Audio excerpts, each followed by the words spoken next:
up too strong. I'm gonna move on. Swagger on diamonds just Sakasha trying to pick my brain and judge me like a book. I don't got many likes, but I got a lot of looks. My picture on the news, they trying to label me a crook.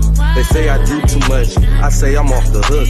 They ask me where I've been, I say I just came from the hood. Smelling loud off this good, the whole day out in Juk. These niggas wanna go to war, man, I wish they would. Oakland like Baghdad in my neck of the woods. Rest in peace, my nigga Lil E, man. At the roots, he let the beats build, bitch, and we never switch. Even if I'm rich, I'll be broke like I'm Mitch. Niggas talking down, but that's headed in the wrong direction. But I knock that shit out like the boxing section. Cause they can't touch what they can't see. All I gotta do is be the same me. All I gotta do is keep it G, always be the same me. While I'm solid, boy, they can't change me, no. What's going on? What's going on, man? We live from the boxing section, man. What's going down? What's going down? Jalen, what's going on, man? Always the first one in the building. So, Mir, what's going on, man? What's happening? What's happening? What's happening? Yes, sir. So, we're going to do a little this, a little bit of that, a little bit of this, a little bit of that on tonight's episode. Get y'all thoughts on a few things, man. I was at the fight this weekend, man. Amazing event. DJ, what's going on, big dog? How you feel? How you feel, man? This weekend was at the fight. Great event. Cannot lie, man. From the weigh-in to the main show, it was great. Got to kick with a lot of the brothers. So yeah, man, it's very, very, very exciting. You know what I'm saying? Had a lot of fun with the homies, man. As a matter of fact, let me go ahead and add some stuff on. You know what I'm saying? Add some of these pictures up. But yeah, man, it was a hell of a time. Hell of a time.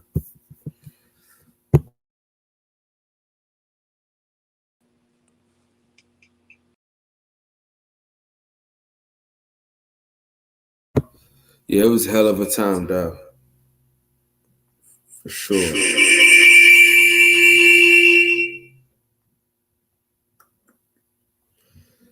Yep. Man, had a great time with the fellas, though, man. No question about it, man. It was real fun. Shout out to Mark Nash, DJ, OG Shelton, OG Santos, Cadillac Red, I Am Ill Will, Junior the Truth, JC, Mario. Let me see. I'm trying to think. Tay Jones. Yeah, man. It was a lot of the fellas out there, man. The shit was fun. We had a hell of a time, man. I think Vegas is gonna be even crazier. But it's the boxing section, man. We had a hell of a time. So, I don't know if the OGs is even gonna be up tonight, man. To be honest with you. Santos, he ain't sleeping like 8 days and shit, so.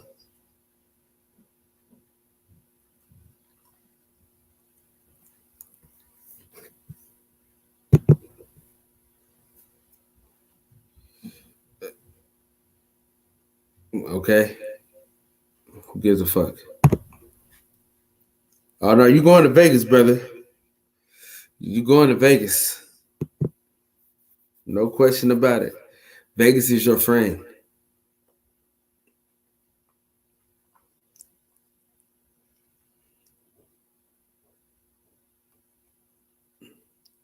Yeah, Vegas is for sure your friend, DJ, so you're going to have to bring your ass, man.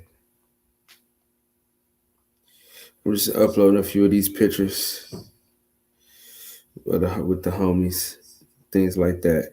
Give y'all a quick glimpse of how much fun we had, man. I mean, the shit was so fun, man.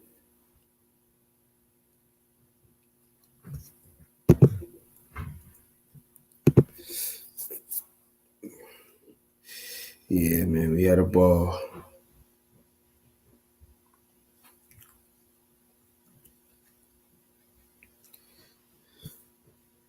It's all good, man. We in here. It was an event for sure. You know what I mean? You know, little Ellaby always says, "Oh man, Tank, this is an event. It's an event." Yeah, it for sure was an event. It was crazy. It was crazy. DJ, can you hop on or you can't hop on right now?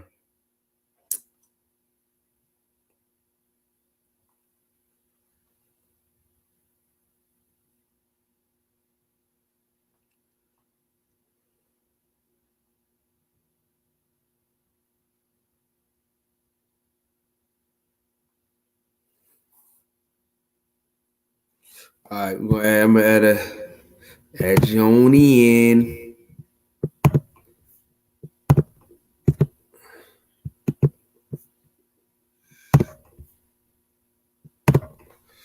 Link dropped. Let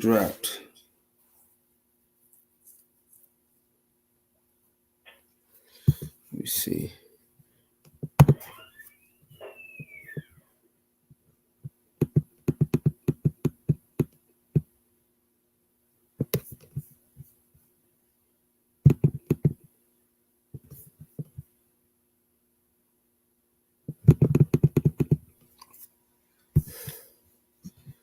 The link is in the chat. OG, man, hop your ass on, man. All right, for sure. Yeah, we back.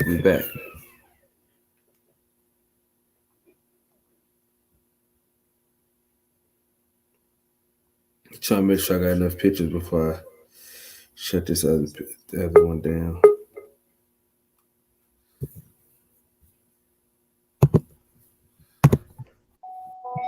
Yeah. What up, boy? What's up, DJ, my brother? Yeah, what's up? You on your way to work, or you just chilling tonight? Say what now? Are you on your way to work, or are you chilling tonight? Oh, I'm chilling tonight. I'm headed to the gas station now to put some gas in my wife's car. She'll let it get down to 20 and 30 miles before she put out. I'm not stopping at no gas station. Yeah, I know, man. My wife be doing this stuff too, man. Yeah, man. Some women, cars run on gas, right? Right. They let the light cut on quick. Now let me show you. Oh man. We'll go through a few. I'm going to go through a few of these pictures. You know what I'm saying? Yes, sir. You know, we got to go through a few of them. You know, so that's me. I am Ill Will, Tay Jones, JC, Junior the Truth, Mario. I can't think of the other brother's name, man. He gonna Instagram or on YouTube. So, this is let me see. This is me and I am Ill Will. This is me, DJ, Cadillac Red. I am Ill Will. I forgot that dude, other Tall Cuz YouTube channel. I can't think right now. Let me see where else we at, man. All right, I'm gonna get to the group. I'm gonna go through the other group pictures. So it's me, OG Santos. I made one of those photos. I got some more coming. Tay Jones. These two cats right here, they from King Kong's Ortiz, his camp. Yeah, that's Angelo and what's the other cat name? Start with an H. Javier. Javier. That's it. Javier. Yeah. Hell yeah. Hey, we already got the royal carpet treatment when we go to Miami. You understand? Well, listen, you know, I'm going soon. Of course, y'all see who this is, man. You know, my guy. You know what I'm saying? The hell of a guy. Fella. He's a hell of a guy. He's a likable guy. You know, likable guy. Likable guy. You know what I'm saying? My guy. And then, you know, of course, My dog. You know what I'm saying? Y'all understand who that is right there, man. You feel me? DJ. Oh yeah, man. I was getting a lot of requests for shirts, man. Hey, we coming. I got shirts. I just gotta link up with y'all and I gotta send them to y'all. That's my only problem. But I got the shirt. Centos forgot his because he didn't remind me to. Man, I was a tired person, man. You know, let's go let them know about this picture. The only reason I didn't make this one because I had rubber band legs. My legs felt like Deontay Wilder's when he fought Tyson, man. It felt like somebody had done something to my water. By the time the fight was over, man, I was spaghetti leg like a summer gun. Now listen, this is one of my favorite pictures, man, from the weekend, man. You know what I'm saying? It's the only one I got with OG and shit. It's the only one I got with the OG. You know what I'm saying? Yeah, man, shit was crazy. That hello. Yeah, OG Sheldon need to let me know where you got that shirt from, man. Hey, this is going in the Hall of Fame at the boxing section, man. Look at these shirts though, man. These shirts look really good on us, man. You know what I mean?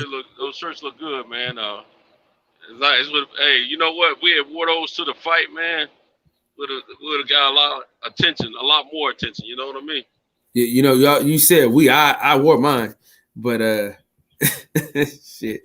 Yeah, this right here though. You're right. Hey, now this right here though. This was leaving Atlanta with my dog. You know what I'm saying? Your favorite OG to keep a nigga up all goddamn night. So y'all know who that is. You dig, man? Me and my guy, man. What it do, man? What it do? Me and my titties, man. Me and my titties. What's up, man? The niggas in the chat, man. The niggas in the chat already, man. I mean, Mark Nash. Let me put it back in there, man. Let me put it back in there real quick, man. You know, I just finished having a late breakfast, man, and it was go time to get my man back to the airport, man, so he can. I had shirts at this fight. Hold on, I had shirts at this fight, Mir. I had shirts at this one. Link is in the chat, Mark Nash. Yeah, man, that was, and this is just a little bit of what we did, man, of how much fun we had. Right. Dude, it was an amazing time. So we're gonna go Centos, then we go DJ, talk about your experience about that weekend. And me and DJ got some shit for y'all that only me and him know, and only me and him know.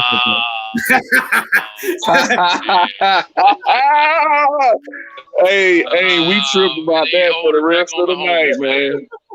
We tripped about that for the rest of the night, bro. Just know. That's why I go mute. Oh man. Oh, hey, look.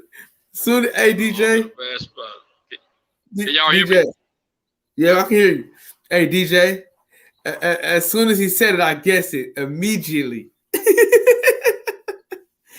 So that's an inside joke, man, that we ain't gonna tell. Man, I walked off.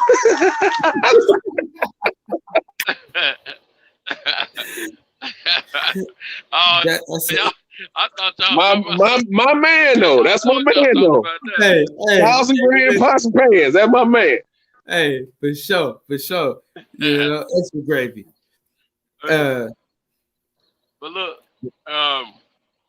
man, that experience hanging with my brothers on fight night, man, for a spectacular show, which it was, in my opinion. And watching the crowd, you know, witnessing Black Dollars at his best. A lot of there was more African Americans, Latinos, but more or less African Americans that graced that arena that night. It was amazing, and I mean, as far as I know, there was no catastrophes as far as negativity of arguments and fights and things of that nature. And everyone was beautiful that night, the men and the women. I'm not gay. I'm just.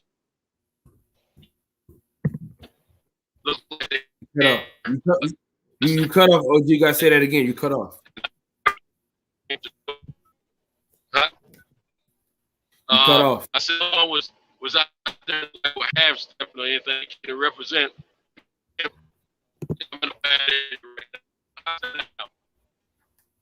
you hear me? Yeah, you was breaking up a little bit, but go ahead. Hello? Yeah, go ahead. All right, y'all can hear me? Okay. Yeah, folks were representing the culture by great means, man. I mean, we look good. For the most part, I didn't smell anybody smelling bad, so I'm going to say we smell good. Had a great time. The view was awesome. The fights were awesome. It was spectacular, man, and I really enjoyed it. But the most important part that I love the most is the fact of I was able to link up with my brothers, my third shift brothers, and really enjoy a great fight, man. And I'm honored, man, and I can't wait till we get to hook up again. For sure, man. Absolutely. DJ. Damn, you caught me eat. Anyway, man, I enjoyed that night so much, man. Just getting to finally meet y'all in person, put eyes on you, dap everybody up, just kind of feel everybody's energy, man. And everybody was cool. We got to talk that good boxing talk and just enjoyed ourselves as men, dog. With nobody on the BS, but of course, that's what happens when you don't disrespect each other while you talking this good talk. Now, we can disagree all day long. I was just on Mark Nash's channel. I got so aggravated. I was like, oh, hell no, I'm gone. Rather than just argue with the guy who's trying to make that point about what he's making.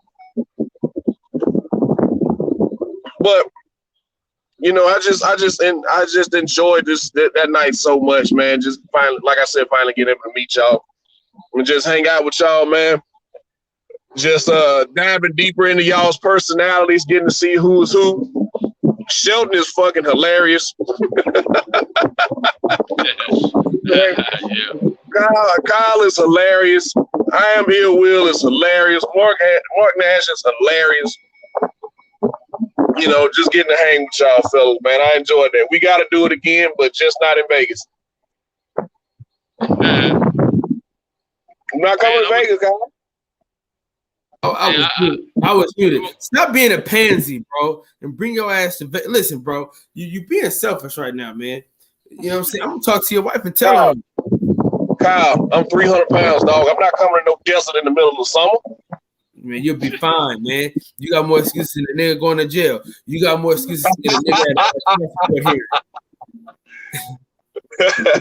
Said more excuses than a man going to jail. Hey, right. Hey, let me go and put something out there, man. That I'm not gonna forget, man. I try to show a little charm and a little I try to show a little Macadocious type of style by myself Saturday night, and we were trying to me and the fellas were trying to take a group photo. So I'm in a free spirit mode right now, and I'm taking it from y'all hear me? Hold on. Go ahead so I can tell the story after, bro. God damn, this shit funny as hell. And I was trying to show the guys I had a little Mackin game, and it didn't work out so well. I tried to get this little hunter. I tried to get this little hunter to take our photo, And Angelo said, "Nah, I take it." I said, "No, Angelo, you're gonna be in the photo with us, bro. I want to ask." I said, "Let me ask the camera, man." So I goes over to the little hunter, man, and she just shoot me down so cold, man. I was mad, man. I was hurt, man. I ain't gonna kid you. Said, I really don't have the time. I got to go. I said, "You little skinny heifer." Here I am, skinny too. I'm like, "You little skinny heifer." I was mad, man. I was embarrassed. Boy. I was embarrassed. Hey, look. Hey, that nigga said, "Ma'am."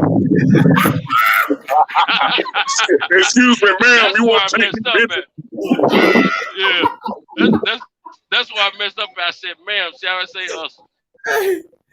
Hey, you should have said hooker. He ran up on her. Listen, he ran up on her like, "Ma'am."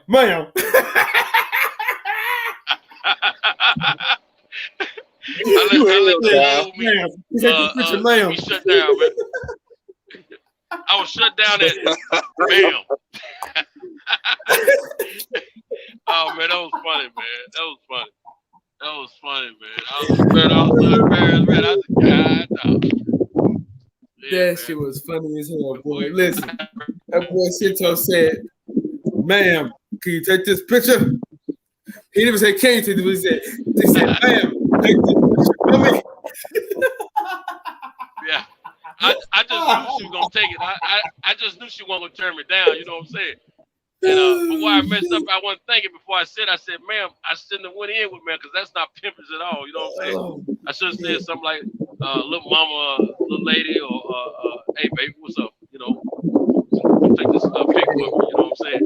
But no, I went in with the ma'am thing. You know, like I was trying to sell her a car or something. Hey, and the way you walked up on her. It was classic, huh? Hey, you know how Africans would walk up on niggas when they upset? That's how he walked up on her. That nigga said, "I got usher at the church." When somebody trying to get nigga a seat, that nigga said, "Ma'am." Man, that was funny though. Child, leave that man alone. No, it's all good, bro. Hey, look here. Hey, the next time I ask a female to take a photo, she taking that photo. I promise. Oh man. I'm gonna go in. Listen. I'm gonna switch my game up. Hey, Hey, the whole weekend, he trying to convince us he's a nice guy. Man, that shit was hella funny. Yo, you know I'm a nice guy. You know what I'm saying? I'm just trying to get. I am, man. I'm telling you, man. Hey, that's We know he's a nice guy. We know he's a nice guy. You know. Yeah. Hey, Uh-huh. I know that y'all been trying to make sure I get on this show, man. I know the other night, DJ said, hey man, I think it's like 4. I woke up at 4 or 5 yesterday morning. Hey, listen. DJ said, hey man, Cal going live, man. Hey, the chat. Hey, listen, we can have 0 people in here. As long as I got these 2 niggas in here, we having a ball because I know these are all inside jokes. And Right.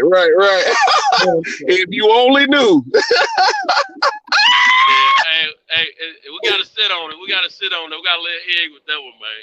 Hey, listen. Man, look. I'll die with it. hey, on the real. If you don't say nothing, I ain't gonna say nothing. Nah, I ain't saying nothing. I don't say enough. Just know, I never tell somebody else business. Hey, listen. Hey, Cal. Hey, Cal. Hey, remember, I done gave myself away. Hey, Cal didn't even let me change faces. I told you, once you confirmed it, I walked off. Hey. Man, that was busted, man. Oh shit! I already knew. That's hilarious. That is hilarious. Oh man, that's crazy. But anyway, best fuse, hop on, man. I gotta get your opinion on what you saw Saturday because I'm getting a lot of conflicting opinions, man, about what they see in that fight, about what they saw from that Tank fight Saturday, man. I just don't see it the same way other people saw it, bro.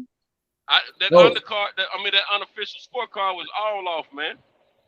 So my homie at home was texting me while we were watching the fight, right? And he was seeing the same thing we were saying. But you gotta remember, we were checking that jumbotron out, which gives you all the angles. If you're sitting right by the ring side, you're getting maybe one angle, man. So I think a lot of folks are misguided on that. Tank was winning that fight the whole time, in my opinion. I'm about to say I was watching the ring. I didn't look at the jumbotron until between fights. I was watching the ring. Okay, I was glancing at both, but I was also filming every now and then. So I filmed that whole knockout in the 11th round. The stoppage from the beginning to the end because I knew I told everybody, I said something's about to happen in this round right here, and I got ready for it, got it all. But of course, powers that be won't let me put the footage out there like I want to, man. But I got great footage of that. But email it to me. Hold on. Email that to me. Okay, I'll try to email it, man. What the experience I'm having, my phone is forcing me to trim it up, man, and I don't want to do that. So Yeah, they wouldn't let me figure out a post way his to get- walkout either. yeah. Yeah, I post everything. Yeah, CBS. Look, I posted mine the night of the fight while I was laying in bed, and CBS shut me down, man. Now they can't. How they shut it down? How they shut it down when it wasn't on? It was. You did the jumbotron or you did the ring? Yeah, the jumbotron. God, Sito, why did you do the jumbotron? Man, I thought since I was there paying for the fight, I had rights to it. I didn't know. So if you do the ring, they you cool with it? Because it's not their broadcast. You recorded their I broadcast. got you. Okay. I didn't know that, man. Lord, hey, I'm new to the game. You know what I'm saying? But I mean, why would you do the jumbotron when you had the actual fight right in front of you? Because see, I'm the type where I think I may be thinking wrong. I like to see good footage of what I'm looking at, and I know with the ring, I would have had to zoom in, and I didn't know what the pixels were going to look like. So I didn't want people to not be able to see what I wanted them to see. You know, like all the clarity of the fight, the punches and everything. You know, so that's what got me hemmed. I've been trying to figure out why everybody else can lower their stuff. I'm not getting. Okay, so it's the jumbotron. Okay. Yeah, so it's just like filming it off television. I was wondering about that. This is what you did because you had the pay-per-view shit on there and everything. Yeah, that's true. Yeah, because when I went live, they shut my live down twice. Oh, you know. Yeah. Facebook did. Facebook shut my live down twice. How? Because I go up to the jumbotron and go back down to the ring. Then I went down to the ring and they shut it down. I was like, okay, fuck it. And then they took down my when Tank was doing his walkout, they took that down because of the music. Okay. So. Well, see, you know, I was doing both the ring and the jumbotron, but on that 11th round, I pretty much did the jumbotron because I wanted to see exactly. I wanted to have that memory. You know what I'm saying? Yeah. I knew something was going down. I got the memory in my phone. I'm good. Fuck everybody. Yes, sir. Yeah. But I've been able to. You know, I got some stuff. I got a little bit of it on. I didn't get the knockout, but I got a little bit of. Round 9. I got one. I got a knockdown on Instagram. What's up, H Money? Yeah, man. I got the 8th round. I got the second time he caught him. With that left hook. I got that. But you know, that first one, the 11th round, I was too busy cheering to get it. yeah, that's what I'm saying. I didn't get the 11th round, but I got that first one though. And then the part I got in the 11th round, man, they only let me do a minute of it, man, and it wasn't enough because that's when they, you know, remember he had tape hanging off his glove, and the ref stopped the fight and had them rewrap it. And then after that, go ahead, Cinto, my bad.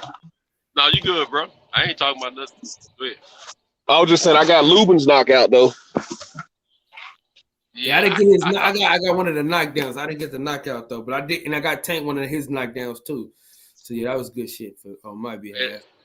That Lubin thing was going back and forth for a second, man, and I wasn't sure what round that was going down, man. Yeah, I didn't know. I didn't think anybody would get knocked out. I thought Lubin would win a close decision in a bloodbath. I had said that all up leading into the fight. I was like, Lubin Rosario gonna be a bloodbath. I expected them to stand there and trade, you know what I'm saying, throughout the fight. But I figured Lubin would win a close decision. I didn't think he'd knock him out in the 6th round. Well, it was the 5th round, 6th round. No, it was 6th round. I expected a knockout because they both are power punches, man. I didn't expect Ford to go the distance. I really didn't. And then they both hurt each other, man. You know, I was like, oh, I don't know about this. At first, I was thinking all Lubin, but when the boy came back and he hurt Lubin, I said, oh, this could go either way, man. This could go either way. Yeah, was it the 4th round? He hit him with that uppercut in the pocket. and Lubin's legs kind of stiffened up a little bit. I was like, oh shit, here we go.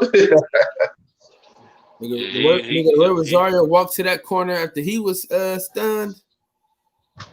Yeah, you didn't. I thought Lubin was gonna pounce on the next round, man, and end it. But he stood up, recuperated. Yeah, when you see it on the jumbotron and you see him actually walking back to the corner, in person, it's like, oh shit. What's up, H Money? Yeah, I saw him doing the baby deer walk, man. I was like, oh, he's cooked. Yeah. Yo, what up? What's good? Shout out to the boxing section. What up, Senso? What up, DJ? What's good? What's good, man? I saw y'all at the fights, man. I saw the pictures, man. Y'all was out there mobbing, man. Y'all was mobbing, bro. It was beautiful, man. You know, shout outs to Tank. Tank got the victory. Shout outs to Erickson Lubin, Coach Kevin Cunningham, man. They got the job done. It was a great week of boxing. You know, I can honestly say that even on Sunday, David Morrell Jr., man, I think this kid going to be a star, man. I don't know if y'all watched this kid fight, but he from Cuba, only 23 years old. This kid remind me of Michael Nunn. Like, he got a similar skill set to Michael Nunn, and I think he going to be a champion, man. So I'm just excited about the sport of boxing, to be honest with y'all, bro.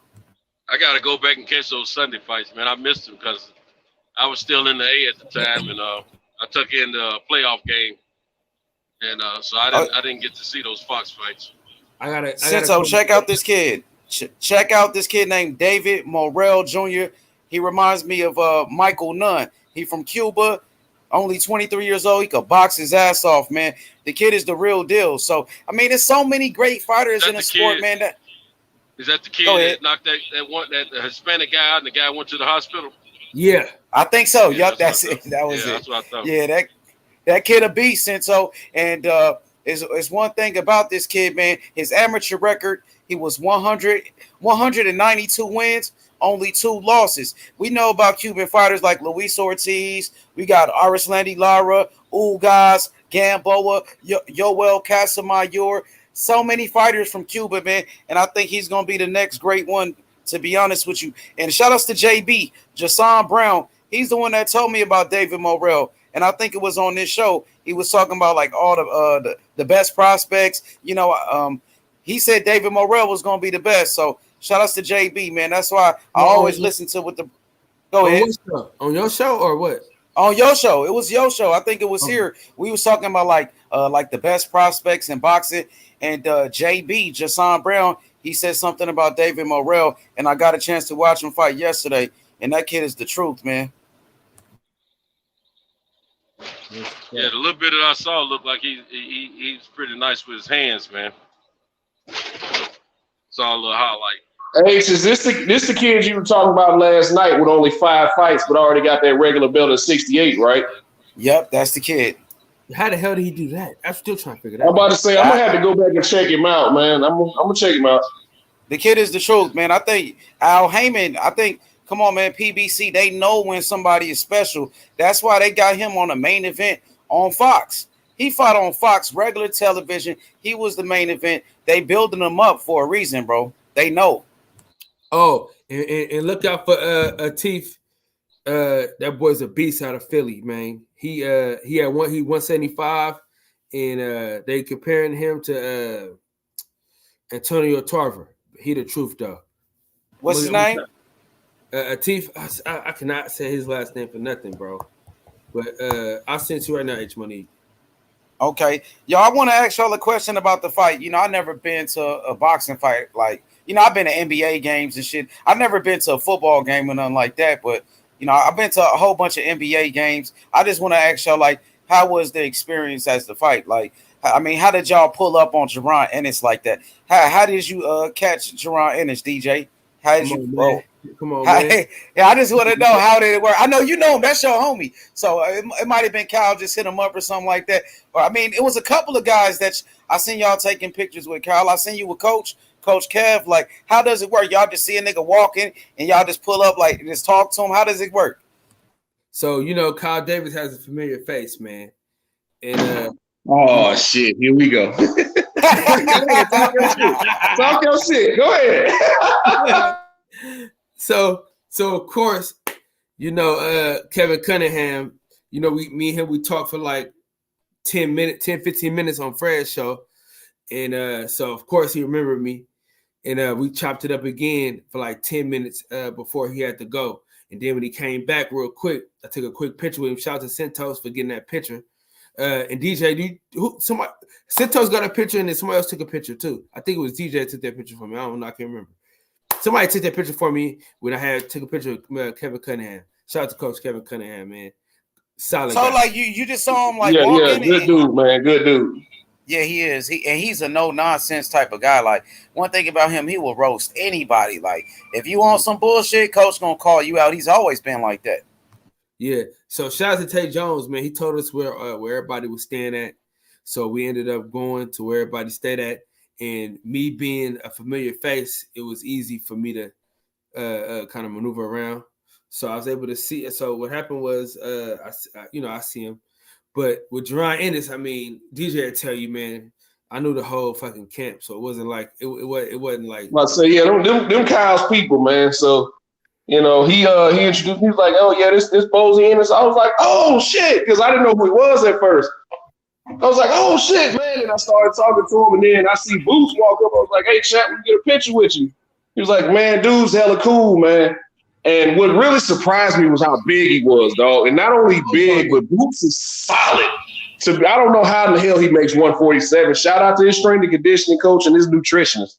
That's his pops. Shout out to him, man. I don't know how in the hell he makes 147. I really don't. Because he had to be at least 180 pounds when I seen him Saturday. I'm gonna get him on the show soon. But yeah, man. I mean, that shit was fun, man. So DJ, I told DJ, I said, man, see, ain't you glad you came with me, dog? Hold on, man. Okay, so DJ, like when you was at the fight, you just was seeing like, you know, people just walking around and you could spot somebody like that, or it was just like, you know, with the connections that you got, that's how you was able to link up with people, or you just was seeing people just walk. I mean, as long as if you know what hotel they at, man, it's like their camps or whatever, and the people that they brought with them, they'll be around. Like we saw Lubin and Rosario when they were walking through. We saw what's his name? The promoter.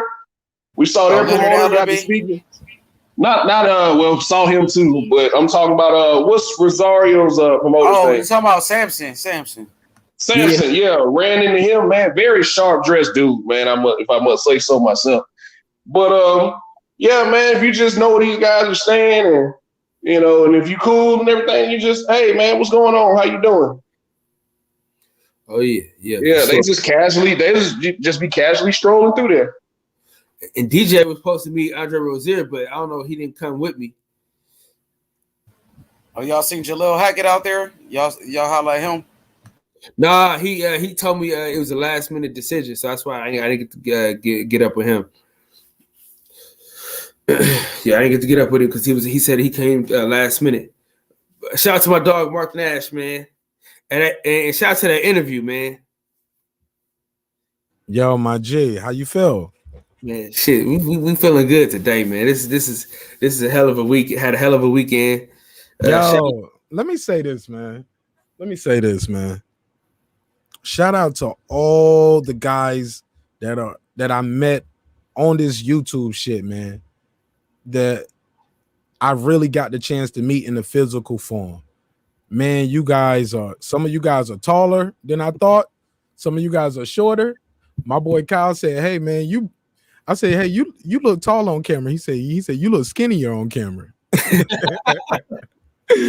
And I was like, yeah, man, I'm a big boy, man. You know what I'm saying? I look short and I look short and skinny on camera.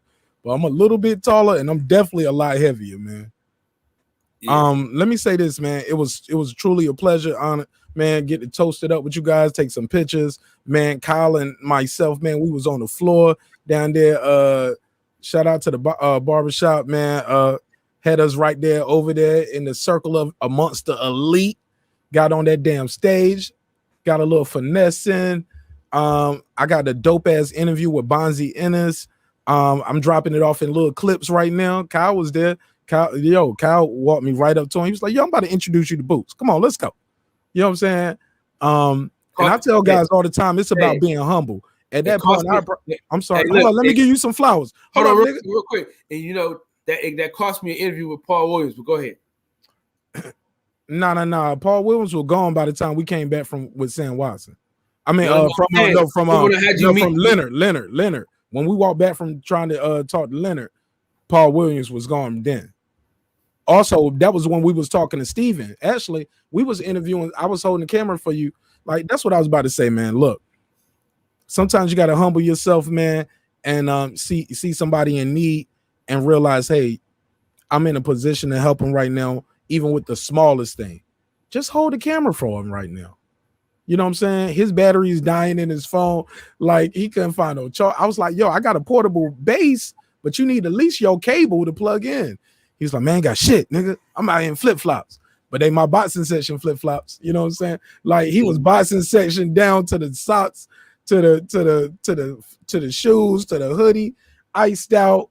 And he looked like a star in there, man. And everybody treated him like a star. So it was just hey, Mark, he was a walking commercial for the boxing section, wasn't he? Man. You know, it was super dope to see, man. Like, man, the way he was working the room. And I was like, look at my son. I was like, look at my son over there. You know what I'm saying? Because that's how I'm joking because you know what I'm saying? But that's how I move. You know what I'm saying? That's how I was able to be already. He was like, Mark, how you get down there? I was like, media, nigga. I took my you know what I'm saying? And he was like, come meet me at the door. By the time I got to the door, he was where I was sitting there. He was like, yeah. He said, you got one of these? I was like, yeah. He was like, all right, cool. You know what I'm saying? So it was just super dope to be able to support the brother. I got to send him some footage because I think I got 2 interviews. I think I got 2. I know I got a lot of shit on my camera. I only thing I dumped was the Bonzi Ennis interview because I knew I had to get that footage out because he's talking about the next opponents he want, what's the biggest fights. So I just wanted to tap in and give you your flowers, brother. Also the Centos. Centos, man, I didn't know who Centos was. He was like, I ain't see him till we was leaving. And he was like, Martinez. And I just looked and I was like, I gotta stop doing that. But I'm glad I keep my face card clean because it was all love. And man, we took a picture with his phone, took a picture with my phone, you know what I'm saying?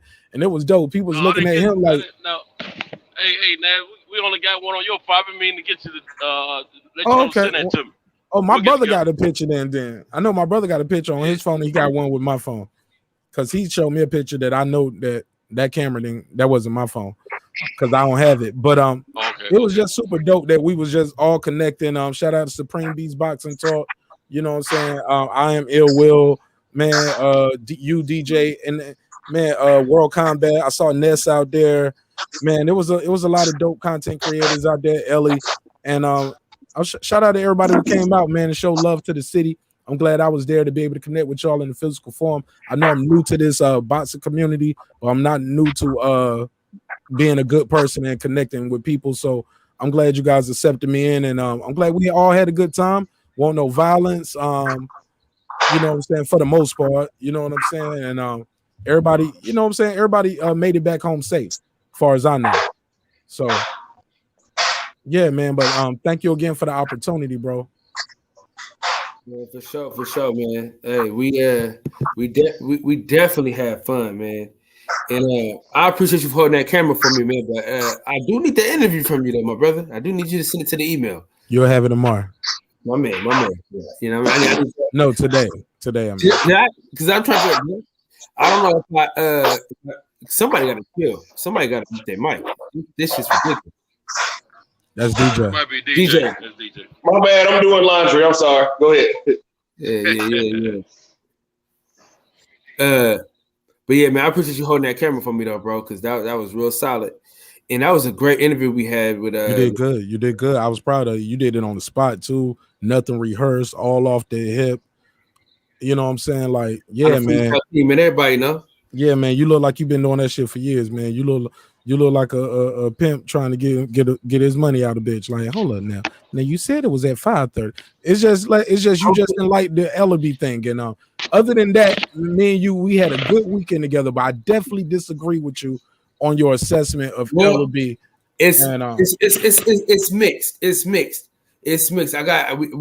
It's mixed. okay, so you had time to reflect and hindsight 2020. No, it was still some bullshit. Hey, shout out to 817 Boxing B, my homie, my dog, my ace. Shout out to Dead Game Boxing, man. Appreciate you for sliding through, big dog. Listen, shout out to Big Dog Willie, man. Good job, man. I appreciate you being on the show, man. Brought a lot of good points over there. It was definitely like a lackluster move. I feel like him telling me all that extra shit that he was saying to me could have went towards that 45 seconds that I asked him for. Just saying. And what I'm saying is this: life is a circle. Shit will come back around. So it's gonna come back around. I'll have another chance. You know what I'm saying?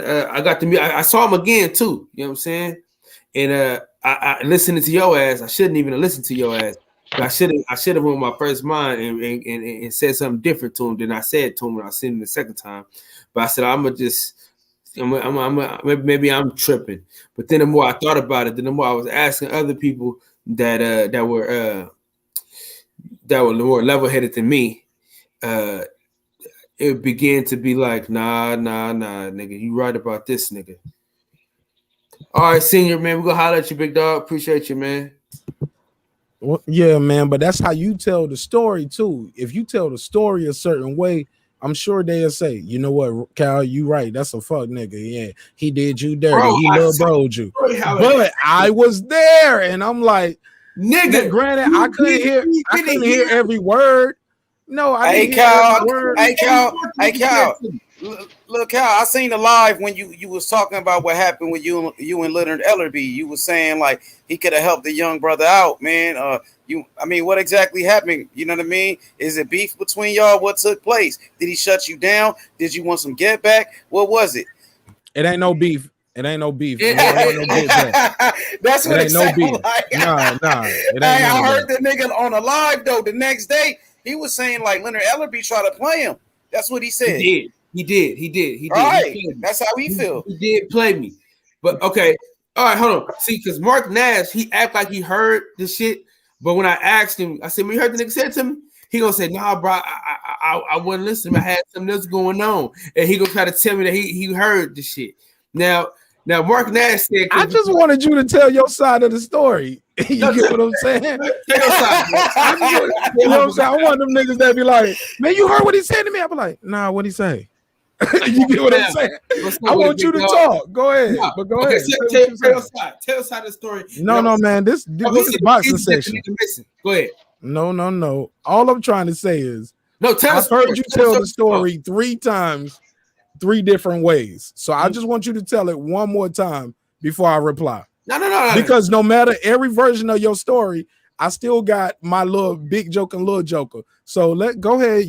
I want you to put your books on the table. I want you to bid. I want you to bid. Tell it, man. Hey, the rest of us want to know, man. Yeah, nobody heard the story, Kyle. Kyle. No, Kyle. I want you to tell. I'm about to say I've heard both sides of the story already. So y'all go ahead. Kyle, tell the story for the first time. Hey, this ain't breaking beats, nigga. Go ahead and tell your story first. We sent people over here from the show, man.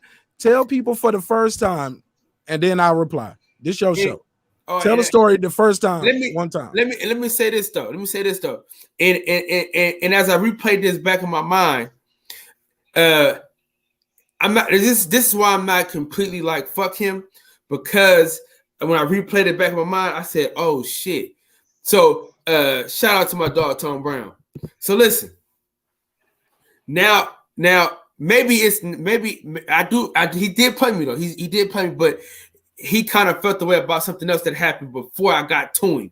So now that I replayed it back in my mind, I will say that.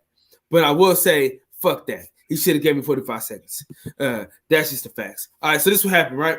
So me and Mark Nash, we just got done doing an interview with Steven Espinoza. Great interview. So I got some great energy. So I'm feeling juiced. So I hit Boots up. I talked to Boots real quick. Boom. I see Leonard Ellerby. He talking to this one dude, right? And the conversation ain't looking too good, right? So I guess the dude was trying to call him or text him or something like that. He was like, man, I ain't had that number in years. You know what I'm saying? They was like going back, and the dude was trying to get him to remember him. He said, hey, brother, I don't remember you, man. I don't, man. You know, I see so many people and stuff like that. So maybe that was the reason why he was like trying to get the fuck up out of there for that. So I'll give him a pass on that. But so I asked, I said, hey, man, what's going on? How you doing today, sir? What's going on? And he said, oh, brother, I'm doing good. I said, man, can I get a 45-second interview with you? And then he goes, brother, I'm hungry, man. I'm about to get out of here right now. I'm about to leave right now. So I said, all right, cool. 15 minutes later, 30 minutes later, an hour later, an hour and a half later, he's still in the building. You feel me? Still walking around, moving and grooving. You dig what I'm saying? And to me, I'm like, oh, okay, so I couldn't get 45 seconds and all that, but you got enough time to crash a nigga interview because he crashed Luis. Damn, I can't think of his last name. Luis Arias, talking about Cuba. Yeah. So check this out. He crashed that nigga interview. You know, he always crashed niggas interviews. He crashed his interview and interview with the Mexican cat. Then he was about to move over and start getting into Boots because Boots had was doing an interview too with a white guy. He kind of moved, he kind of inched over there too. So he took pictures with Boots and them and all that. So that whole time talking about he was hungry, wanting to go, the nigga didn't even leave. So Mark Nash, go ahead with your story, nigga. What was different? He definitely left our site. You're right. But he didn't leave the building. It ain't like he went to Gladys Knight chicken and waffles. I just put in the private chat too. I was like, maybe he went at 8 and came back. You should have asked again. You should have asked again. Like, hey, Leonard, do you got time now? My thing is this. Bro, it's okay. Hold on. I was quiet while you was talking. You don't even want me to cook. You don't even want me to cook. You don't want the mama's cooking. Edith, get the fuck out of here with that shit, dog. Edith, no, you don't want it. You know that. I know that. Go ahead, bro. Go ahead. You don't want that real shit, man. I'm about to give you all the mama's cooking, nigga. In the words of the legend, Kwame. Look, my brother. Let me say this. Where you want to start from? You know what I'm saying? Start where the fuck you know from? Because I'm gonna start from where you ended, where man he was gone, and all this time later, and now he doing all this. He probably went at 8 and came back, and like he ain't got no shit laid out for him in the back. He got a spread laid back. They got a writer, bro. This shit is like a concert for them. He got shit just there, just for him. You know what I'm saying? He might have ate and came back out. I know he was out of our sight. He was gone. He went behind that curtain and was, exit stage left. He backstage. You know they got a green room back there, right? Kyle, I'm telling you all of this to say you're looking at it one way. Let's start from the hold up. No, Kyle, you gotta listen. Kyle, you gotta listen too, Kyle. Kyle, you gotta listen too, Kyle. Tell the story. I'm talking, brother. You don't want to hear it. Look, I ain't got to tell you the way how you tell your story. Tell the story though. What did you see? Tell the story, dog. You ain't even letting me talk, brother. Yo, is he capping? Mark Nash, is he capping? Yes, bro. No? I ain't even got a chance to say it, man. I ain't gonna say he capping. I'm gonna tell you this: your perception is your reality. I will say that to everybody who's listening and watching. Your perception is your reality. This is what's going on, brother. Let's start from the beginning. First of all, we were in a media area that we technically wasn't supposed to be in. We finessed our way there. Everybody, see, you don't want to hear. Okay, go ahead. Everybody else, for the most part, everybody else who was there, who's supposed to be there, had applied for credentials. Same people who are there, right there, are the people who are at the fights backstage. I.e., you hear World Combat Sports. He's asking questions in the press conference post-fight because he was there on the floor just like he was there then. Same with Ellie Setback. You know the usual suspects, right? Let me continue on. First of all, we don't know what he got set up. meal wise backstage. We don't know what he already has set up. What we do know is those guys had those cameras set up on tripods and all that shit. They were organized. They looked like they were supposed to be there. They applied for credentials. They got their credentials. Part of that, we don't know what their email said. Leonard might have had an obligation to say, hey, yeah, man, we're going to do the interview with you. Because they flew from Seattle. Remember come on, man. Let me get my shit off. It wasn't even his interview, bro. Because you're not, bro. You hearing it one side. You don't know everything. You don't know that. All you know is what you see from the view of somebody who didn't even supposed to be in the room. Go, I'm gonna let you finish. All you know is your vantage point from what you see from somebody who won't even in there. And let's go back to your approach to Leonard. When you approach Leonard, did you approach him eye to eye, man to man? No, you approached him walking to the stage. He's looking down from you from a 6-foot stage. And you know what I'm saying? Trying to figure out who the hell you are. You got on flip-flops and a hoodie and a sweatsuit in the middle of June in Atlanta, bro. You look like a rapper / jack boy. Like, who are you in the flip-flops with all this jewelry on? Like, what? Who? You want a 45-second interview? Where's your camera? Like, who's your cameraman? Who you with? Like he don't know who you are. You don't know his obligation to the other people. So far as you kept saying he little bro you, bro. This is my 4th time hearing this story, my G. I heard it right after it happened when you asked me, and I was like, nah, what is that? You tell me. You know what I'm saying? Then I heard you tell it on the at the fight when we was all kicking it together. Then you told the story then I went back and checked the playback from when you told it on the live, and then I heard you tell it again here for the 4th time. Every way you look at it, my brother, we was in a place where we technically didn't have to be.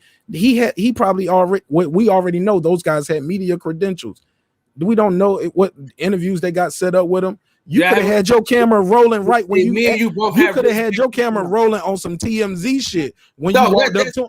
Let me finish, man. On some TMZ shit, you could have had your camera rolling. Because look, your same argument every time is, look, every time, all that time he using to tell me no, he could have been doing the interview then. You could have been recording then too, sir. No, nigga, no. Nigga, nothing. You didn't even have no full battery, bro. Let's keep it a buck. Kyle, you didn't even have you didn't even have no battery to do shit, bro. Let's keep it 1,000, man. My man, you didn't even come prepared. Hold on. Did I just run up on Steven Hold on, check me out though. Did I just run up on Steven Espinosa with my camera in his fucking face, or did I say, hey, sir, you got a few minutes to do an interview? Is that a rhetorical question, or do I? No, motherfucker, he was there. Did I run up on a motherfucker with the camera in his face, or did I ask him for an interview? Kyle, you didn't use the same approach. No, you didn't. No, hold on. No, is that a yes or no? Like you asked him for the interview. You didn't run up on him with the camera in the face. But you didn't have no full battery anyway. You couldn't do that if you wanted to. You was like at 9%. My man, that was enough for 45 seconds, bro. Cut the shits. And that motherfucker didn't come. Why you won't record in that? See, but also, Kyle, let's be clear. You didn't use the same approach that you use with him, that you use with Leonard, that you use with the Boots and his family, or that you use with Sam Watson. I saw you use 4 different approaches with 4 different people. So I mean, you was working the room, you did your thing. But I'm just telling you, what did I like? Hold on, bro. Because and I mean that in a good way. I mean that in a good way, respectfully. What did I say to Leonard Ellaby that I didn't say to Steven Espinosa? No, I ain't say you. I didn't say you didn't. Then you might use the same thing for them, but you didn't use the same approach when you brought me the Boots, or you didn't do the same thing with Sam Watson. Hold on, bro. You gotta let me talk, bro. You wanted to be one way, bro. You wanted to be one way.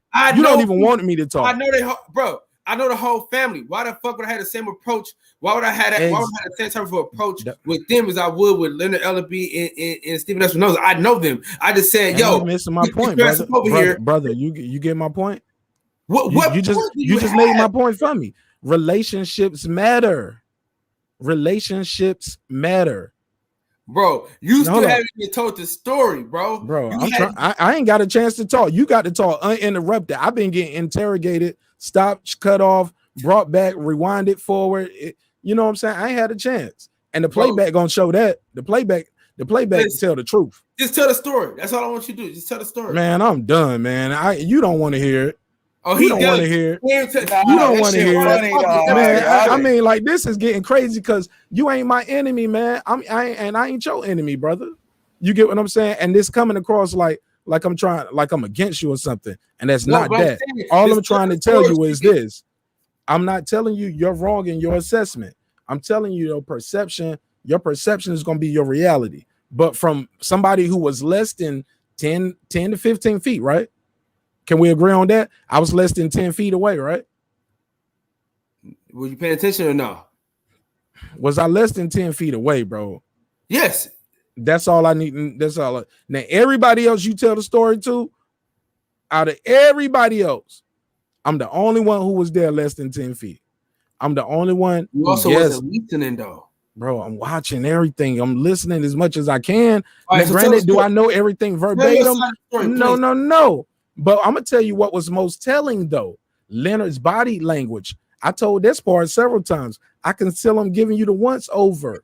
First, like, man, keep in mind, he's looking at you from 6 feet up on a 6-foot stage. You didn't even walk around this stage to get on stage to talk to the man.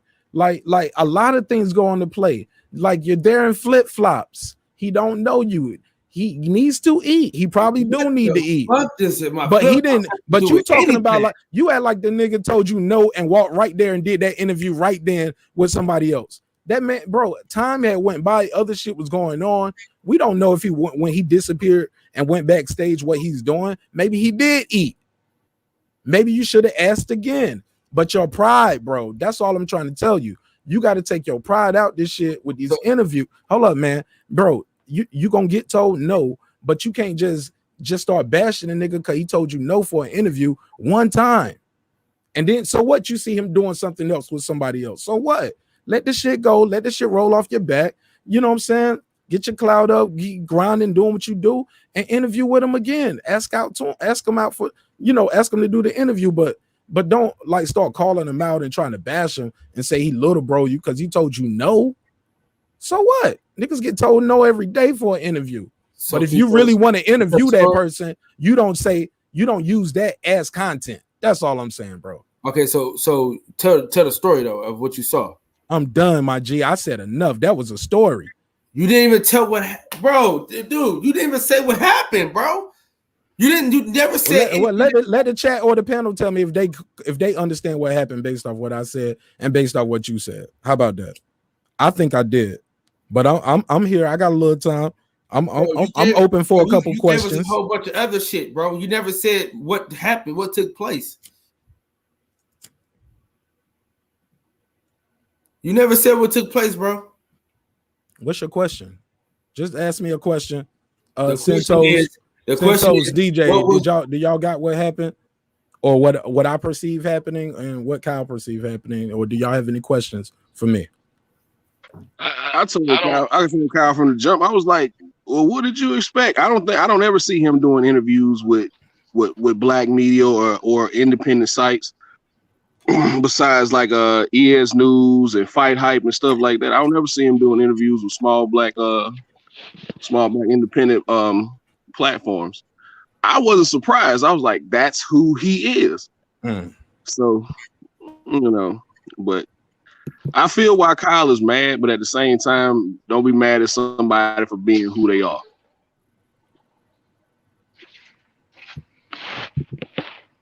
Well, I listened to both of you brothers speak on that. I'm not sure exactly 100% of everything that transpired. I would say this. In the grand scheme of everything, we know some of these people are selective in who they talk to as far as media is concerned. I personally wouldn't take offense to it. I might not like it, but I wouldn't take a personal offense to it because I don't think it's a personal thing. I think it's more of them being selective either by ignorance or discrimination. And I will look at it as such. And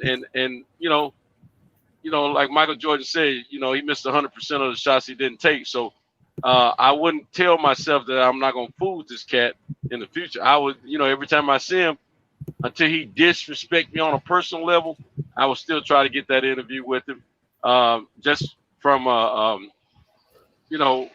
standpoint of I'm speaking in huh? No, I was talking to Dead Game. He said he wanted to join the panel. Niggas in the chat. All right. I'm speaking from a point of we got to remember that these people don't actually owe us anything as far as interviews or whatever. They're not obligated to do that with us.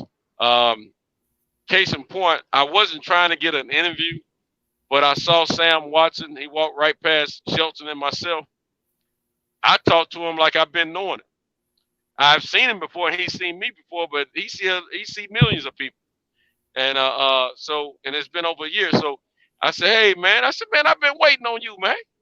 Just like that. And we talked, we laughed about it, but he was back and forth. He was in a hurry, he was working.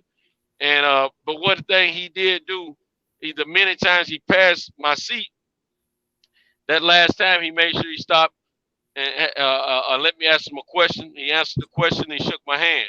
And that was it. And I was cool with that, and then in the future, he'll see me again. And then he'll be like, oh, that's the same brother I saw in Atlanta, or I saw in Nashville, or whatever, you know what I'm saying?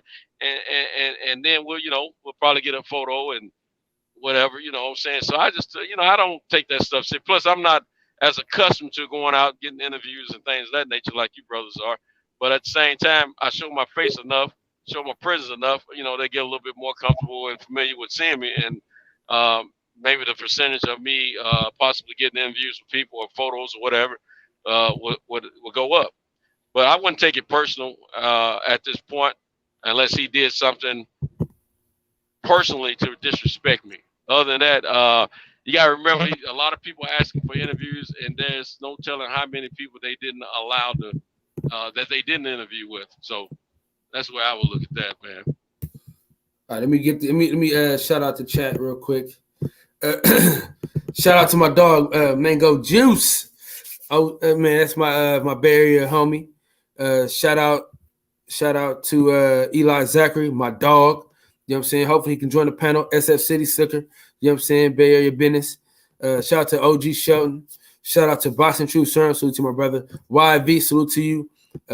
Rob Brown and Rob G Film. Salute to y'all boys for coming through here, man. Dead Game Boxing. What's going on, big homie? J.A. Dixon, what's going on?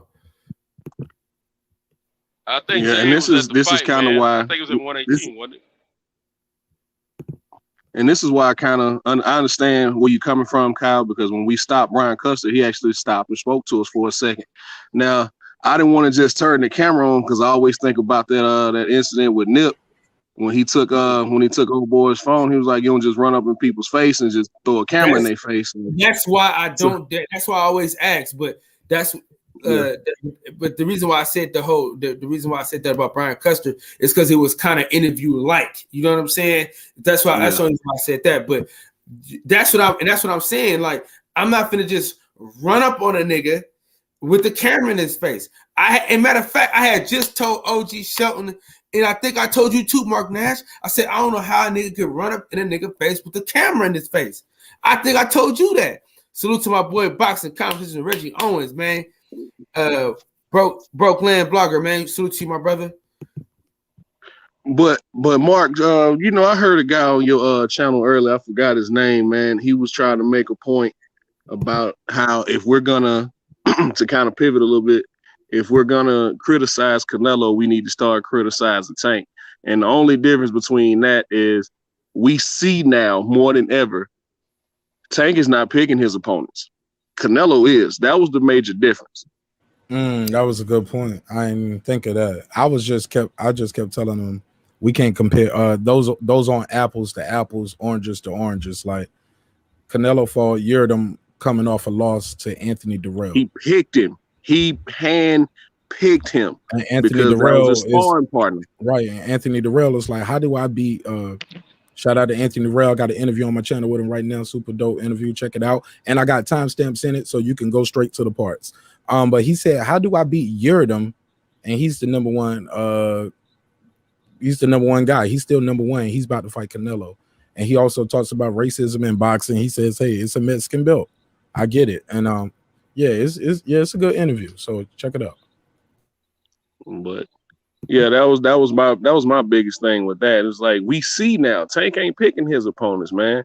And with Floyd having the experience that he had, how he all the accolades that he had, he's seeing now. Like I had all the belts, but I wasn't making no money until I beat Oscar. I wasn't making no real money until I beat Oscar. It became the A side, the quote unquote A side of this thing.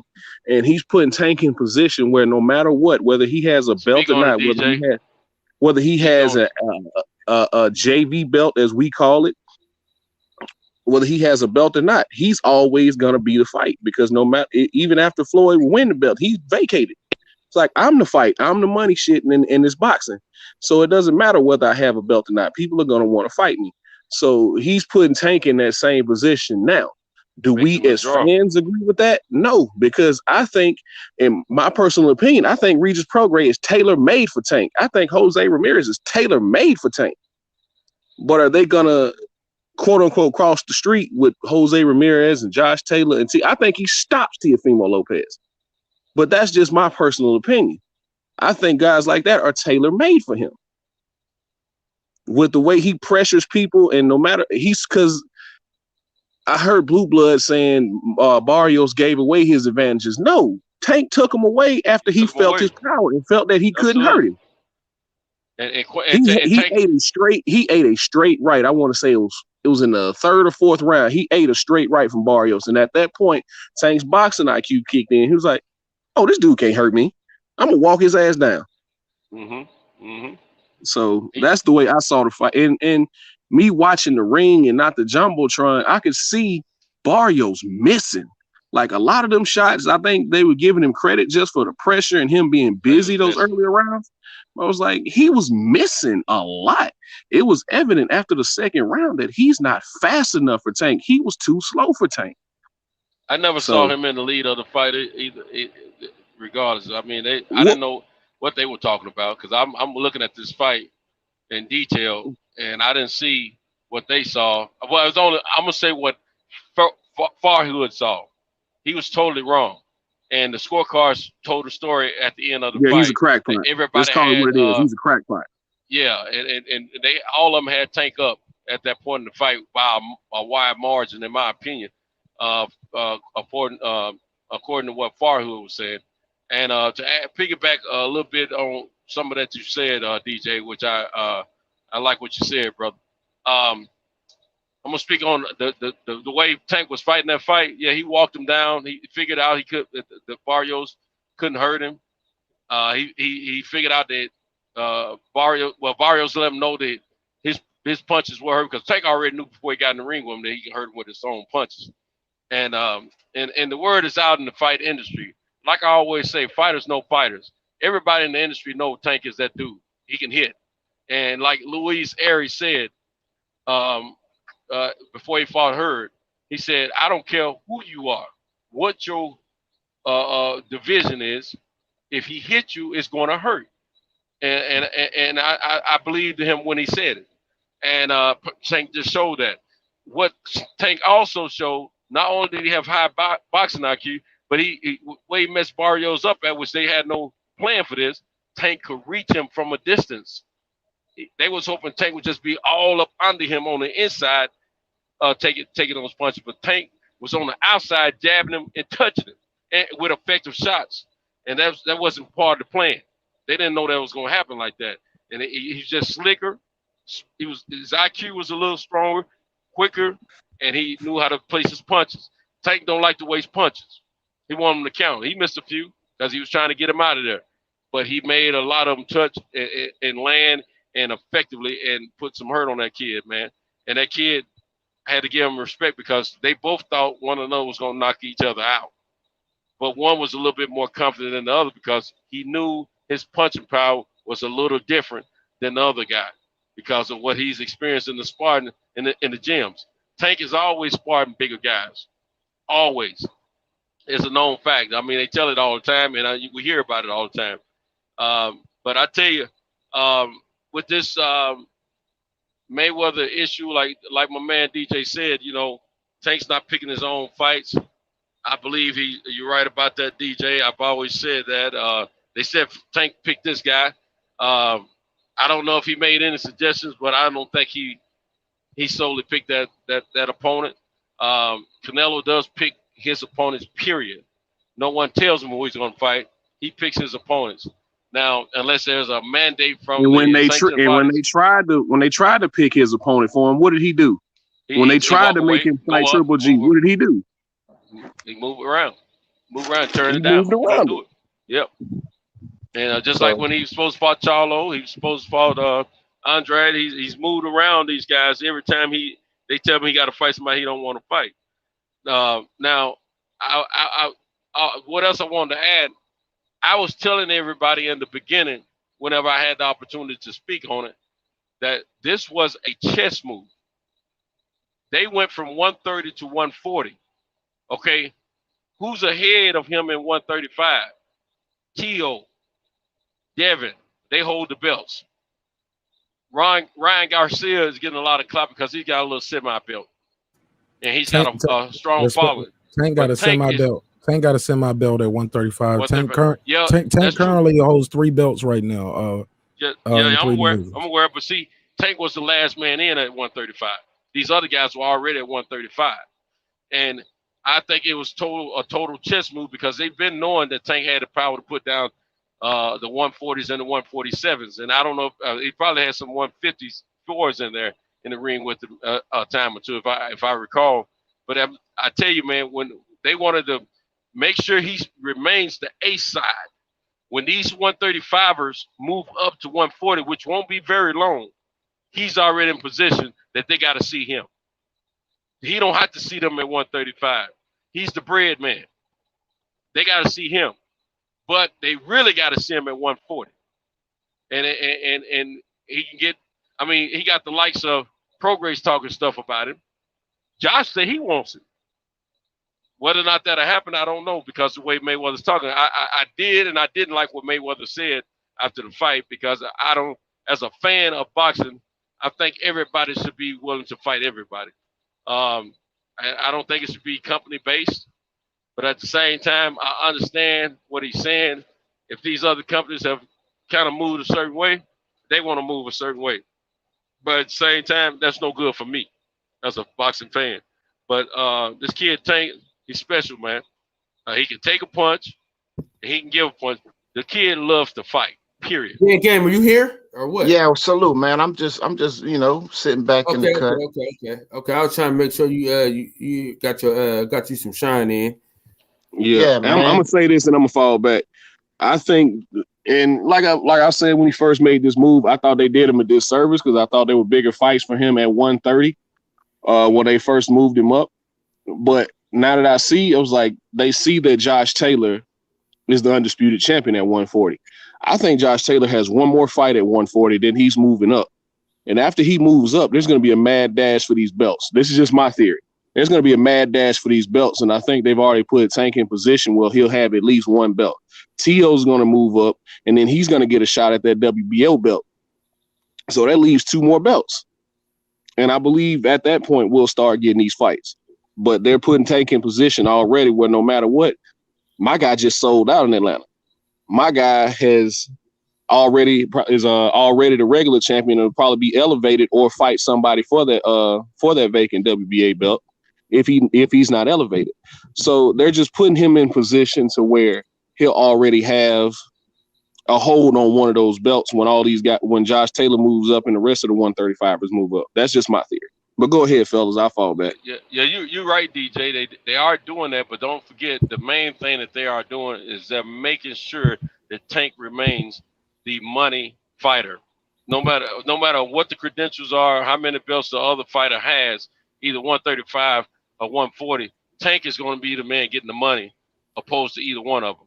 He may not, he's the A side, the unquote A side. The undocumented A side fighter because of credentials, but he is the A side because of money, and that's what it is. His bread, he commands a higher purse for these fighters. Fight him, they get the biggest purse. they get their biggest purse. If T.O. fights him, Devin fights him, or Josh fights him, they get their biggest purse against him. Can Nobody I echo, else. Santos, I want to echo a point you just said there, because that's what we was debating about on my show earlier. And at the end of the day, the guy had to say, well, if it's just all about money and that's what you're about, I see what kind of panel I'm on. You know what I'm saying? And I was like, but brother, it's the business of boxing. That's it. Like they're prize fighters. And at the end of the day, I get it from your perspective, because he was like, Leonard Ellerbe said Josh Taylor don't bring nothing to the table. I was like, yeah, he brings some belts, but Josh Taylor gonna be the B-side against Tank Davis. Absolutely. Because Tank Davis is a pay-per-view guy now. He's proven he can put asses in seats.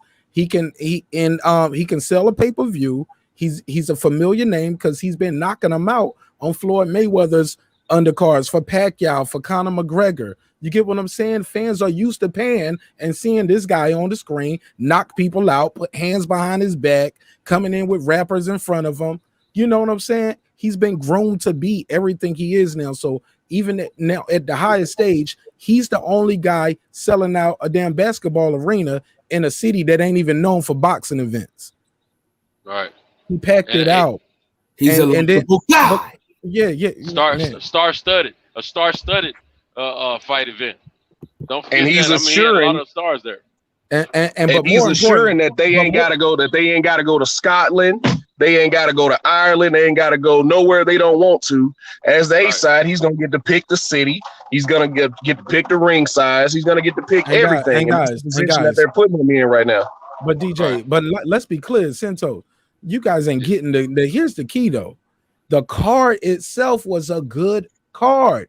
It was knockouts. It was like 4 or 5 knockouts in a row. Like, I can't remember the last time I bought a pay-per-view or been to a fight where it wasn't no bullshit draw, somebody got a bogus decision, or just good slugfest, went to the card. Man, all the cards that you wanted to see, motherfuckers was getting stopped.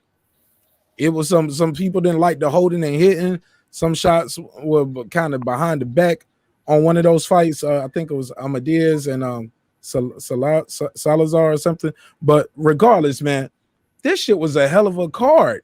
So you got your $65, $75 worth if you want to see knockouts, but it wasn't Edgar Berlanga knockouts where, okay, it's 1 round or 2 rounds. It wasn't like classic Tyson. No, you got to see the guy look like he's having some adversity. We're watching the Jumbotron too. It says he's down. Floyd is in his corner. $4 million worth of jewelry on, shining like a damn strobe light. And he's moving and shaking around. He's nervous. He's nervous for his guy.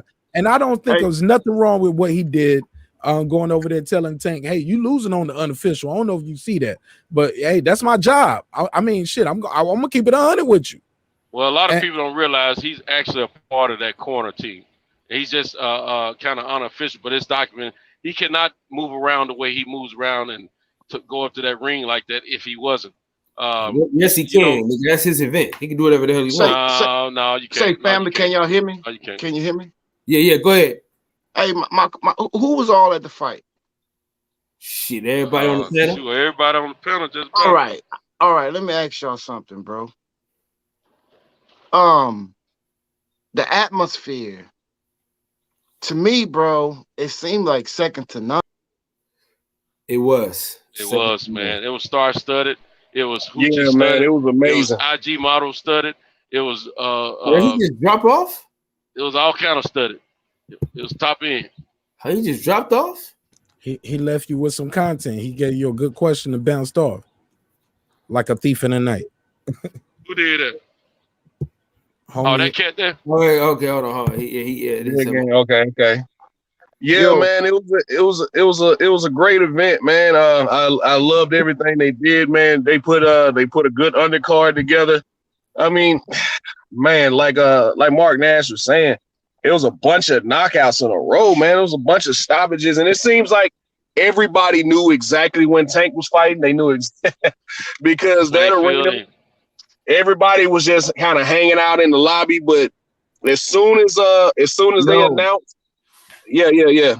As soon as they announced that Tank was coming out, the arena filled up, man. It was damn near standing room only, man. I think a lot I believe it was Kyle said it yesterday. I believe all these black fighters need to start gravitating towards Atlanta because they support these fighters here, man. And not only that, Mario Barrios was well represented in that crowd, man. He got a nice little pop. He got a nice little pop when he came on the screen and when he did his walkout, man. So yeah, it was a great event, man. I gotta disagree. Man, hold on. To a point. No, they was excited for Mario Barrios, but his ring walk was very anticlimactic. When they announced his name, but that drum roll with that but check like this out, I think man. people was waiting to see some mariachi bands or something. Yeah, right. But that was that Aztec shit. But he was bringing the battle drum, bro. That was the battle drum. I get. Listen, I get it, but I'm just saying some of that shit didn't translate well in my section where I was sitting there. But check this out, though, fam. Check this out. This is my thing. What I wanted to cook on. Yes, sir. All right. Look at our people, how they behaved. Them niggas ain't booed that man, bro. You know how a black man go into a predominantly Mexican, like Cali? Oh, them it wasn't. They'll boo your ass. Dude, the class and the respect our people gave, bro, that shit was sick. But he had a lot of support himself, though. But he earned people respect, though, because he went in there with that warrior shit. Man, a lot of guys would have tucked it in after that one round where he got dropped twice. They would have tucked it in. Like, man, he earned people respect. Man, he definitely earned Tank's respect. I heard heard Coach Calvin say, man, I hope him and Tank get to go out and hang out together, man, because we like him, man. We want to work with him and keep him around. And there's nothing wrong with that. It's a brotherhood, man, and they know each other very well that night. Let me tell you all this, bro. Like, I've been trying to tell people that Mario Barrios was a fucking dog, but people they didn't understand that. Now y'all can say what y'all want about Mario Barrios not having the name or whatever, but he a fucking dog, and a lot of people can't beat him at 140. If he stay at 140, a lot of people can't beat him. Now I don't want him to go to 147 because 147. Ain't nobody fucking with Boots. So he keep his ass at 140 if he can and get his belt, get another belt because it's doable. He can beat a lot of people at 140. You know what I'm saying? Tank is different. Tank is the one. Like his name said, he's special. But I'm gonna tell y'all like this, man. In the words of the great philosopher Lil E, man, I want y'all to breathe air and live life, man. It's always a treat and pleasure as me. Thank y'all for breaking bread with me. Y'all know I gotta be up at 4 a.m. To miss these folks. Y'all boys keep it going. Shout out to Cam for always holding it down. So Rob Brown, man, salute to my brother. You can cook right after I get up off here, and I'll see y'all tomorrow. Kyle, it's all love, man. All right, Kyle, man, take it easy, bro. But Best Pews, Rob Brown, y'all hop in, man. Let us know what y'all saw.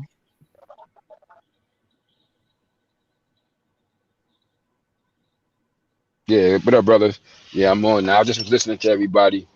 You know, it was some real good, very good points of view brung, on what they saw and their different perspectives, for a real good night. What seemed to be a very good night of boxing, a nice event.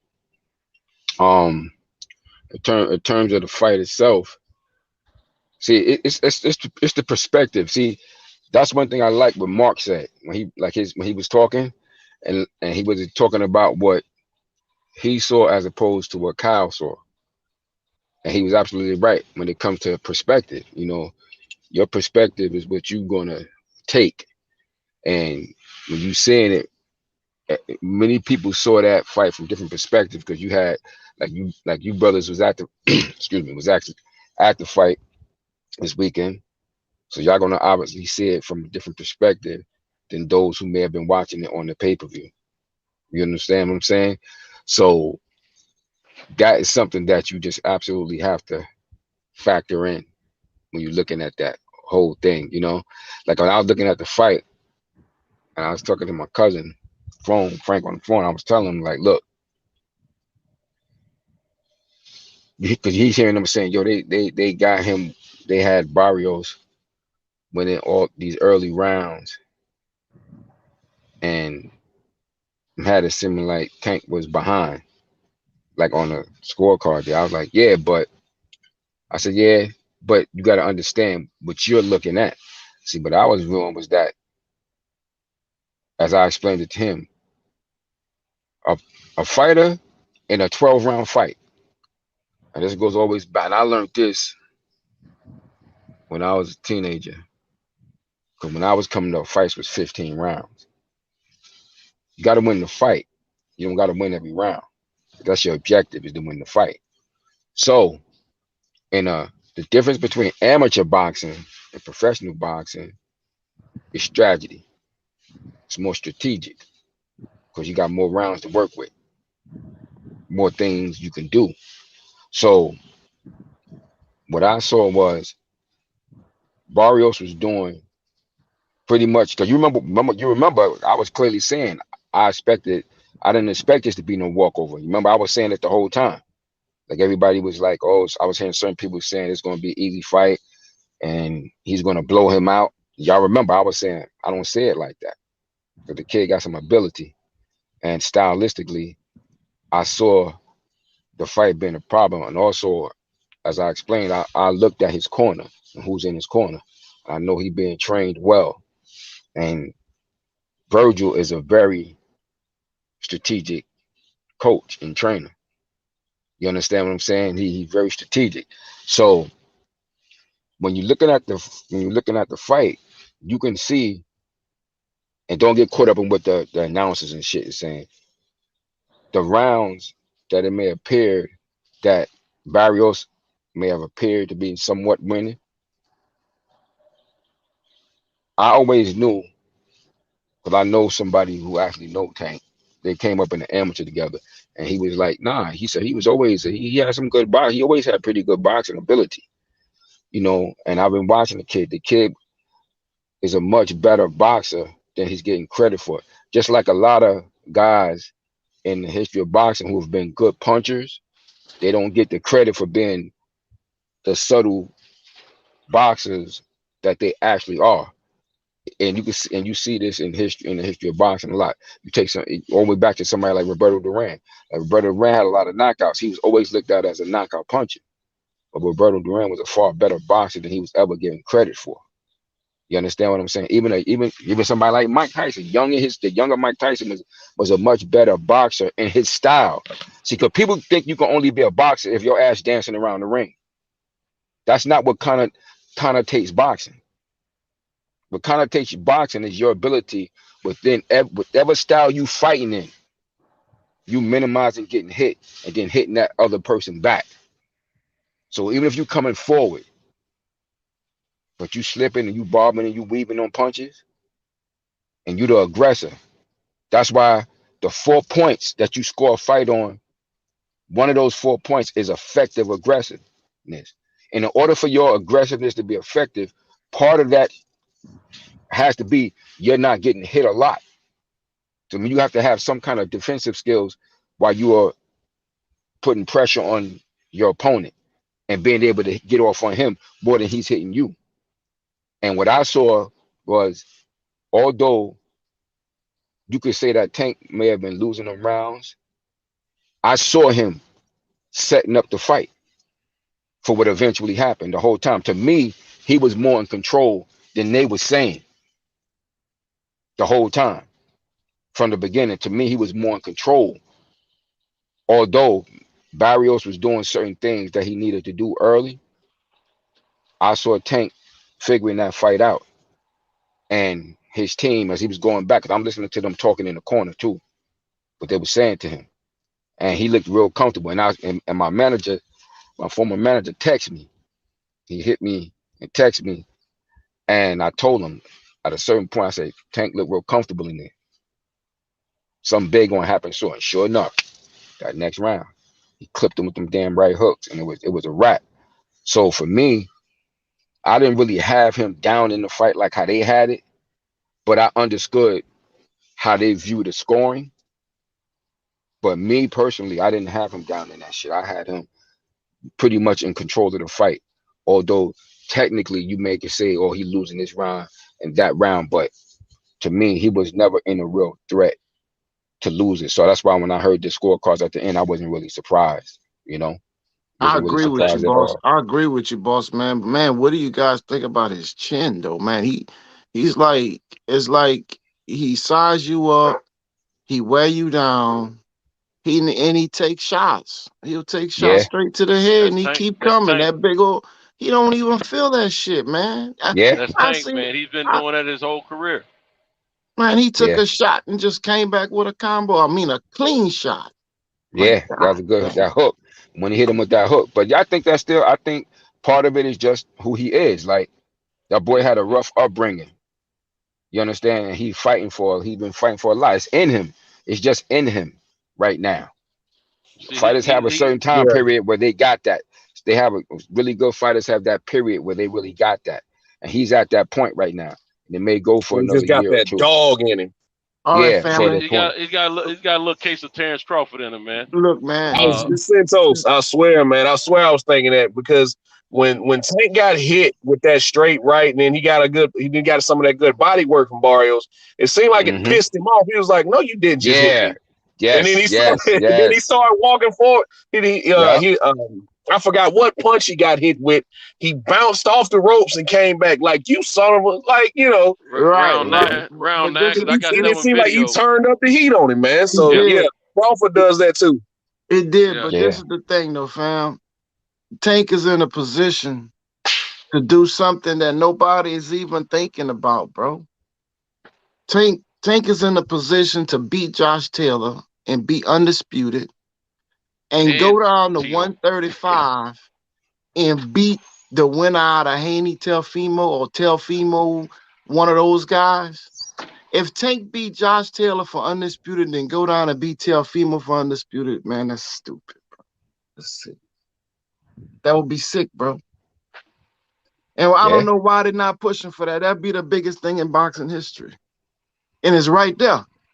Well, you know, Bob Arum, if he see an opportunity to lose his titles out of his organization, he's reluctant in making those fights. So specifically especially to Floyd Mayweather. You kidding me? Exactly. Man, they gotta do what they gotta do. Especially to Floyd. Shit, he'd rather do it, but anybody but to him. Yeah, they gotta do it though. They gotta do it. They gotta be Tank and Taylor. But then the other piece of that, will T.O. take the fight? I don't think he will right now because Tank looks too strong. He's reluctant in fighting Devin. They getting ready. The next fight that T.O. has, if he gets past Kambosos, is Lomo. Lomo had a hell of a show Saturday night himself. I watched that fight while I was watching the Tank fight. He devoured that kid, man. He devoured him. And I watched some of it. That's the next fight after Kambosos. I can promise you that. If anything else, without question. Yeah, because Bob gonna keep that money in the house, and he's been trying to get T.O. to fight that kid again anyway, and he just won that battle. Man, yes, sir. That's where a lot of this friction came from between T.O. and Bob too, because T.O. didn't give Loma that immediate rematch. T.O. started trying to go off and make his own money, but I just want to ask the question. I just want to ask the panel a question real quick. And I said this last night on Fresh Show. I want to know what's up with this great myth about Teofimo Lopez Jr.'s power, because now we've seen Linares drop Loma, T.O. didn't. Now we saw Loma stop Nakatani, and T.O. went 12 hard rounds with him without stopping him. So I just want to know, where did Teofimo Lopez Jr. power go after the Richard Commey fight? He's got the power, but I think this is a case of styles make fights. Lomo fought his style for the Takanani is just what I thought it would be. And that's why I kept saying, I think me and Pugilis both spoke on this. The angles, the speed, and his IQ was going to be too much for that kid. That kid don't move enough. He's tall, just a straight target. But not only was he out punching him, he was hurting him. But the kid is tough. He didn't go down, and out, those are stoppage. But he's tough, man. And he's a big boy. Yeah, and, me and you talked about that. Yeah, that's me and you talked. Me and you talked about that. We figured that's what was going to happen. And also, I expected that from Loma because he has to do that. He had to fight that way. He hungry. He got something to prove. He got an ego. Right. He got an ego too. Yeah, but so he got something to prove. You got to realize that Teofimo is still in the learning process. So he's getting better with each fight. So by the time he got to Loma, he then got better than that. And then, like the brother said, styles make fights, you know, and he needed that tough, rugged fight, you know. So he was ready for Loma at that time. He was, but I'm gonna tell you, Loma still feels he's better than Tio. He's been feeling that since the fight night, because since the second half of the fight, he's been figuring he's better than Tio. Tio had his number that night, but I'm gonna tell you, the next fight will be a totally different fight. He knows what kind of power he's facing at this point in time, so he's gonna fight it a whole lot different from the beginning to the end. But that can work against him too, though. That can work against him too, because he got in order for him to beat Teo, he got a box like that. That, like when they call him that matrix stuff moving around, he can't stand in front of Teo. That's why when he was moving in that fight, his strategy was actually good. He just didn't let his hands go enough until too late. Had he done that a little earlier, fighting the way he fighting, he could have had more success. You just got to let your hands go and not just be moving all the time. I think the main point of where he lost that fight against Teo the first time, Teo and his team was prepared for those angles and they took him away from him. That's his. If you look at Lomo's fights, he's great. He's a great fighter. I'm not going to sugarcoat none of it. And I'm not a fanboy. He's not my favorite fighter, but I give credit where credit's due because as we all say, we'll fight fans first. And I believe that on this panel here. However, his main weaponry is his athleticism. He can get you from either side quicker than you can respond in most cases. Well, Teo responded the best as anyone has done so far. Now I know he lost to Orlando Salido. I know he lost to him, but he lost to Teo through quickness, power, and them figuring his game out. He's got to change up a little bit more. He's got to be a little quicker or something. I don't know what he's got to do because even though he beat Nakatani as easily as he did, Nakatani and Teo are two different fighters, and that's two different styles. So it's still going to be competition between the two of them, but I don't think it's going to be a one-sided fight, one half of the fight, and then a mixed fight in the second half. I think it's going to be back and forth from the beginning to the end of the fight. And I don't see Loma hurting Teo enough to get a stoppage or to knock him out. But I think he's going to hurt him enough to get more respect out of him. So, you know, it's going to be very interesting, man, to see them two fight again. It's going to be a hell of a fight. But the Loma that won the other night, that showed up the other night, that's a hard to beat Loma right there. It ain't too many fights that can beat that kid. Well, it looks like that because styles make fights, like the brothers say, bro. I think if you get in there with Teofimo and try and press the gas early, it's gonna be like I thought it was gonna be with a knockout. Because my prediction was knockout by Teo or decision by Loma. I don't know it's both ways, but that's what I felt. But it was decision by Teo. But if Loma pressed the gas early, man, it ain't gonna look good.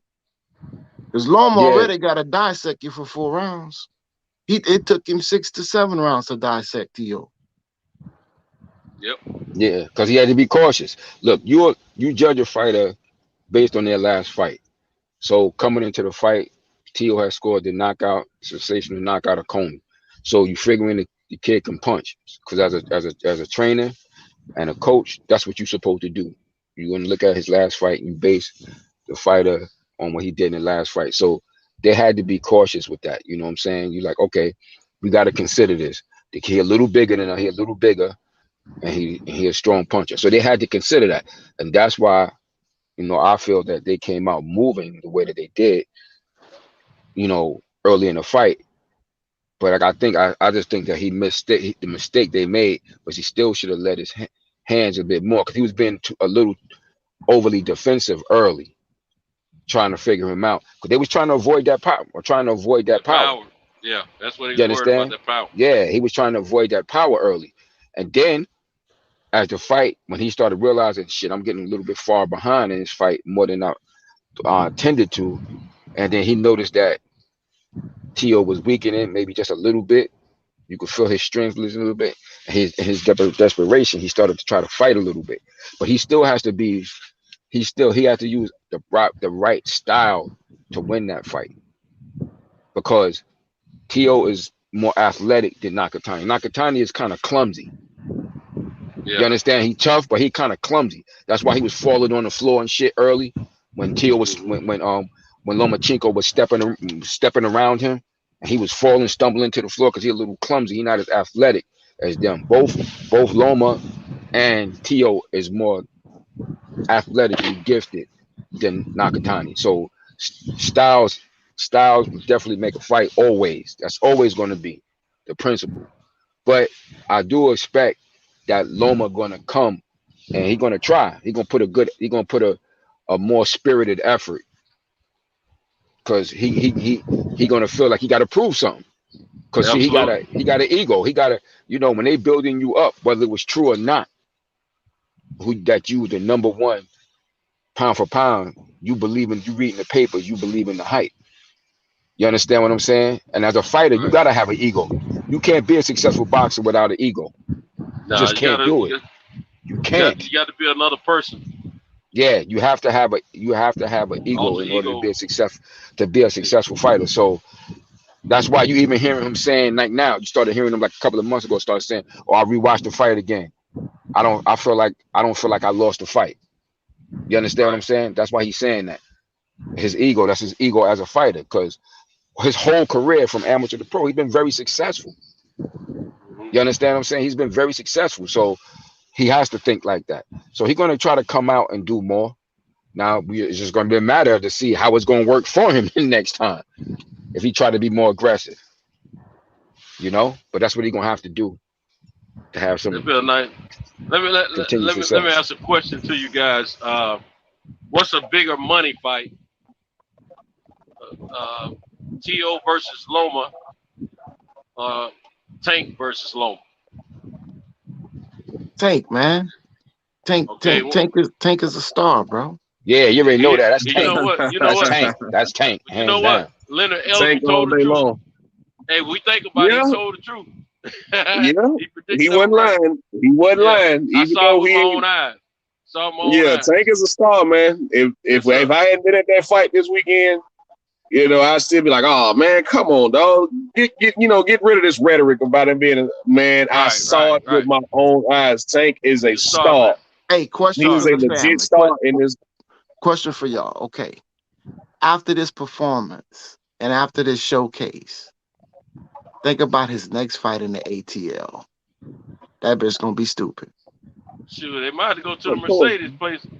That bitch gonna be stupid. Man. I think that's next. I think he's. I don't think he sold out. I don't think he sold out the Gamboa fight, but this fight here, complete sellout, man. And I think that would be a good fight if he had to go to the. Right. Let me ask y'all this, man. I say that because people like me that didn't go and that know it was lit, that know the atmosphere, we got to go, bro. I got to go. Man, you got to take that in, man. It was a huge event. Go to a Tank fight. I'm gonna tell you, I'm not trying to. They're not giving me any money out of this, but if you don't go see another professional fight, go to a Tank fight, man. Nah, man, that's my element, bro. My element around my people in large crowds around my people, bro. Yeah, that's my element. But the stars are gonna be there. What type? City of Atlanta's already lit. Period. A lot of celebrities. Look, Julius Irvin. Dr. J. He was at the freaking fight, man. At the Dr. fight. J. Evander Holyfield. AB pulled up. Yeah. I mean, it was an event, man. Little baby walked him out. So it was an event, man. Let me ask y'all this, bro, because I got my feelings about it, man. I really feel bad for the kid. After his last two fights, where does Jason Rosario go from here, man? That was hard. I mean, it's a part of the game. That's what you signed up for. This is a rough sport. But those last two knockouts, man, when he got knocked out by Charlo to the body and then seeing him crumble after he got hit in the same spot by Lubin Saturday, there's something wrong with Jason Rosario. I think he's a young kid, man, and to still be getting knocked out like this now, he's not getting slept, so to speak. He's not getting knocked out cold, but there's something wrong with him to where he's getting viciously knocked out to the body in his last two fights. Like he could barely stand after his last two fights and taking that punishment. So Hey. I just want to know, where does he go from here, man? I think him and Jared Hurd got a date. I think him and Jared Hurd got a dance. Rosario got to get a tune-up fight. He got to rebuild. He got to rebuild himself back up. You know, take a couple tune-up fights. You know, man, help that man get himself situated, man, because he's coming off 2 knockout losses, like you said, devastating knockouts to the body. So you got to give him some easy fights and rebuild the young man back up. Hey, I got a question for That's y'all. part of it. He But might, to he say, might as have a former champion, bro, like the way I think about it, I can't give you no easy fights, man. He was a former unified champion in that division. I can't give you no easy fights, man. I think the next date for him has to be him and Jared Hurd, man.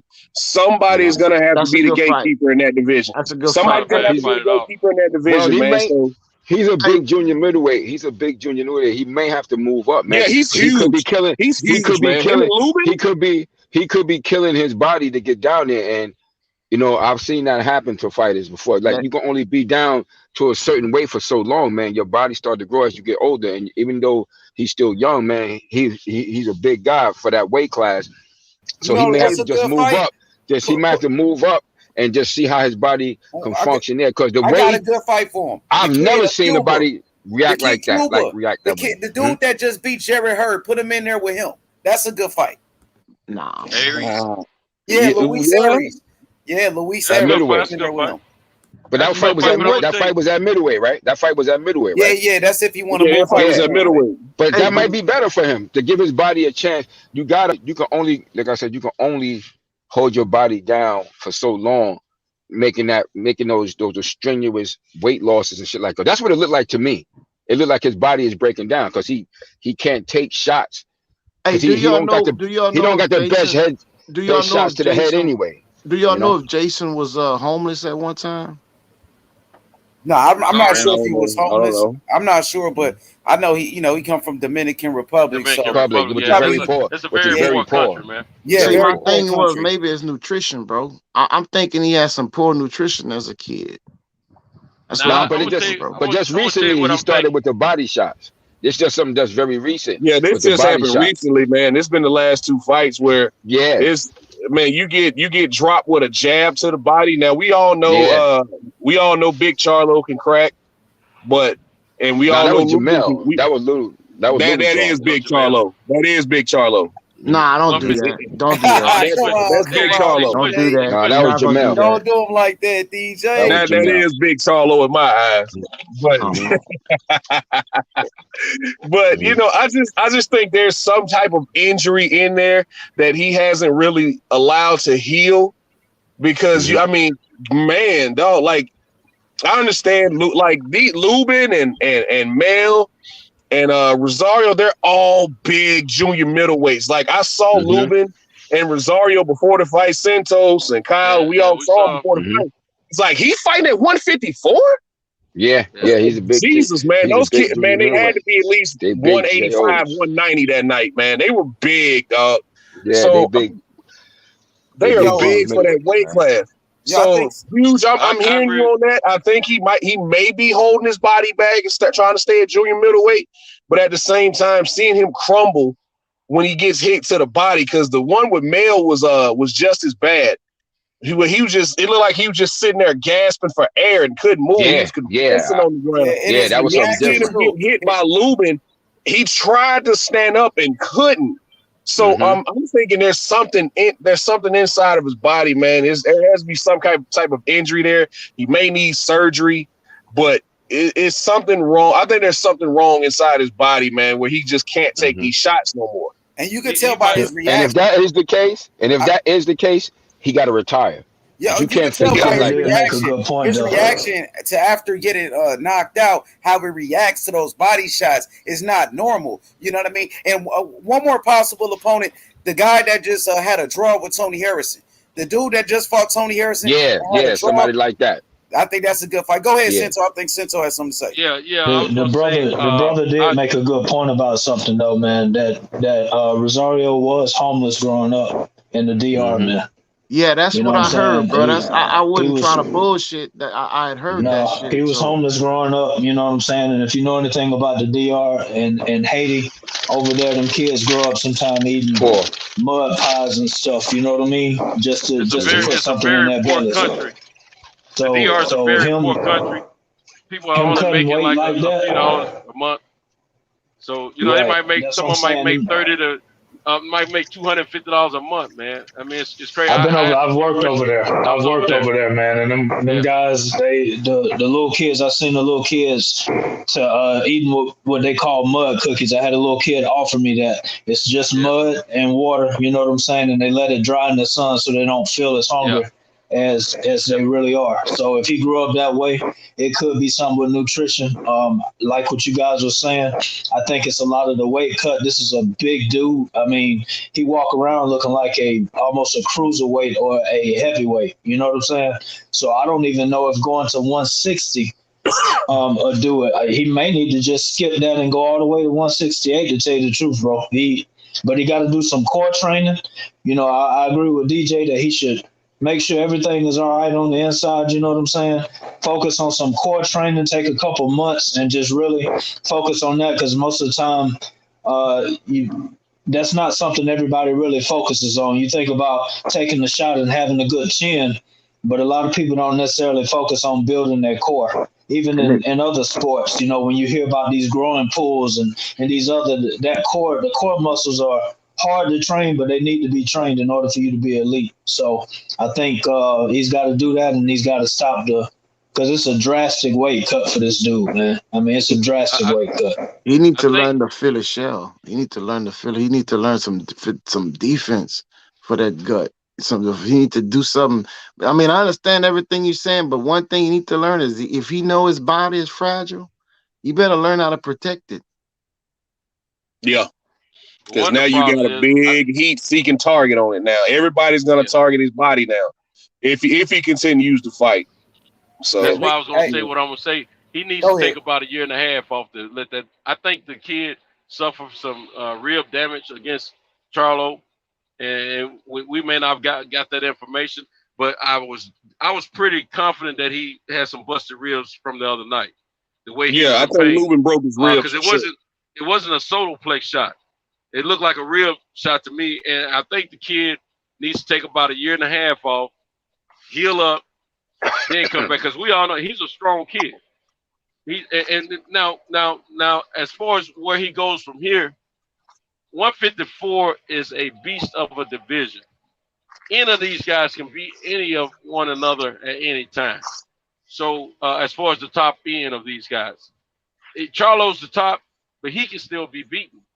So I think he's in a good division to make a living, but at the same time, he needs a year to a year and a half off to heal that body, because I don't think he was properly healed.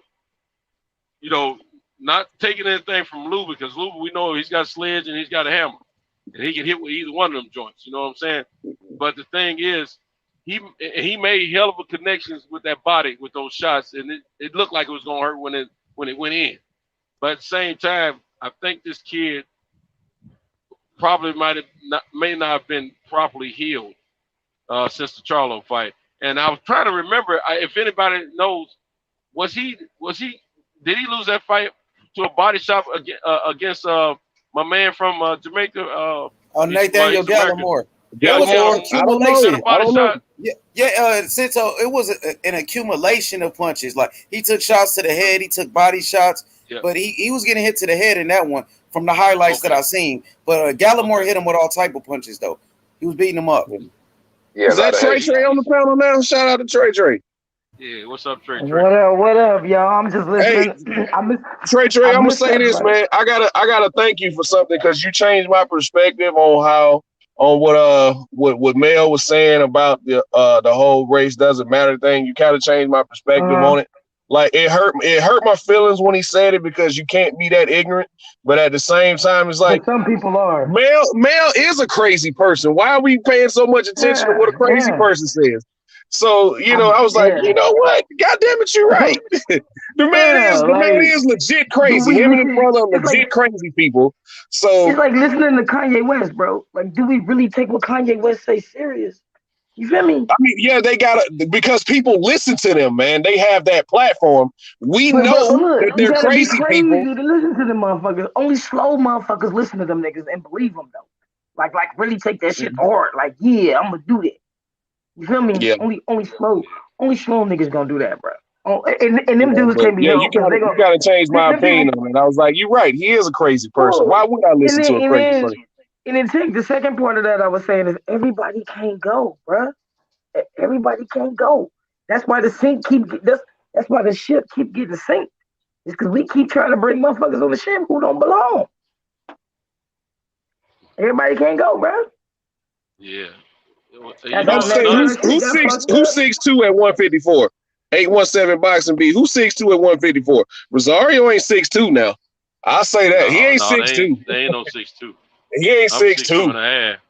How tall are you, DJ? He ain't 6'2", but how tall are you, DJ? I'm only 6'1", and I was taller than me. No, you taller than me. I'm only 6'1" and a half, but. And he might be 6'2" because ain't the Charlo brothers like 6'1"? No, I think they both 6 foot. Yeah, I thought they were 6 foot. I think they both 6 foot. Because Rosario is kind of big. He may be 6'2". Look at that. Yeah, he's big. He's big, but he ain't 6'2". Him and Lubin about the same size, and they weren't taller than me. He ain't 6'2". Yeah, I missed that fight, man. I missed all the fights. I was flying that day, but I was able to catch. I was able to catch Loma, and then I was able to catch the Tank fight. But when you watch a bootleg like that, they downsize the shit, and you can't really see everything you need to see. So I really can't make it. You gotta get your new plug, Trey. Yeah, I mean, if you need some sites, man, I got a couple of them, bro. I'll help you out. All right. But, yeah. But here's my next question, bro. You know what I'm saying? I just watched it on YouTube. Yeah. So, but I did catch Here's my next question to the panel. Like full time. My next question to the panel: does Lubin get that Mel rematch next after Mel goes for undisputed against Castano next month? Does Lubin get that rematch? I think he more than deserves it with winning six. I think six in a row. Top two. Yeah. Yeah, 6 in a row, and he became the mandatory for Mel's WBC belt. So all the other big names got immediate losses here recently. Who? Well, who else they gonna give all it the to? other big names in the 154. Hurd got a loss. Rosario got a loss. Who was that? Somebody else got a loss.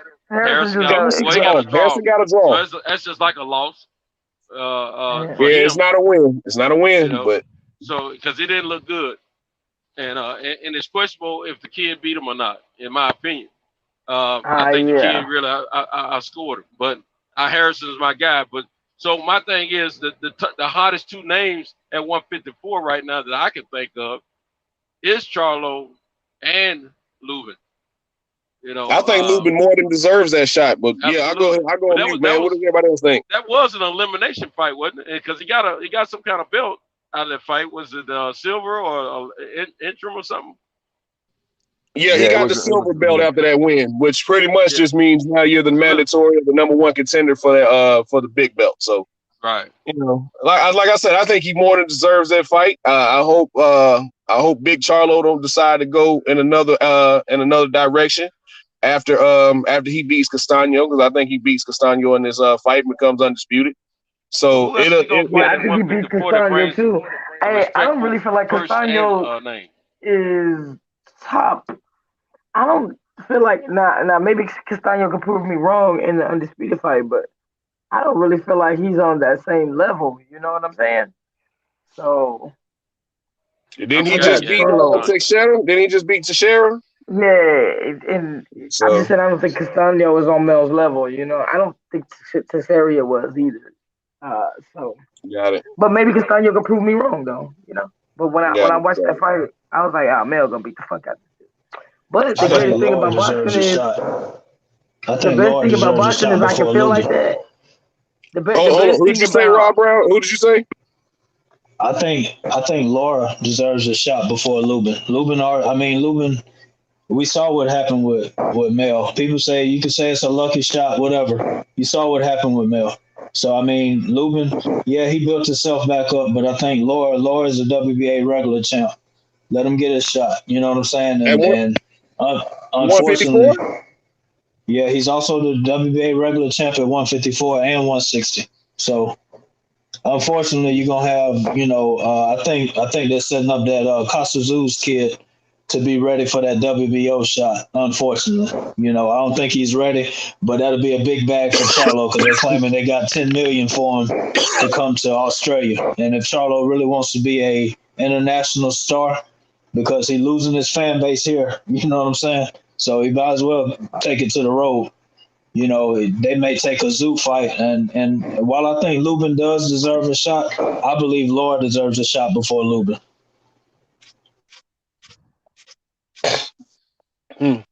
Interesting. Can't really argue with that. Also interesting. Yeah, I was gonna say interesting. Can't really argue it.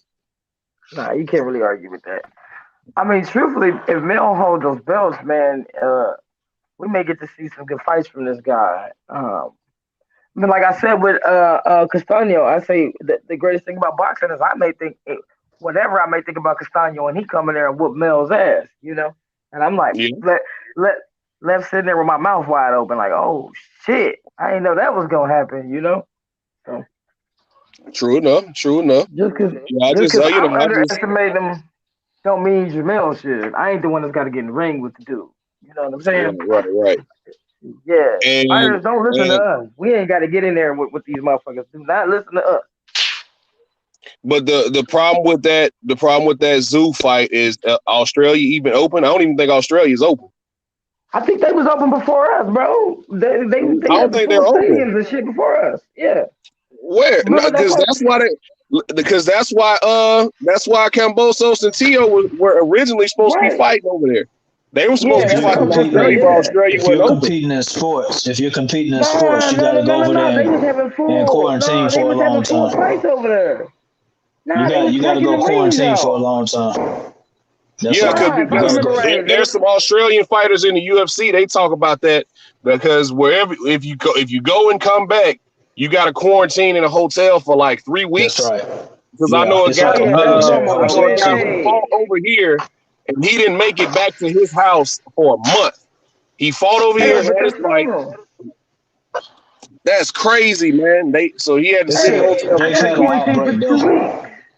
Australia has had. Listen, Australia. I got to quarantine for 2 weeks. Listen, Australia just had a big outbreak. So right now everything is canceled. All right, but what it was is that when you go to Australia, you got to quarantine in almost like what you would call a military hotel, so to speak. They guarding it, and that's what people are having a problem with.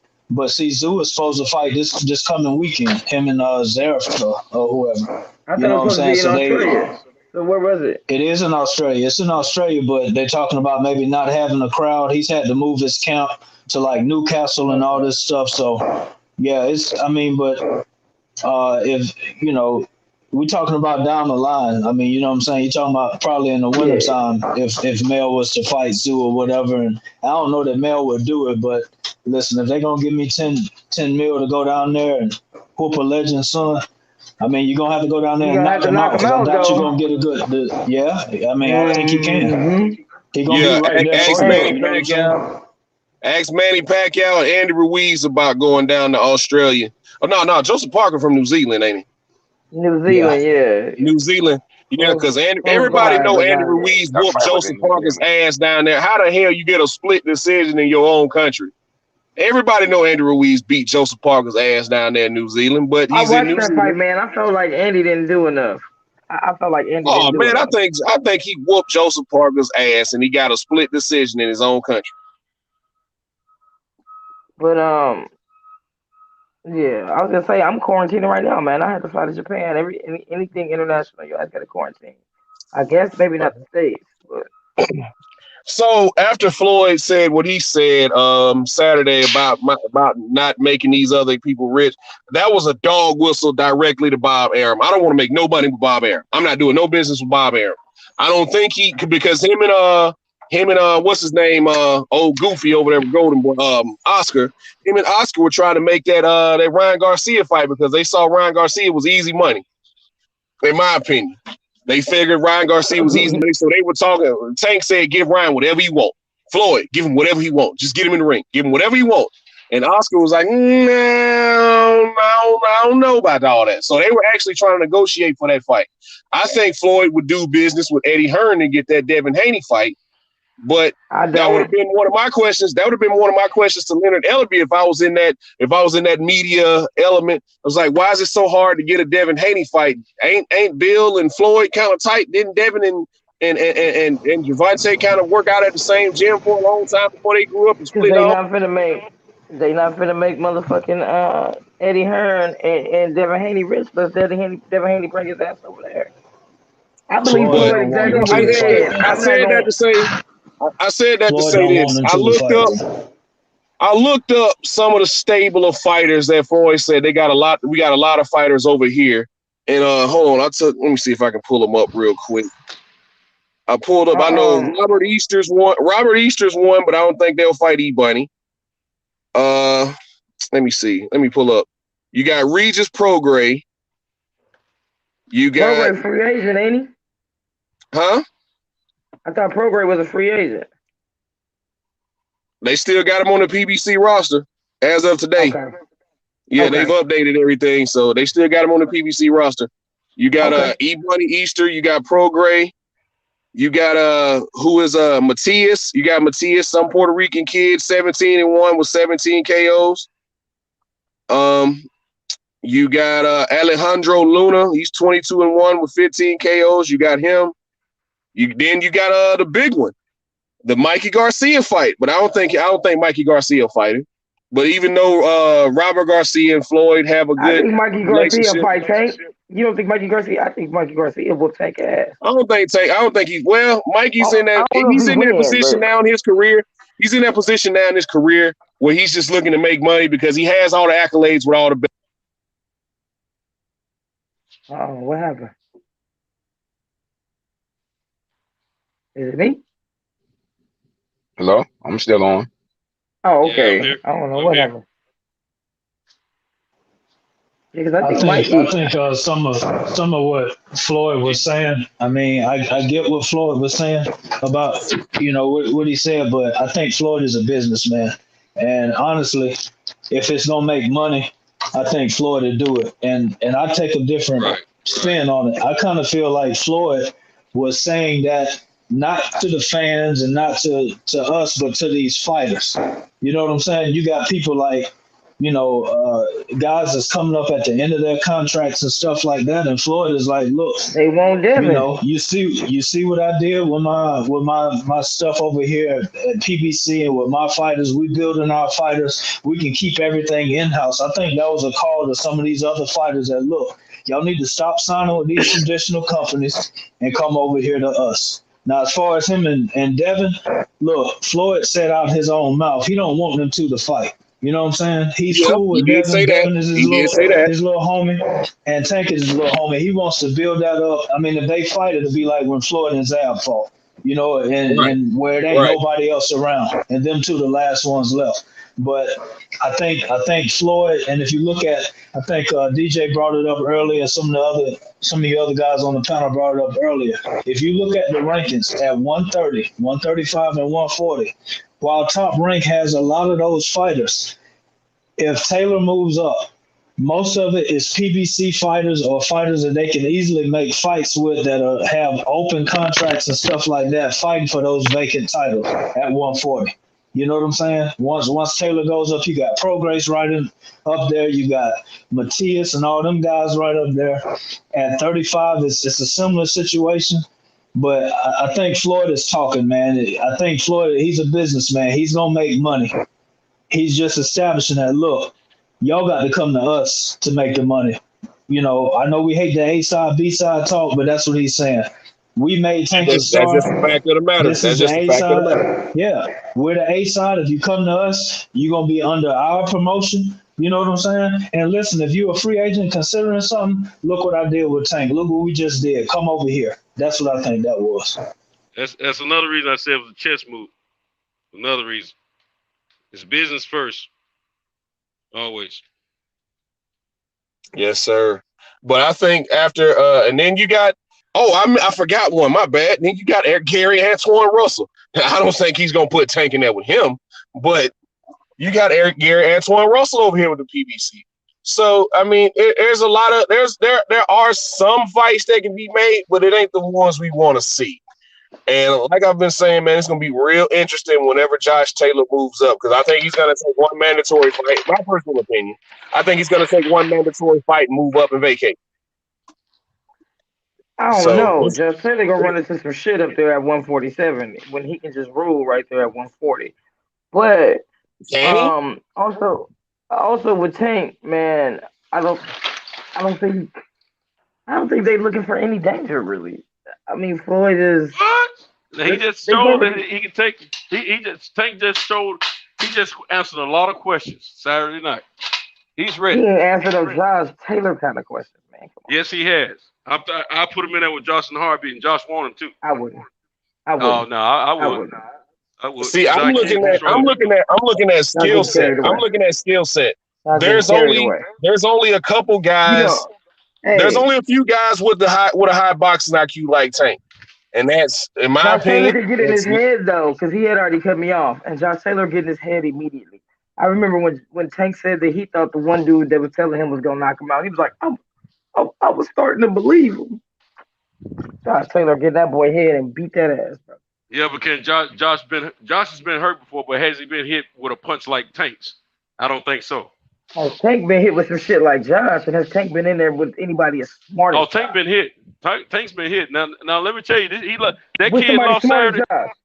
With somebody that's as smart as Josh Taylor too, because Josh Taylor's smart too.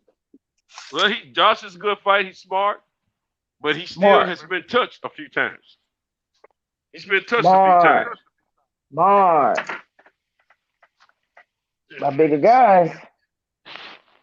See, the thing with Tank is I think this is another part. I think we overrate that size. I think we overrate that size shit because Tank been 5'5" his whole life, bro. And he's been fighting bigger guys his whole career. He's been fighting bigger guys. And like I said before this fight, Tank does not. I think people understate this. Tank does not have to cut weight at 140. He can eat whatever he wants. Did y'all see him at the weigh-in Friday? Tank's face was full. He had all his color, and that power carried late. That was my prediction going into the fight. That power carried late. Yeah, other guys start to slow down. Where other guys start to slow down, Tank's gonna get stronger. Make no mistake about it. Barrios was sitting down on them punches trying to get Tank out of there. He didn't come in there just to give his belt away. He didn't come in there just to be happy to be there. Barrios came to fight, and that's why I gained a lot of respect for him that night. Barrios came to fight. He was a game fighter, but at some point, all that swinging and missing.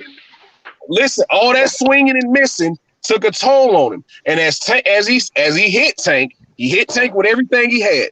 And as he hit him, and the more punches he threw, you could see Tank, just being there live, you could see him. It was like, okay, he was getting closer. Every time he threw something, he was getting closer and closer and closer. Yeah, I agree. I totally agree. Taylor don't give up his height like what you call it though. Josh Taylor don't give up his height like simply. It's not. See, that's what we just. See, that's what I disagree. Yeah. Listen, Josh Taylor is weak to the body. Yeah, that's Josh Taylor is weak to the body, bro. Everybody that's fought Josh Taylor and went to his body has hurt him. If you think about the Ramirez fight, Josh Taylor was in danger by somebody going to his body. Progress went to his body. What you think Tank gonna do? What you think Tank gonna do?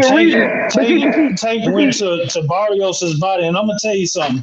From what I saw from Barrios, in my opinion, is what Ramirez should have done against Taylor. Barrios probably would have gave Taylor an even better fight than Ramirez. That's what I was about to say. I was about to say that. Totally agree. I like to see Barrios against Josh Taylor. I think he can give him a hell of a fight and possibly. Hell yeah. That's what I was about to say. Mm-hmm.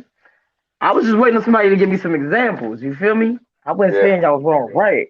Yeah. See, and that's why I differ, man. I don't think Barrios gave away his height. I think Tank took it away. He took it. He did. Because he started later on in that fight, he started to smother all his punches. If you can't get me on the end of your punches, I'm taking the power out of it. I'm taking the pop out of your punches. And the more you try to throw with me, and you can't really throw everything into your punches, you're not going to hurt me with anything. I think to beat Tank, you really have to gain his respect with your punching power. That's why he was able to walk down Leo Santa Cruz. Everybody wanted to point to that Santa Cruz fight. I don't know. Santa Cruz jab was giving Tank problems. I was like, no, Tank realized in that fight, Santa Cruz can't hurt me. Right. So I'm finna walk your ass down. I'm finna smother all your punches. I'm gonna put my forehead right in your chest, and I'm gonna make you fight me. And that was another reason why I picked Tank in this fight.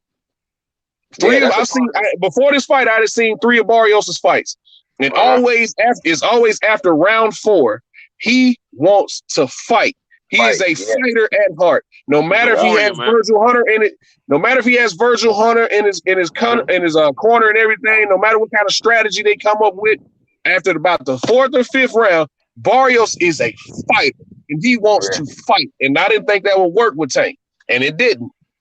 Yeah. No, that ain't gonna work with Tank. That ain't gonna work with him. That's that San Antonio Indian in Barrios. Fight. Like I said, I need a better view though, man. I need a better view of the fight, man. Yeah, that's just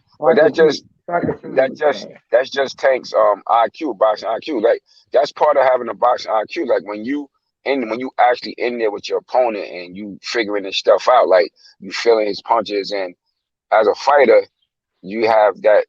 As a fighter, you have either that fight or flight shit in you. And any real good fighter who got that fighting heart shit, that dog, when you get hit with a good shot, and once you don't go down and out, you're gonna go at that motherfucker. And that's what Tank did. That's why if you saw he got nailed a few times, he started coming at him. And you can see it in his face, like his face literally lit up. I saw this, I literally saw it in his face, and he started putting that extra pressure. And I told my son, I said, I said, this it now. I said, he comfortable as hell up in that motherfucker now. Because he know now. All right, you hit me with a good shot, clean. I'm not out. Just like that famous statement Muhammad Ali made when he fought Sonny Liston years ago. He's like, shit, after he landed that good shot on me in the first round, and I'm still here, he's like, oh, it's on now, sucker. I'm going at you.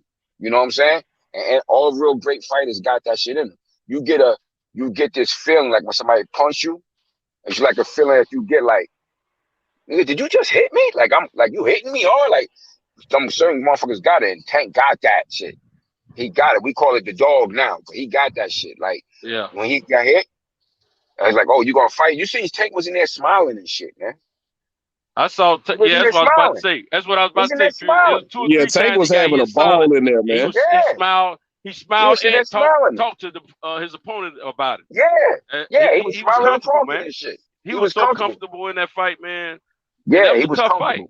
It was still he made it look good, but it was still a tough fight because Barrios wasn't playing. Barrios came to fight. Yeah, but what it is that I was talking to my ex-manager we was texting back and forth. I was telling him, I said, Tank look comfortable in there now. But what it is that even though it was a competitive, because I just looked at just before I got on with y'all, before the boxing session got on, I watched the interview with Ellie Setback in the back talking to him. And he was asking me, he asked Tank, what would you rate your fight? And Ellie was like, I'll give you a 10. And he was like, nah, I wasn't no 10. He said it was like, he said for me, he said it was about 8.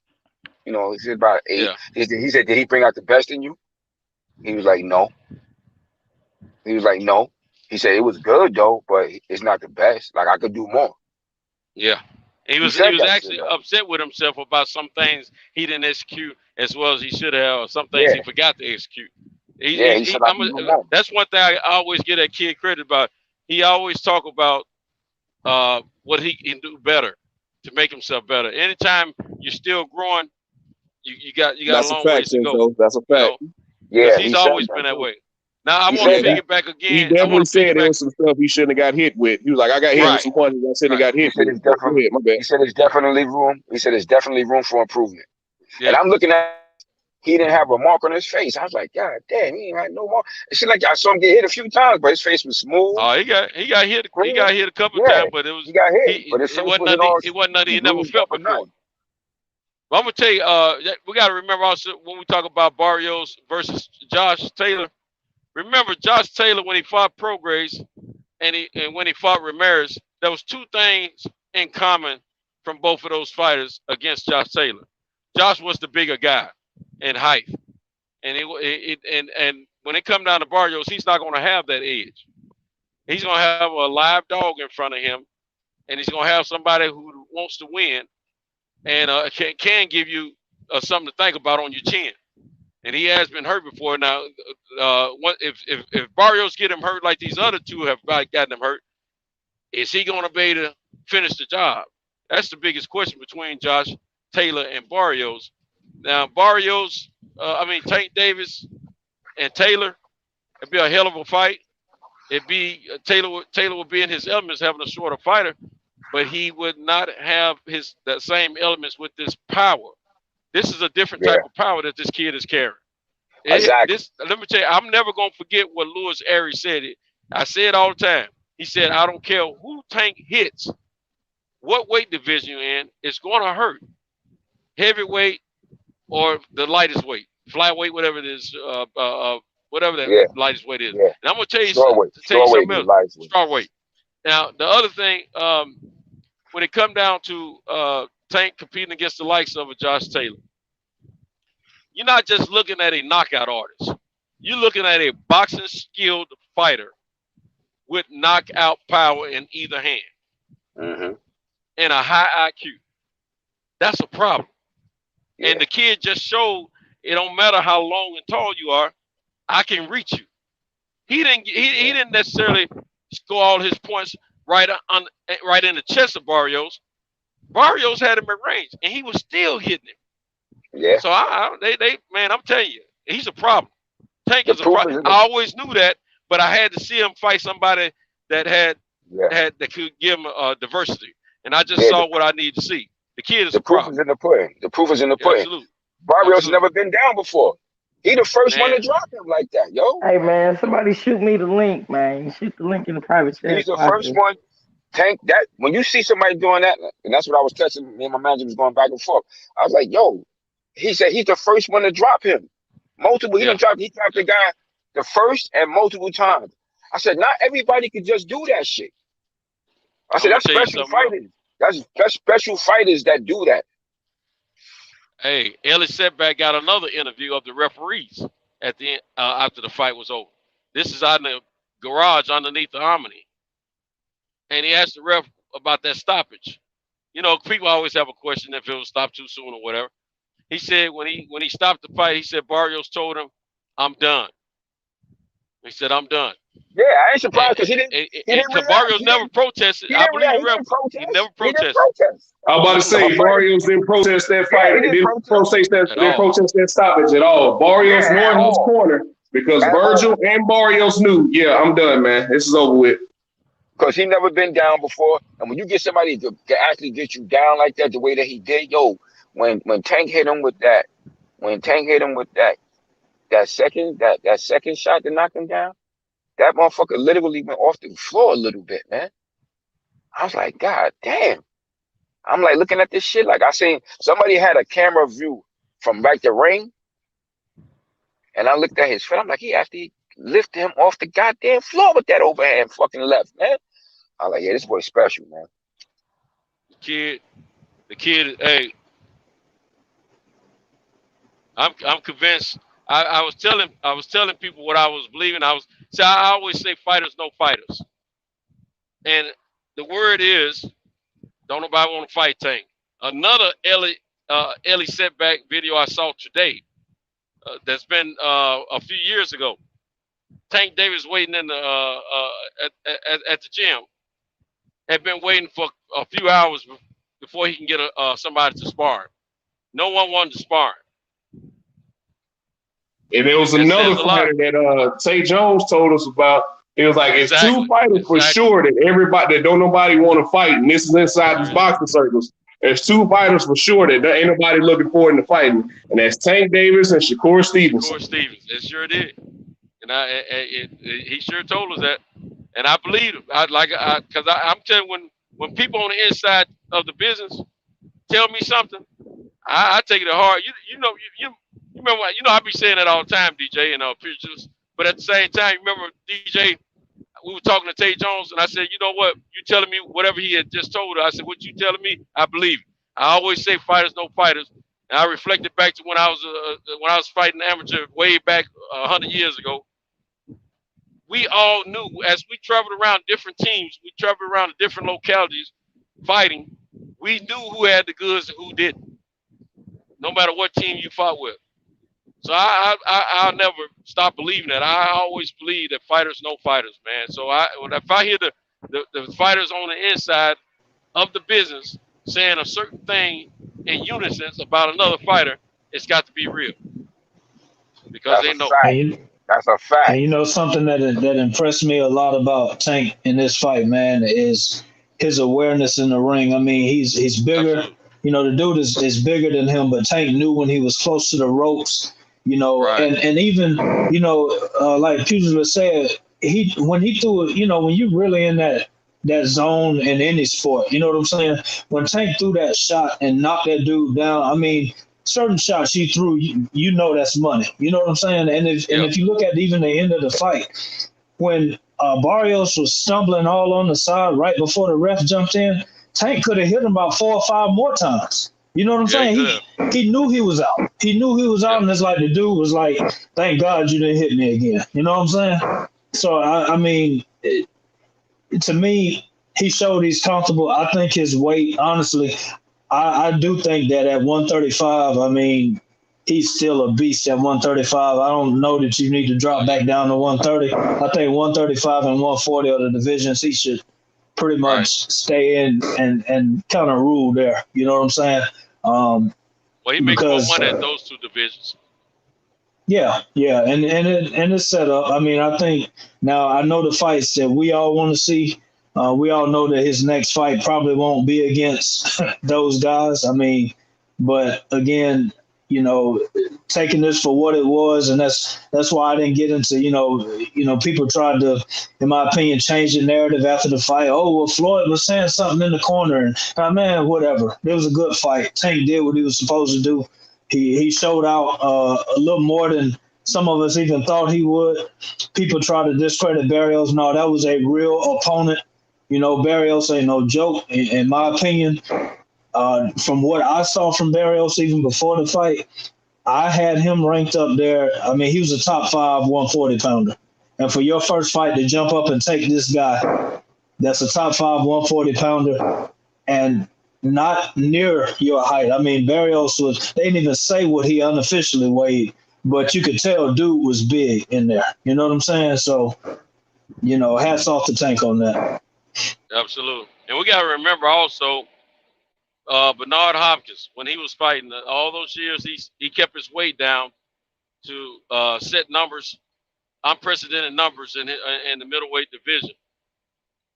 We have to remember, in the gym, he was working against guys much bigger than him, and it was no secret to him or his team that he could go up to the 175 ranks and be successful. And ever since that guy did that, showed some success as far as Bernard Hopkins. When a fighter, his team, does what he did or something similar, I say they know what they're doing. Especially if this fighter is already a semi to high-end celebrity star, whatever you want to call it. So I knew that they knew that he was not being set up for failure, that he had a great chance to beat Barrios. Not saying that Barrios was going to be a cakewalk. We all knew he wouldn't be, and he wasn't. But at the same time, they figured they know the power that this kid is having. Tank said something in the video I was telling y'all about today that was video years ago by Elliot Setback. Tank says, well, everybody know I got the punching record. No. They say everybody know I hit harder than the heavyweights. Mm-hmm. That's what he said. And then the other thing is, he does have the punching machine record on Fox. I mean on ESPN. You know, years ago. So I was at Fox. No, it was an ESPN show, I think. But anyway, no, that was Fox. That was Fox because he was with Sean Porter and somebody else when he did it.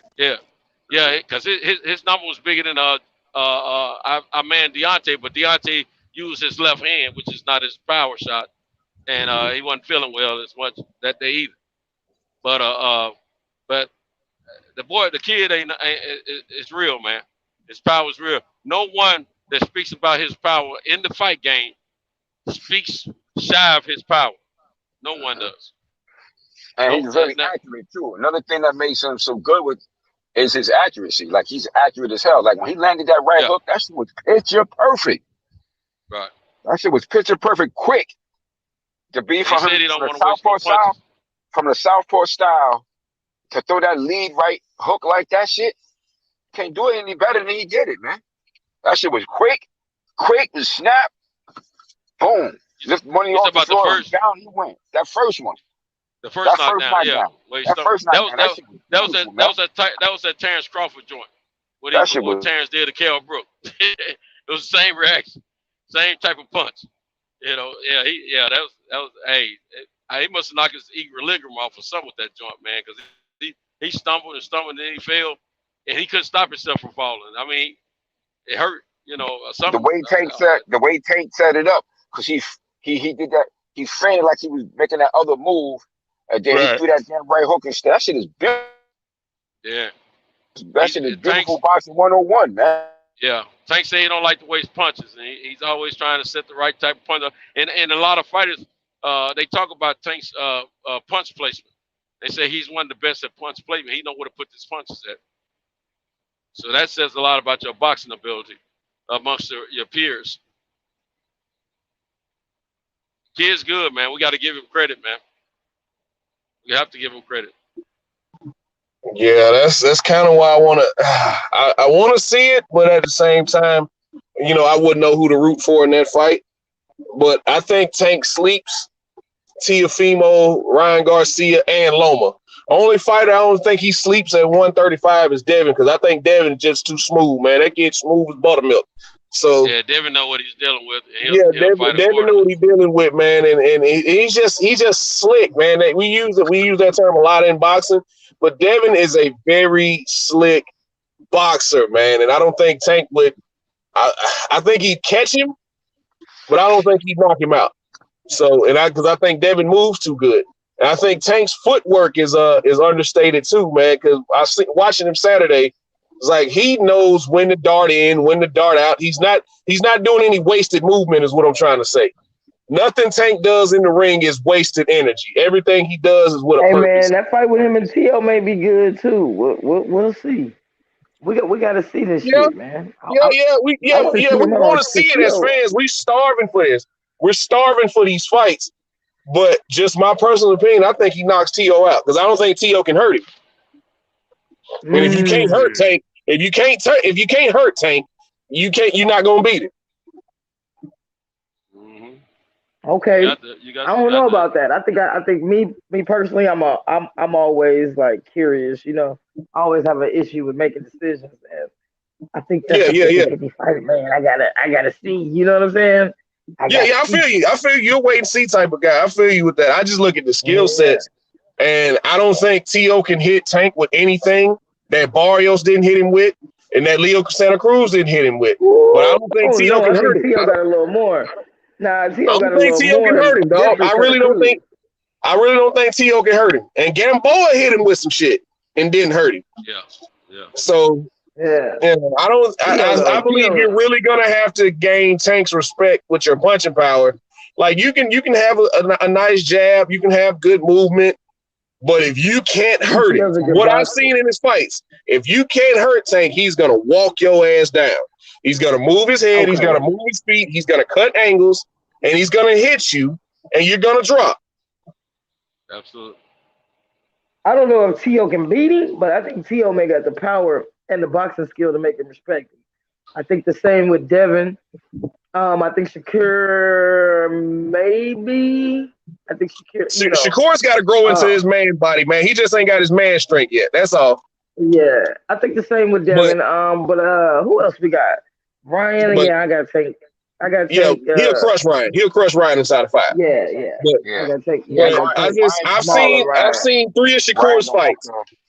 I've seen 3 of Shakur Stevenson's fights. I've watched him stand directly in front of another pro boxer and did not get touched. Yeah. Couldn't touch him. I've watched him stand directly in front of another professional fighter and didn't get touched. Like, come on, man. Shakur is a bad boy. Yeah. I think Ryan struggled. We seen Ryan struggle with the footwork too of a southpaw, so he'd be in a lot of trouble with Tank. Probably the one who got the best, who probably would have the best chance of beating him of all those guys would probably be Shakur Stevenson, if he can make it. If he grow into his strength a little bit more. If he grow into his strength a little bit more, and like he said, like DJ just said, like his ability to stand right in front of somebody and make a miss, like he got that type of capability. He just need a little bit more seasoning with that, because he got to fight more. That's, to me, that's the thing that's hurting him the most. He just doesn't fight enough. A guy like that, they got to fight. A skilled fighter has to fight more. Yeah, Shakur is so twitchy. He's twitchy, man. Don't need to be listening to these fans either. You know what I'm saying? Don't be listening to these fans and these fucking announcers, man. We saw where that got Devin. We saw where that got Devin. You feel me? No, fight your style. If they don't like it, they don't like it. As long as you whooping ass, you gonna get your shot. Keep whooping ass. None of these fighters, none of them, period, need to be listening to any of us. Like I said about with Charlo earlier. I don't think Castaño can fuck with you, but don't be sitting around here listening to my ass sitting on the couch. You know what I'm saying? You fuck around and get your ass whooped listening to me. Because I'm just sitting back looking at it. I ain't feeling the punches. I ain't feeling the wind of the motherfuckers. I don't really know what's going on. All I'm really doing is spectating and looking from the outside. So don't be listening to my ass and you get your ass whooped. Don't do it. I don't think fighters should be listening to fans. I don't think fighters should be listening to fans. They need to be listening to their coaches, their corners, and maybe a tad bit of about what we got to say, but they may need to let a little bit of the one ear and out the other thing roll around with the fans. Because especially fans that's coming with malice and hate. Oh, he was born. No. Don't abandon who you are. Don't abandon who you are and try to become Tank. You're not Tank, bro. Don't try to be Tank. Don't do that. Right. Fight to win. Don't worry about what the crowd said. Fight to win. Stick it, move. Yeah. Just like Mayweather said, and just like Mayweather tells the fighters, just like his father told him, the name of the game, in order to be around this sport for a while and last, don't get hit. Yep. If you can allow yourself to, to not get hit, you can have longevity in this fight, and you can have a equality of life after you're done and over the fight game. Shakur Stevens, prime example. He's one of the closest things to Medrick. Tony. He's Tony. James Toney. He's Pernell Whitaker, and Mayweather all in one, in my opinion. He doesn't get hit. Now, I would like to see him get hit. Not that I want him to lose. I want to see how he responds to a big punch or a few big punches before he sees somebody like Tank. He doesn't need to see Tank right now, in my opinion, because I don't know. In my opinion, I don't know how he's going to respond to punches coming from a guy like Tank that lands on time and that lands in the perfect spot. I don't know how he takes it. I agree with you, Cintos, but also the other thing to that, right, is not saying y'all said this, but we were saying that about all these dudes, Devin, all of them. We want to see them in a little adversity. They have hit some adversity, and now he garbage. And so they definitely got to stop listening to the crowd, right? You go in and you give them what they want, an exciting fight, because keep it real, Devin could have beat Linares with his left hand. Linares couldn't do shit with him when he was just hitting him with the jab and sticking and moving and looking smooth like he was, right? And the moment he started just going for the knockout like a crazy dude and got touched, now he's just a bum. And, oh, don't let this happen. And, oh, don't let that happen. And, oh, he would have got stopped by this person. Oh, if it was only a few more seconds. You know, honestly, y'all, I can't listen to a lot of this shit sometimes because I get so tired of the weirdos. You know, that's why I like messing with y'all. Because I get real analysts, you know, real conversation. Because some of this shit, man, I'm starting to think these dudes is like robots. You know, I'm starting to think this is like computer programs made to say this stupid shit. I'm feeling the way about that. About these weird ass crowds that follow these followers. These followers. You know what I mean? I don't like when these my mama media told me not sources. to be no motherfucking follower. I was taught not to be no motherfucking Sometimes these follower. media guys try to say what they think the crowd will want to hear so they can have a hot take, so to speak, and all this stuff. But, you know, it's just like what you guys are saying about Shakur, man. This is the thing, you know, I agree with what Peter just said. I think he needs to fight more.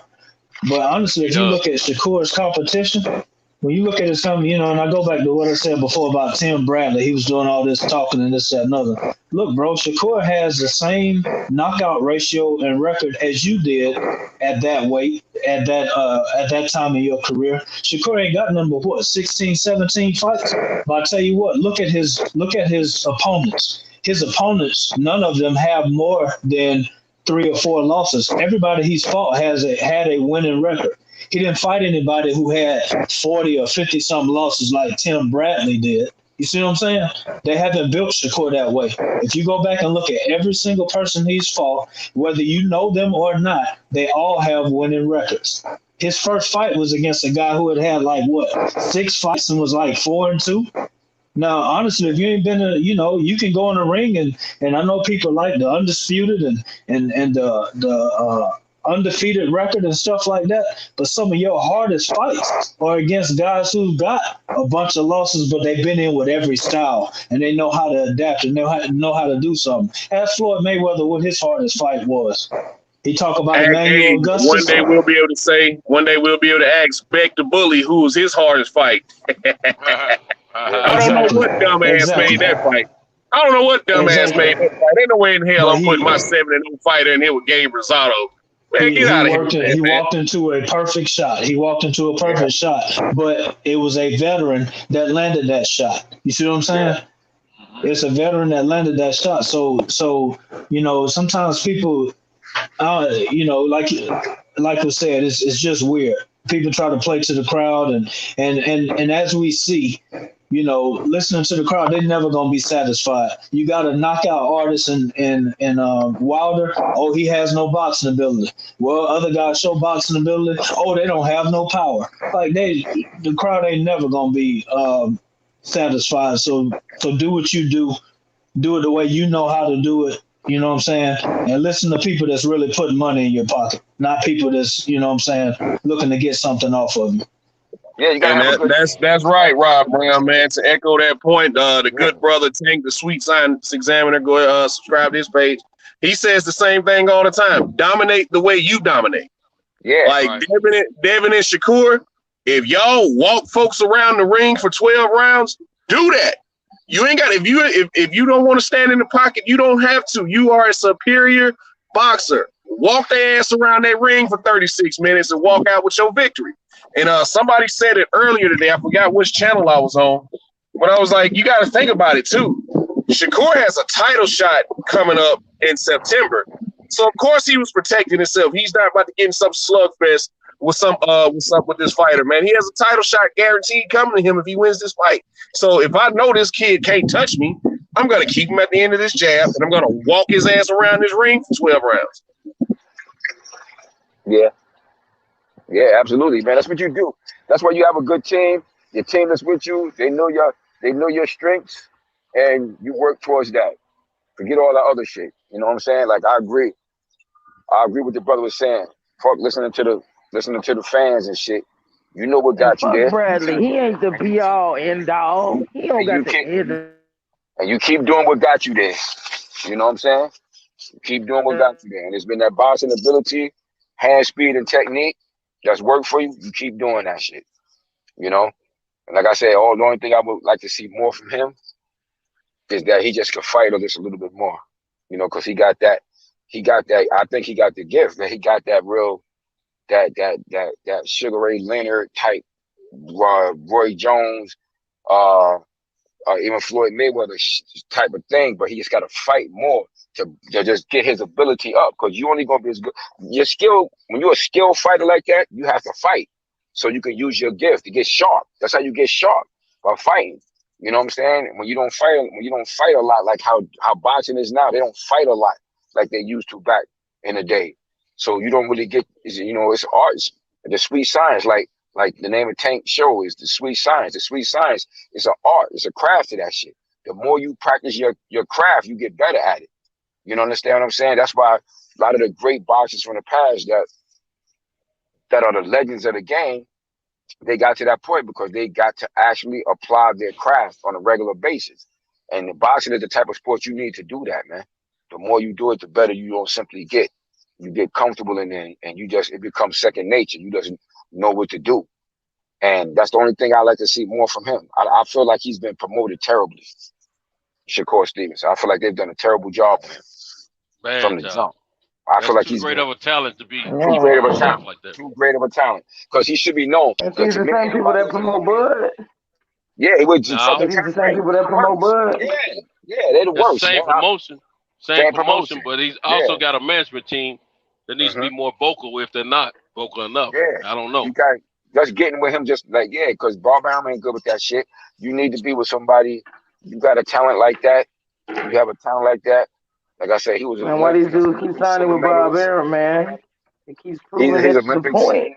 He's a silver medalist. You know, to me, he should be far more known. Like, he got a look that you can sell to the public. That's why I say he reminded me of that Sugar Ray Leonard shit. He got the kind of look. He should be sharing. That boy should be in the commercials, for TV commercials, and a lot of other shit. He should be far. So I got a question. But they doing a terrible job. I got a question, promotion wise, right? He turned down Floyd. But we see what Floyd is doing. Floyd didn't have his paperwork together. Yeah, Floyd didn't have his paper because Floyd initially stepped to him. That's why he did that. Yeah, at that time Floyd wasn't on his game.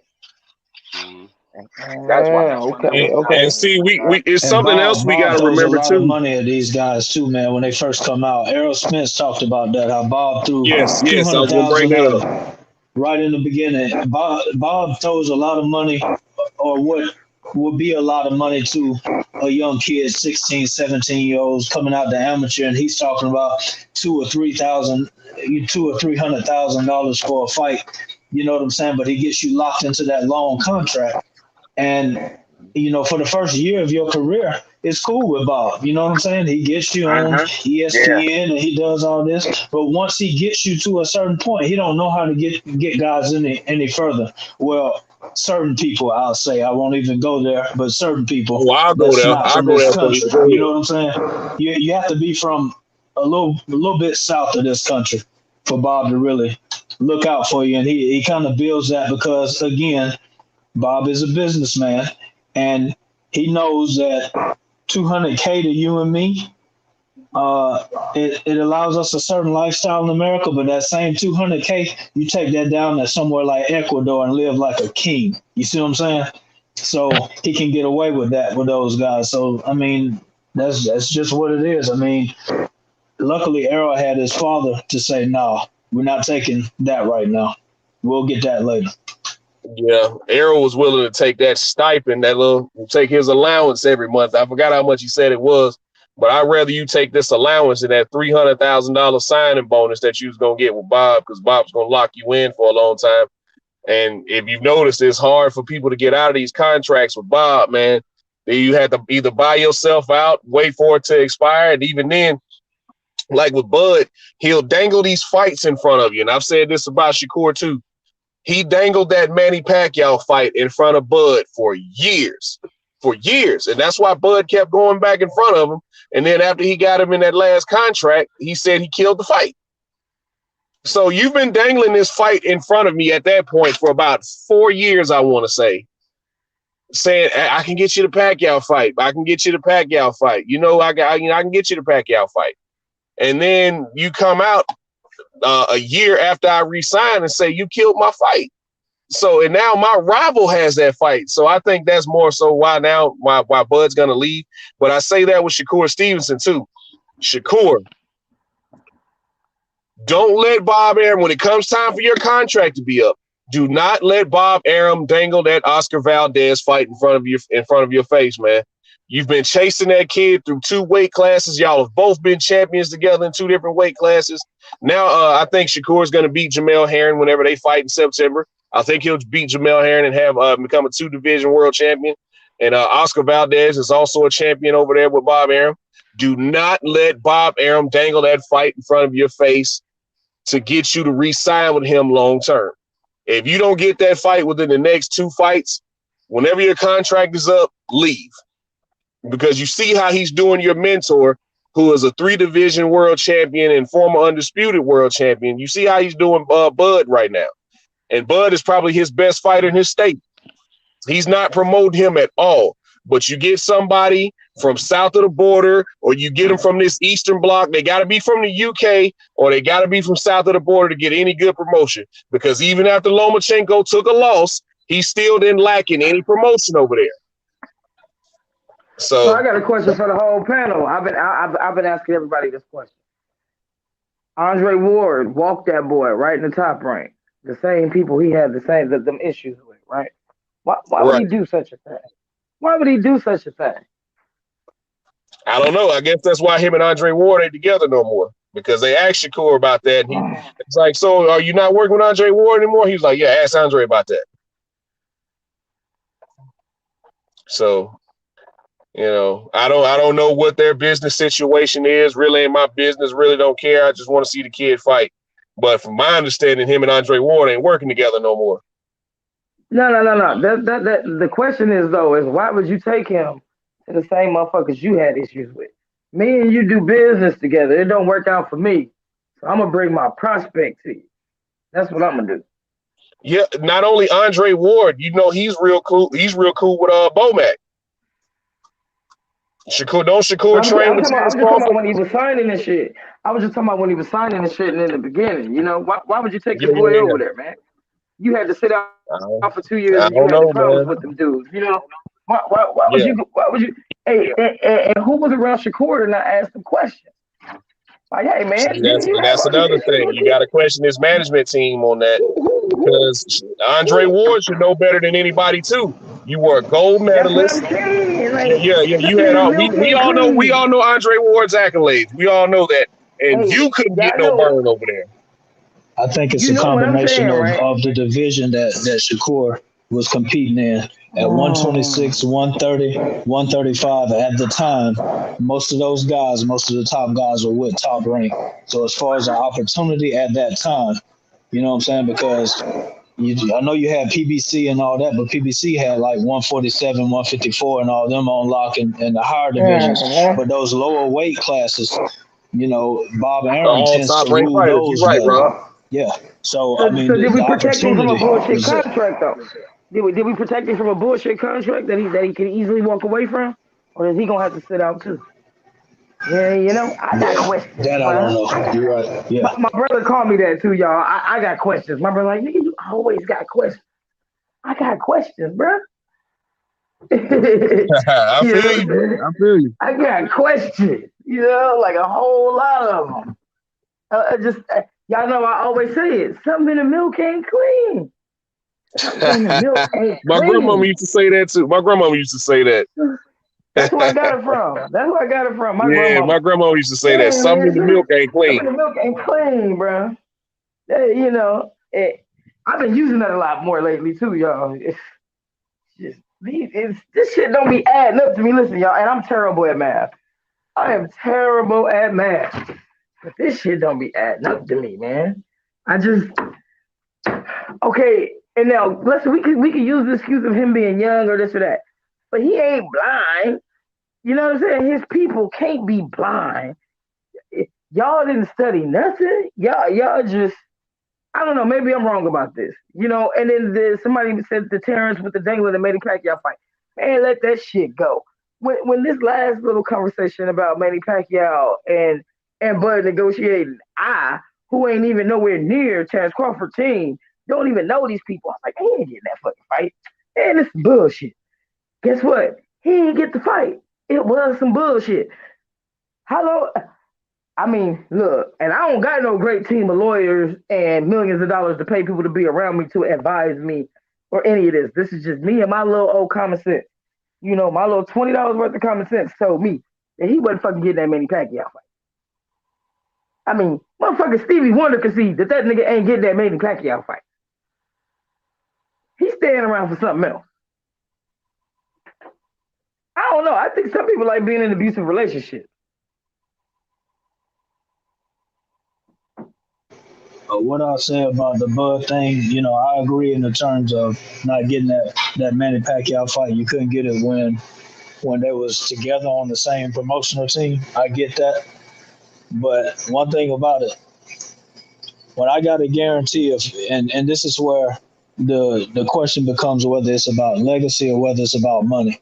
Because if I can get 3 to 4 million, no matter who I fight, whether it's a blown up 140 pounders or whatever, or I can take the hard fights and get the same thing, then what's the best business decision? Is take that easy fight, stay in there longer, and rake them for whatever you want. You see what I'm saying? So, I mean, I know Bud didn't make the best decision for us as fans, but financially, did he make a good decision? When I can make that the same amount of money fighting whoever, and this is my guarantee, and then I take on and say something like, well, listen, if you don't give me the Bud fight, every fight that you don't give me the Spence fight or the top fights in that division, every fight that you don't get me, I got $1 million penalty on you. So now you sign me to fight, you know, this guy, and then you're also paying me more. So of course, you know, it is what it is. That's what happens, you know. So I'm not saying that it's a great decision in our eyes, but the key word to me with Bud is comfortable. He is comfortable where he's at. Brother, well said. Couldn't have said it any better. And when you come from being poor like they was, and you getting that damn money like that, it's easy for people sitting on the outside to say all that other shit. But when you got that comfortable money coming in, that change, that's like generational money for them, coming from where he came from. You know what I'm saying? So you couldn't have said any better. Comfortability, man. That's why he didn't rushing out, because everybody don't got that mindset. Everybody talk that bullshit, like they want to be a boss, and if I was in that position, I'd do this and that. No, you wouldn't. That's why the majority of motherfuckers work. You ain't the boss. You don't own your company. You work for somebody. That's the majority of the people that's on the planet Earth mindset, because he was bred to be that way. So he getting that easy money for him. He could take less opposition. And like you said, you're getting 3 or 4 million a pop. You good. You comfortable. And you hoping and praying, relying that this other guy gonna do right by you, which he ain't. That's why he hasn't done it already. Like, he hit it right on the head when he said he knew damn well he wasn't gonna get that Pacquiao fight. Y'all was in the same fucking corporation, same company, and you ain't get it. So couldn't have said it any better, man. I totally agree. Man, my little $20 common sense said that, bro. I didn't need no advisors, no accountants, no lawyers. I didn't need nobody to tell me that. Nigga, you ain't getting that fight. Well said. One thing about it, something I was always told by somebody who, you know, has a little bit of business sense, is that the first offer they make you is not the best offer. You know what I'm saying? And I kind of feel like, if Bob, and we know that Bob is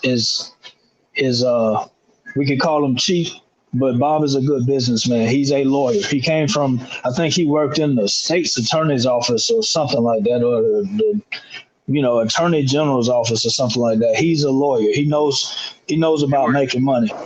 But if you look at the history, he worked for the federal government. Floyd, yeah. Floyd, Oscar, all them guys made bigger money when they left ball. You know what I'm saying? So he'll make you a certain amount of money, but you can be bigger on your own, but you just got to be willing to bet on yourself and take that leap. Some guys, some people are not made that way, and it's the same thing Pugilist is saying. Some of us have the knowledge in business, and we'll give that knowledge to somebody else for an hourly salary because we know that if I clock in, I'm going to make this money, and I can get, sick days if I'm sick and stuff like that. Whereas if you run your own business, you got to get out there and hustle. And if you ain't working, you ain't making money. You know what I'm saying? But we feel comfortable in that, I'll let them protect me instead of us building it up on our own. So we kind of shortchange ourselves in the long run. So, I mean, he's comfortable with his money, but honestly, in Bud's career, and as good as he is, his skills, he probably could be making a lot more.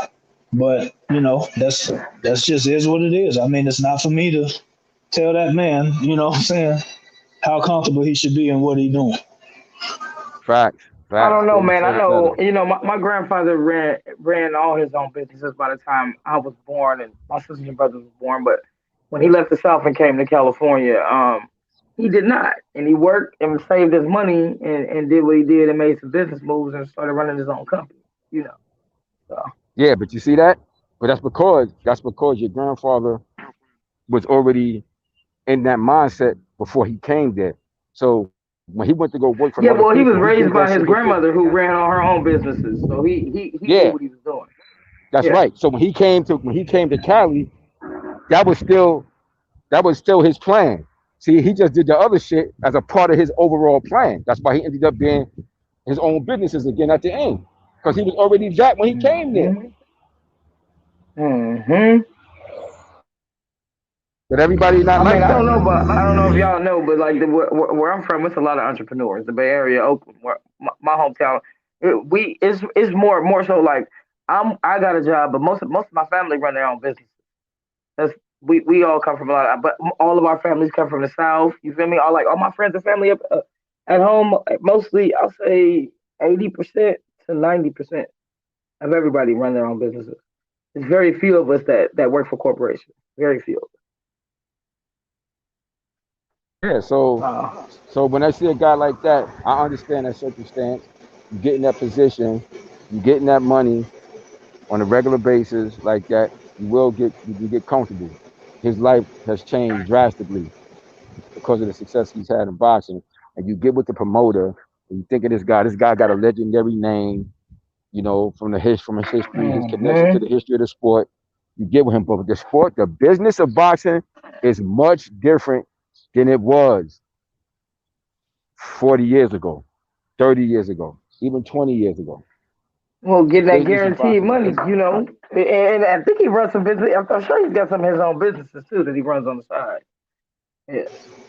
Because I explained, you have guys making money. You have guys getting purses today that top flight fighters wasn't getting back in the day. You know, understand what I'm saying? You have guys, because remember, I think me, Santos, and maybe Tank was talking about this, and I was explaining like the difference in the business of boxing. What messed up boxing is one of the main things that actually, believe it or not, that messed up boxing was that money for the fans' perspective. Because once the money got higher at a certain level, it changed the sport forever. You understand what I'm saying? Because when them fights went from being on free TV as a part of a sports package that was on ABC, NBC, and CBS, that boxing money was a part of a sports package. But then you had a company like HBO, and there was another company called WHT a long time ago. But that company ended up dissolving and going out. But HBO stayed on. And then HBO came in. HBO ain't had no use for no goddamn skiing. They didn't care about that shit. They was only interested in boxing. So they had a whole $1.5 million budget just for boxing. Some other networks couldn't compete with that shit. So that was the end of it. And that changed the sport. So now you can have somebody like even Ryan Garcia getting paid $1 million or close to $1 million for a fight purse, and he ain't never been a world champion. That shit wouldn't You have sure happened that's years his ago. curse though? Because I remember him whining. But I'm saying no. I I'm said not close to it. questioning. I said close to it. I know he was getting Close like to I it. think he getting like 250 now, right? Because he was getting like 50 or some No. bullshit. And he started arguing with them, and he So, got like 250, right? but you get something. It's high. Like his last person was kind of high. It was high because I'm not. I think I forgot what I saw it, and it was like shocking to me. I'm like, damn, he getting this much money. I think fight before last, I think he made 550. Yeah. Maybe his last fight with Luke Campbell might have been more. Yeah. But Yeah, he the makes fight the with majority of his He money. made $500,000. I know for Yeah, sure he made like $500,000. Yeah. Yeah, he made like The $500,000. majority, you know, he redid his contract with De La Hoya, but he also gets most of his money. Me and Pugilist was talking about this last week. Most of his money is made through the internet. I mean, this his net worth is showing online at 10 million. 10 million. Yeah, it's 10 million. His fight purses, the highest one I saw was the one before I think the Juno fight, which was 550. You know, now that tells me that he probably made more than that against Luke Campbell. Yeah, I think Luke Campbell was closer, was like $500,000 or something like that, man. But either way, man, like him, my point he is, can act like he got problems and whatnot and skip out of fights because you know he's still gonna make a hell of a lot of money through the internet. I mean, hey y'all, it's some stuff in the chat too. If y'all want to read through the chat, y'all, they saying we ain't Kevin saying we ain't read the chat. So if somebody want to go through and read through the chat. Yeah, it's Kevin a has couple a of question questions about and the a chat. couple good ones if y'all scroll up. Which one? Kevin asked, does anyone here believe that Spence is making more than Pac in this fight for the panel? Nah, no, Pac's still gonna get the majority of the money.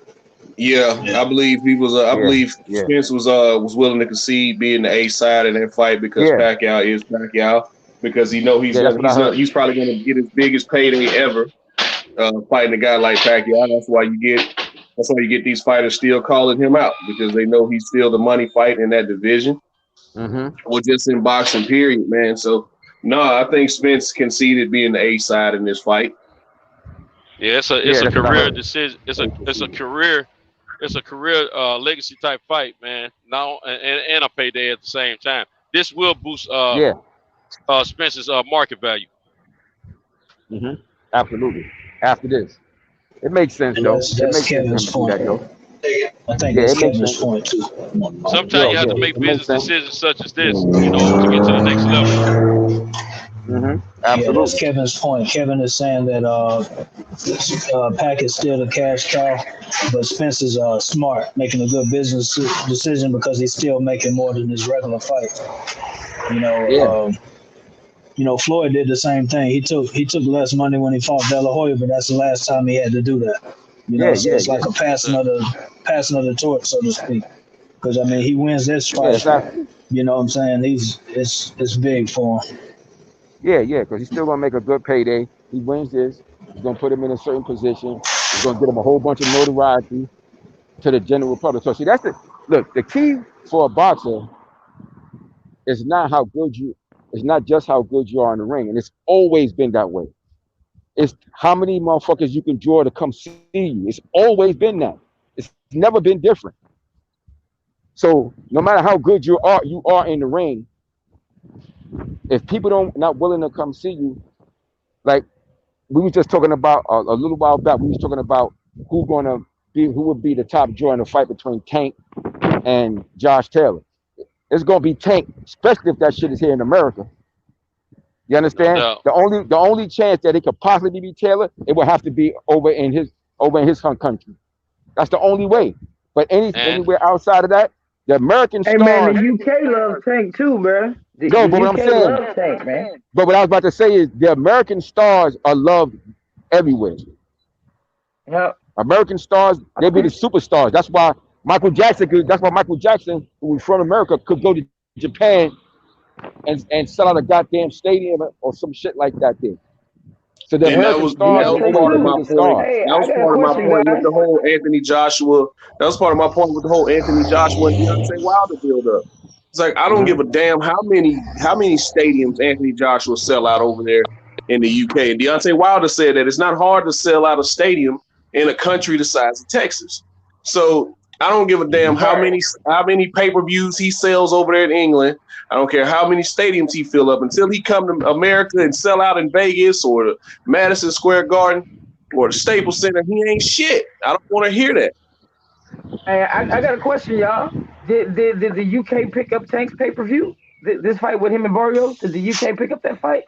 Did Sky Sports or BT or somebody play that fight over there in the UK? They I think they had it, but I forget who may have had it. But their pay-per-views are like $19 and stuff like that. No, that's not. I'm making a point with that because they sure didn't pick up Josh Taylor's shit. They didn't pick his shit up for free. Yeah, they didn't pick up Josh Taylor's fight, and that was on ESPN. And I think ESPN had just signed that deal with Sky Sports, didn't they? Or was it? So what I'm saying is Taylor ain't a fucking bigger star in the UK than Tank. Because I bet you the UK picked up Tank's fight where they wouldn't pick up Josh Taylor's fight. That's all I'm saying. Well, one thing I do know, let me tell you this: what I have the networks here, and I have the networks in the UK, and I have seen. I don't know if this is for all the networks, but I have seen where the top ranked fights when they first started the ESPN app. You know, Terrence Crawford was the first one to have a big fight on that app. His fights were, but before that, he had a pay-per-view fight. His fight that was pay-per-view over here was shown free over there. That I do remember. So sometimes some of the fights that are pay-per-view here may not necessarily be pay-per-view there. But what I'm saying is they didn't even play. But what I was saying is they didn't even play Taylor's fight on the free channel. That's all I'm saying. I ain't saying whether it was pay-per-view or not. I'm saying because like Sky is kind of like already having your ESPN package from what I understand, right? So you already got the app or whatever. You already got the package. What I'm saying is free TV didn't play Josh Taylor's fight. That's what I'm saying. I'm saying do we know that for sure? I do know Josh Taylor's fight. Listen, I do know the shit with Josh Taylor's fight before because I heard all the UK fans complaining about it. They couldn't get it. It was on some random fucking app they never used before. It was Sky wasn't picking it up. They was mad about that. I didn't. I pay attention. I pay attention to the UK shit. I pay attention. Okay. So you got Sky, Fox Nation, and BT. BT, nobody. Sky, nobody picked Josh Taylor shit up. It was on some random app that you had to pay. And a lot of people was complaining they couldn't figure out the app or whatever, and motherfuckers just started streaming his shit. So what I'm saying is, I've got a feeling, I don't know, that's why I was asking y'all about did the UK pick up Tank's fight. More than likely they did pick up his fight. I don't know for sure. But if that's the case, then Tank is a bigger star in motherfucking UK than Josh Taylor. Even if they played Tank shit on free TV.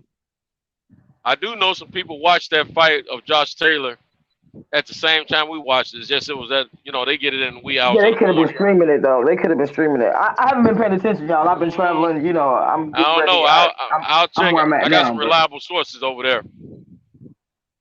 I'll check, but because sometimes I know because I pay attention to the networks, and whichever one is giving me the better viewing if UK is giving me a better viewing of the fight, I look at that. If it's the United States, I look at that. I follow UK YouTube channels.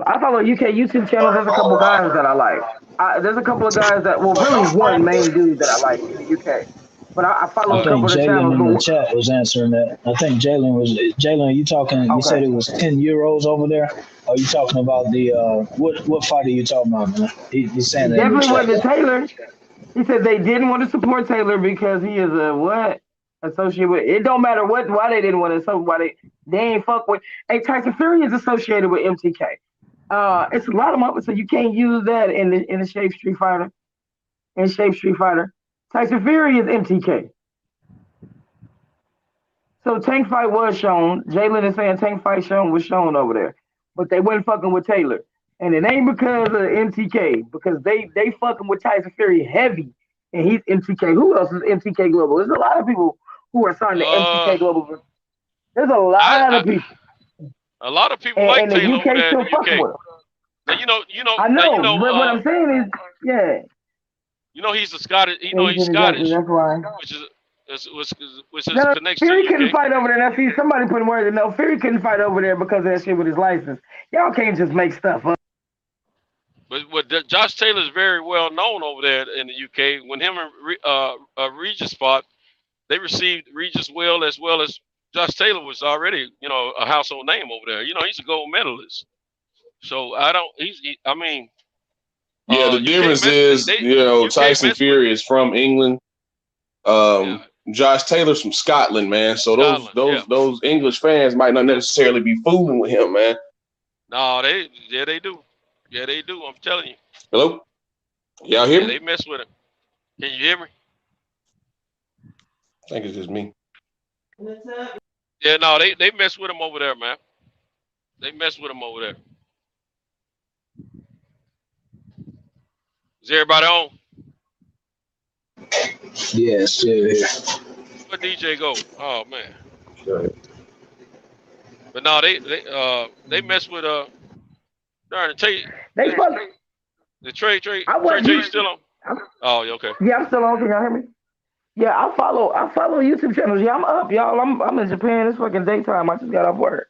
It's 7 p.m. I'm up.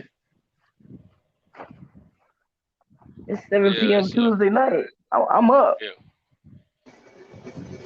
Yeah, but even here, like what we were saying about Tank, and the stuff versus Bob Arum. If I'm not mistaken, that Loma fight wasn't even on ESPN. That was like on the app, like ESPN Plus, and I heard Loma have some criticism talking about, well, I don't know who Barrios is.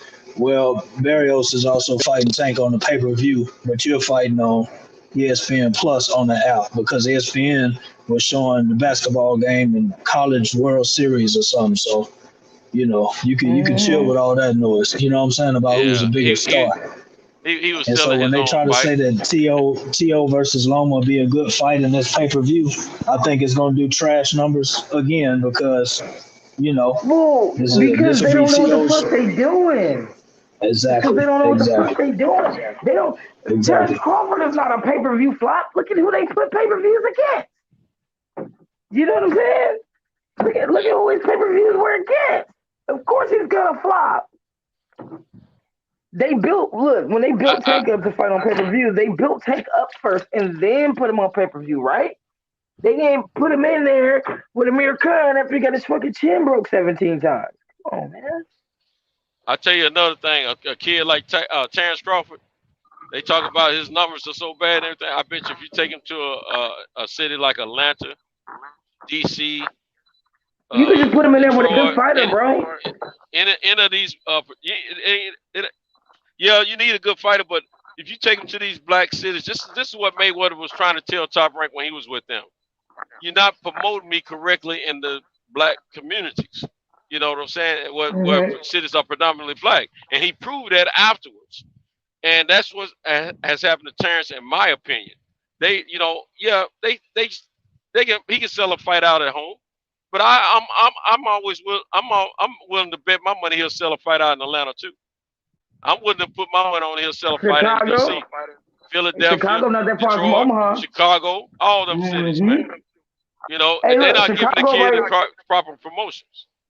Chicago's still the Midwest. His Omaha people can still even make it to Chicago. Yeah. But here's the real thing, though. Did y'all see that crowd they had for Minnesota for that Sunday fight? Texas. Did y'all see that crowd Sunday for the Morrell fight in Minnesota? No, I was still in the A, man, watching the basketball game. I went to the playoff game Sunday. Look at the crowd for that. That's Minnesota. All right. And this is the thing. This is why fights in the UK, like somebody may mention that you can sell out a fight in the UK. See, a lot of times it's got to do with what else is available in that city. You know what I'm saying?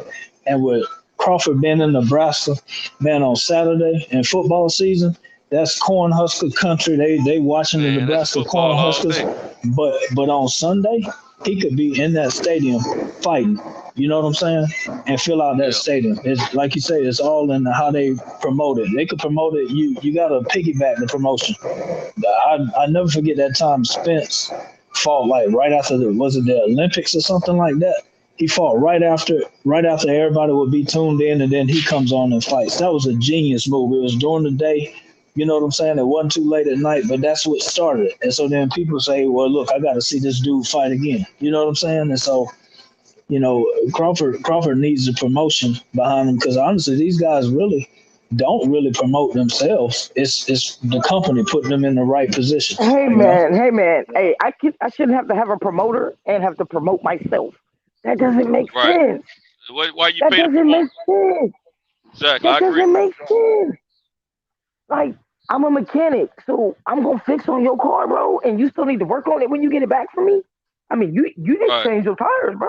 I mean, you could have rotated them or something. I mean, you could have changed your own oil, bro. This shit don't make sense At all. at all. And I get a for Bob painter to Arum paint me a picture, but because I didn't paint my own, like, you want me to paint my own picture and paint you? But that's the point, though. But see, okay, just what you said. You want the promoter to do his job, right? And the promoter to take an interest in it. Yeah. When Floyd took an interest in it, what do we hear now? What's the criticism now? Floyd has been promoting Tank. He stepped right in. He's in the front. And what do people say? Oh, well, Floyd We wants already to talked about the followers earlier. Floyd We already talked wants about to do. followers earlier. It don't matter. It don't matter that we talked about it earlier. It don't matter. What's being said on most of these channels, they criticizing, well, Floyd jumped in. Or Floyd is controlling this man's career. Floyd need to let him go. Floyd need to do all this. Again, the fans, you can't satisfy them, but you know, a promoter needs to do their job. You know what I'm saying? They just need to do their job. Hey, that's different though. A promoter doing his job and what the fans got to say is two different things. If I hire you for a service, you should do your service. Now, them dudes ain't even really fans. I think those are like the fat people that's at home bored. The 300, my 500-pound wife people. I figured out the keyboard dudes. You know what I'm saying? Them is them lifeless dudes that ain't even busy. Like I said, I pointed out on here the other day. I don't know if you was on here the other day, brother. It's this one guy that I see on every single channel. Somebody had did a screenshot. One show I'm watching, one YouTube show I'm watching, and somebody had screenshotted one of the fighters' posts on Instagram or Twitter or something. And underneath is this same guy that be on YouTube trolling, like in the comments. In the screenshot. And I'm like, damn, this dude don't got no job. He ain't got no life or that motherfucker be everywhere all the time. Like just trolling. You know what I'm saying? So I just think I think we gotta start ignoring them followers, man. Them ain't even fans, man. They followers, bro. They just loud. Because at least Floyd is promoting. You know what I'm saying? But when promoters say, "Oh, you need to promote yourself," because like Tank can't talk, bro. It's really hard for me to even listen to this dude. Speak. I prefer Floyd talk over his ass because I be feeling like I'm losing brain cells. You know what I'm saying?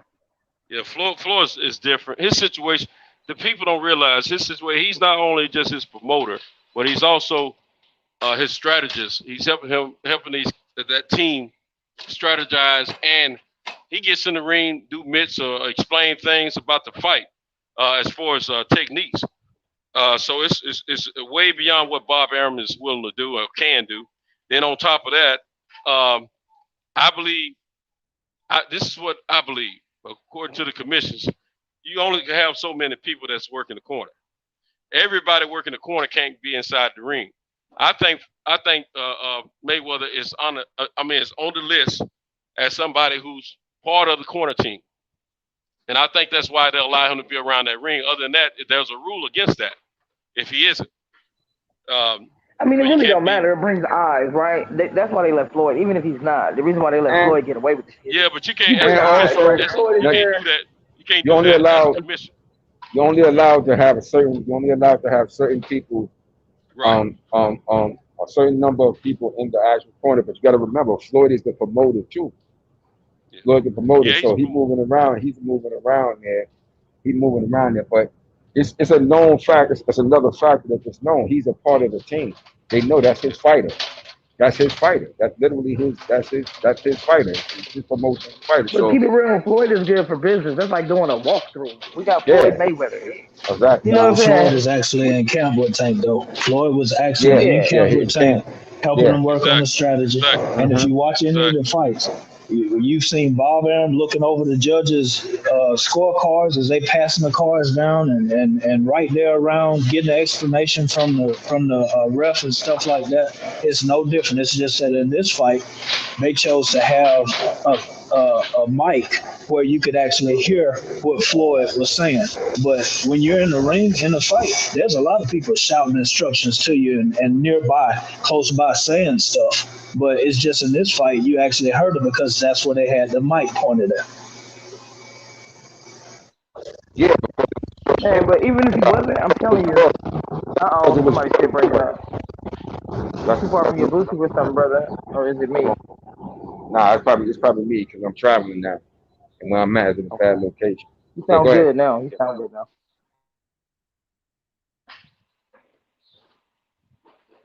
Oh yeah, no, you sounded good now. You can finish. Yeah, that's mostly because a lot of that got to do with the fact that it's Floyd Mayweather. You know, Floyd Mayweather is a superstar. That helps sell. That also helps be the star. You know, Showtime got the connection with him from the business that they've done with him over the years. So, and the fact that he's the promoter. So that's another reason why you see him in the corner, along with the fact that he actually has assisted the kid in his training. It's just all a part of that shit, you know. It's all a part of that big media promotion that goes in promoting a fight like that. So you're gonna see that. You won't see Bob Arum doing that, because Bob Arum isn't famous like Floyd Mayweather. Floyd Mayweather could come walk on Times Square in Manhattan, and damn near everybody in Manhattan know who he is. Bob Arum can walk, and only certain people would know him. Right now, only certain people. But if Floyd Mayweather walk on Times Square, everybody in that street. You understand what I'm saying? Yeah, they're not the same. They're not the same equal. They're not the same equal type of star.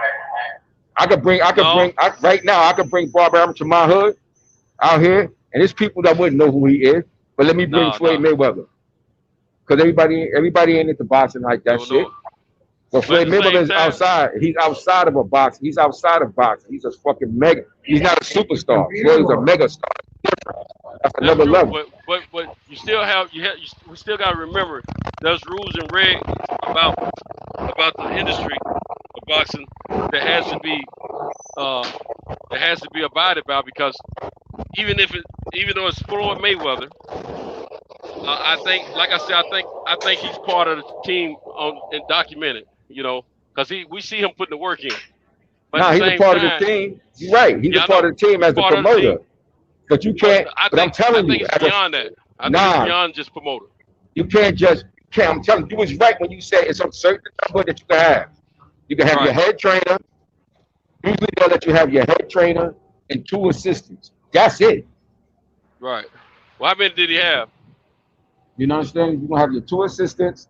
You have your 2 assistants and your head trainer, and that's it. That's actually allowed in that corner. But Floyd Mayweather is part of the reason that they getting that money. He paying money. I'm just worried about if Floyd Mayweather is the reason why he's taking so many tickets like that. That's right. Yeah, he gonna sell tickets, but I'm worried about if he's leaving. If what he's doing is actually what these fans are saying on YouTube about being against the rules, which I think if it was, they would have said something about now. That leaves room for these other teams to petition against it. That's why I'm saying. It doesn't mean that he can't be close to the fight, but he might not be able to stand up, be all up on, close to the ring. But he's not on the ring apron or anything like that. So yeah, but you've seen that before. You've seen Don King. Yeah, he does all. Back in the day too. Yeah, but Bob will wait till the fight get crucial and he'll run to the judges. He don't really be in the corner telling the fighter what to do. Hey man, remember when Tyson Fury got that cut? Because he don't know what to do. Remember when Tyson Fury got that cut and they ran over and told him? You remember when Tyson Fury got that cut and they ran over? When that Tyson Fury with the cut? Who was it when they ran over? The team was on and got all. Where the announcers was like, "Oh, we finna tell them they gotta watch out. They may stop the fight." Oh, that was a top ranked fight last year. That kid that came over from England that won that fight. They tried to say it was a headbutt. It wasn't a headbutt. He actually was. It was actual punch. Floyd Mayweather Sr. did something similar when Floyd was fighting. I think it was Morales. If you watch that fight and listen to it, Floyd Mayweather Sr. was right there screaming out instructions, even though he wasn't didn't get out of his seat, in the corner. Yeah, he didn't get out of his seat either, though. My point is, you know, in my opinion, that don't take away. Barrios and his team ain't protesting. People that want to talk about that. People that want to talk about that are trying to detract from the win. It's not cheating. Right. They're trying to detract from the win because I tell you what, if that's the case, then Wilder had something to protest because it was Darrell and them that was screaming to Mark Breland to throw in the towel, and he did that. That affected the fight. So I mean, people want to say, well, they were just trying to save the man's life. Come on, man, it can't be two rules, you know. If it was against the rules and regulations to encourage a fighter, or give some fighters some strategy from the crowd, then every fight will be a problem because crowds are always trying to, you know, even if they ain't in the corner, the crowds are always trying to shout out their opinions to their fighter, their favorite fighter. Hey, do this, do that. You know, that's just part of it. I, you know, what I was trying to, I have no problem with Mayweather does because that's his investment in that ring. That's who he believes in. That's who he's trying to promote. I'm cool with that. Now, I would have a problem with either any other promoter or manager or whoever tries to do something like that. But at the same time, these channels are out there trying to make it a subject of topic about he shouldn't be able to do that. And like I said, I do know that, like Peter just was trying to tell us, I do know that there's only a certain amount of people you can have that's legally part of the corner team. And I didn't know if they were probably just putting them on a list to be a part of the corner or whatever, you know. But at the same time, if they have no problem with him getting up out of his seat, if there's no rule against it truly, then he's not doing anything wrong. And he has every right to yeah. These channels, right? The thing I've been wanting to say this about these channels. These channels need something to talk about. These channels need clickbait. These channels got to make money. They need super chats. They gotta have. They doing. But what's Floyd in the these corner? Channels doing way more than the boxing. game. And listen. That's why I can't listen to a lot of these shows because I get on and I see it and I'm like, this dude just needed something to do a show about. He needs something to talk about for 2-3 hours. You know. I agree with you. And spend a little. So I don't take the bait. You know what I mean? And it's just sometimes it seems like to be a boxing fan, you have to have the IQ of a crayon. You know what I'm saying? But they got to have something like you said. Crayola crayon. They got to have a topic that's going to draw in attention from the numbers out there to boost their show. And that's what it's all about. Because anytime you go to different platforms and all they talk about is the same thing, like fighters that they don't like, what is that? Clickbait. That's all it is. And that's it's to get the people that don't like that fighter to come over there. But I've noticed that's what most channels do. I would say 90% of the channels do that, right? It's very few channels. That's why. So that one UK show that I told y'all that I watch all the time. That's why I like him though. What is it? Boxing. Hello, you there? Trey.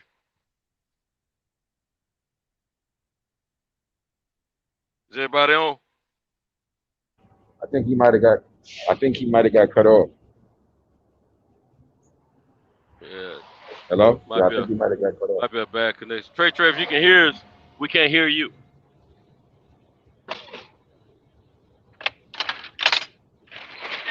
Yeah, I don't know what happened. Yeah, but I know what Trey talking about. Yeah, they be tripping like that. I mean, and more power to them if that's what they want to do. Who am I to say that they don't know that? I'm not gonna say they don't know what they're doing. I know they know what they're doing, but my thing is, I just consider myself a boxing fan first and foremost, and then a boxing fan of fighters second. And I think we not only should talk about the fights we like, but we can talk about the fights we don't like, and then we talk about the business of boxing. Then we talk about boxing techniques, anything to do with boxing, but all the extra biasness I like to leave out if I can, if it was my choice, but it's not my choice. I don't have a channel to, per se dictate what we talk about, just as close as I get to it. And we have a great camaraderie of fight fans and homies and homettes that like the game of fighting. So that's the way I like it. Yeah, We I all don't. mature. We ain't disrespectful to each other, and we just love the boxing, the sport of boxing. Yeah, yeah. I don't watch too many channels, man. I get. You're in a bad spot. You're in a bad spot again, bro.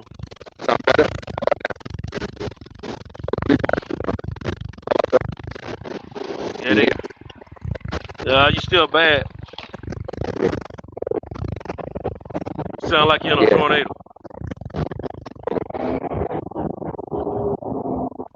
Can you hear us?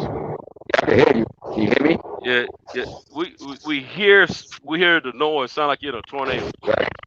You're not coming through clear though.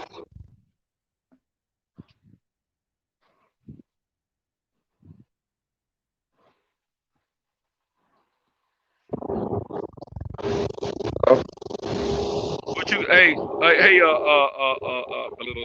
it might be. Hey, check. Go to that camera mic setting button, and then on the audio, you can click that and see what's in the drop down. See if there's anything there that can help it.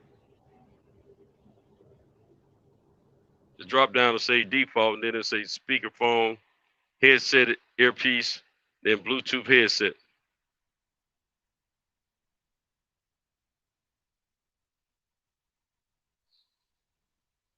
Hey, Rob, you still out there, bro? Yeah, I'm still here. Can you hear me? Trey, are you able to come back? Yeah, I can hear you, Rob. Trey icon's still there, so I think Trey is still around somewhere in the spirit. At It least. looks like his icon is still there. You know. Yeah. But that's just how. Yeah, now that's the sound of right. That's just the business of the dog. You're going bad again, bro. Yeah, it's because I'm moving, it's because I'm traveling. That's why. Yeah. I had to put the wire on. The Bluetooth is messing up. Okay. Messing up bad. I had to put the wire on. But as far as that, normally in most states, you're allowed to have. You can have your entourage. You can have a bunch of people on your entourage, but only 3 people gonna be allowed to get up on that ring. Yeah, so you can have a bigger entourage. So you might have 4, 5, 6 people, but usually they're gonna limit that. But as far as it can get on that ring, it's gonna be the head trainer, and 2 assistants. Nobody else can get in. And as far as ring.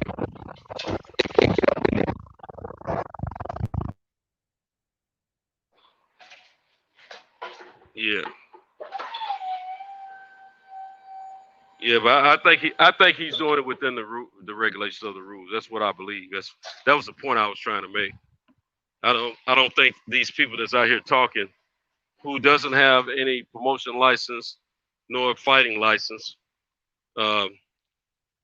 I don't think they have an idea fully of what they're speaking on. So there's no problem because Floyd's been doing this for several fights for fighters, and if there was a big problem with it, it would have been stopped by now, in my opinion. That's truly what I believe. So I can't get caught up in those conversations in depth with people that don't really fully know what the rules are. Sometimes we tend to talk about things that we don't really have full knowledge of. I've been guilty of that myself before. And sometimes we got to sit back and think about it, and we really need to investigate the situation before we speak on it. So yeah, I have no problem. If I got an investment, person or thing that I may invest in, I'm expecting a certain level of return on that investment. So if I have the opportunity to help the situation to be better, that's what I'm going to do. I'm going to help that situation to be better. I'm going to, give advice where I feel is needed. I'm going to speak to my investment as it concerns me and my investment, and get them, get them the best opportunity to be successful. Because at the end of the day, like I said, it's my investment, it's my team, it's whom I believe in, or if it's somebody you love, like a child or whatever, Floyd, whatever he's doing, name me a parent who loves their kid who plays a sport that's not going to cheer them on and give them ideas of how they can be better at what they're doing. Name me a parent. And this kid is like, he's been watching this kid. He said since he was 14 or 15 years old, had a relationship with him, signed him as a professional fighter a few years back, and has watched his career blossom. And he's been a part of it for at least 3/4 of it. Shoot, why wouldn't he want to give him some advice? Tell him how to be great. And Coach Calvin has stated many times that he has no problem with it, and he's okay with Floyd being a mentor to Gervonta, because he's like, this man has been there, done that, and he's the best in the game. Why wouldn't he let him listen to him? Because they not only want Tank to be a great fighter in the ring, they want him to be a great person out of the ring. And sometimes you have to listen to somebody who's had some troubles, who's been in the ring doing the same thing you're trying to do, who has made himself a level of greatness in the craft that they profess in. And what a kid like Tank is trying to do. So yeah, it's okay. And if Tank is willing to listen to him, and Coach Cal is okay with everything, hey, I think we as fans need to just leave that situation alone. Let that kid do what he do, let his team do what they do, and let Floyd do what he do. Let them worry about that. When they had problems before, they worked it out. So, who are we to tell them how they need to be conducting their business? If the sanctioning bodies don't have a problem with it, we need to leave it alone. Look, man, it's simple. It's real simple. Hate about him. Brother has achieved unprecedented levels of success in his chosen trade, craft, and who better to follow? Who else? Exactly. Who better to follow? So it is what it is. And I hate to say this, but when our particular group of people, man, see how they don't like to see us in the position of success, man. They're some of the main ones that talk shit, about you, doing what you do. He ain't doing nothing wrong. That's his, like you said, that's his investment. He's his promoter. He's his promoter, and he has expertise in what that kid is doing. He actually got real expertise. So who better to get the information from? And if his trainer and if his coach doesn't have a problem with it, and why would he? You understand what I'm saying? Why would he? When you're a part of that team, they all working as a team. Exactly. They all work for the common goal. They all working as a team. When you watching them all accesses, and they training down there in Vegas at that team at that money team gym. Shit, he had that gym, he had that team locked out for just them. So he's doing the right thing. We're gonna keep doing what you gotta do. That's right. That is absolutely right, my man. So I have no problem with it at all. That's what I was part of what I was trying to convey as well. But I was just, I was trying to point out the fact that some of these people speaking on it may not be looking at the fact of what the actual rules and regulations of a situation like that is. And because I can't see them doing something wrong to jeopardize a petition against this kid's wins. That's my main thing there. They didn't get Floyd didn't get to the level he is by being stupid about everything. Everything's a learning process, but I don't think that they're trying to mess this kid's career. Now we question the level of competition they were putting him in front of before, and honestly, I have a problem with the statement that he made about not, fighting, certain fight. He didn't call it in names, but now I'm gonna put it to the fact that he's saying they got to come see them. That's what I'm gonna think it is. It's more like that. And he said he ain't gonna make any other organizations rich, and I can't blame him for that. I can't blame him for that because these other organizations have been trying to run things where they want. I'm gonna tell you why I equate it to. I equate that to same thing Eddie Hearn was on when Joshua and our guy Wilder was trying to fight when they came with the $50 million. Eddie didn't want to give up control of the promotions. And that's why he talked Joshua out of that $50 million because Joshua wanted to roll with that. So that's the way I look at that. Joshua didn't have control of his career at that time, but he does now. But then he was letting them Okay, can y'all hear me now? Yeah, we got you. Man, I got a phone call. I could hear y'all the whole time my manager was talking. Oh, okay. Yeah. And what was so funny is I could hear y'all in my phone call the whole time. But we couldn't I knew hear if I clicked y'all out, that that I wouldn't be able to get back in. Yeah, you did right. That's cool. I'm just glad everybody's still here. Shit, and y'all couldn't hear me on my phone call, huh? No, we can't hear it because I get those. That happens to me too. It'll start happening to me probably about in 6 o'clock hour. 6 o'clock Central hour, that is. I'll probably start getting some phone calls and things of that nature. Well, I just got here to Japan and my manager was trying to call me and give me some instructions. And he's got to catch me now because he's just waking up at 7:30 at night here. You feel me? So he's trying to hurry up and catch me before he go to bed. He's still in the States. I'm in Japan, so he's trying to give me, the time difference. He's trying to catch me before the time. Mm-hmm. Have you learned in this? This is not your first time in Japan, right? No. You've been there before, I think, right? Yeah. Have you learned any language there? It's a tiny bit, but it's extremely hard because I'm around nothing but a bunch of people who speak English. Americans, right? Yeah, I got you. Yeah. Yeah, so I understand. I'm just curious. And then everybody else speaks English even when you out and about in town. So they ever let you? It's hard. They don't let you bring a companion with you. Yeah, you can. You can. Yeah. All right, I need you to hook me up then so I can go over there and check the country out then. Oh well, you can come freely on your own. I thought you meant like my wife. Nah, I'm talking about you hooking me up so I can come on. Oh, I would have to pay for you to come, sir.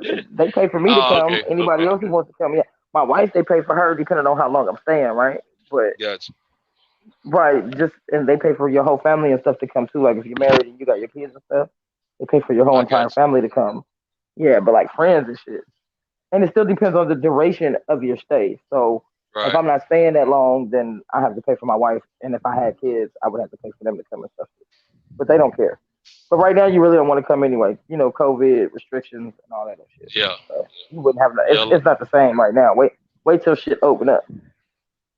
Yeah, a lot of countries are still. Stuff's open, but just restrictions. Stuff's open, quarantine. Remember, we were just talking about Australia and the quarantine and staying in your hotel 2-3 weeks, and if you're not vaccinated versus if you are, then it's all that though. Whole shebang, That's gonna keep me out of a lot of countries right there. The vaccination.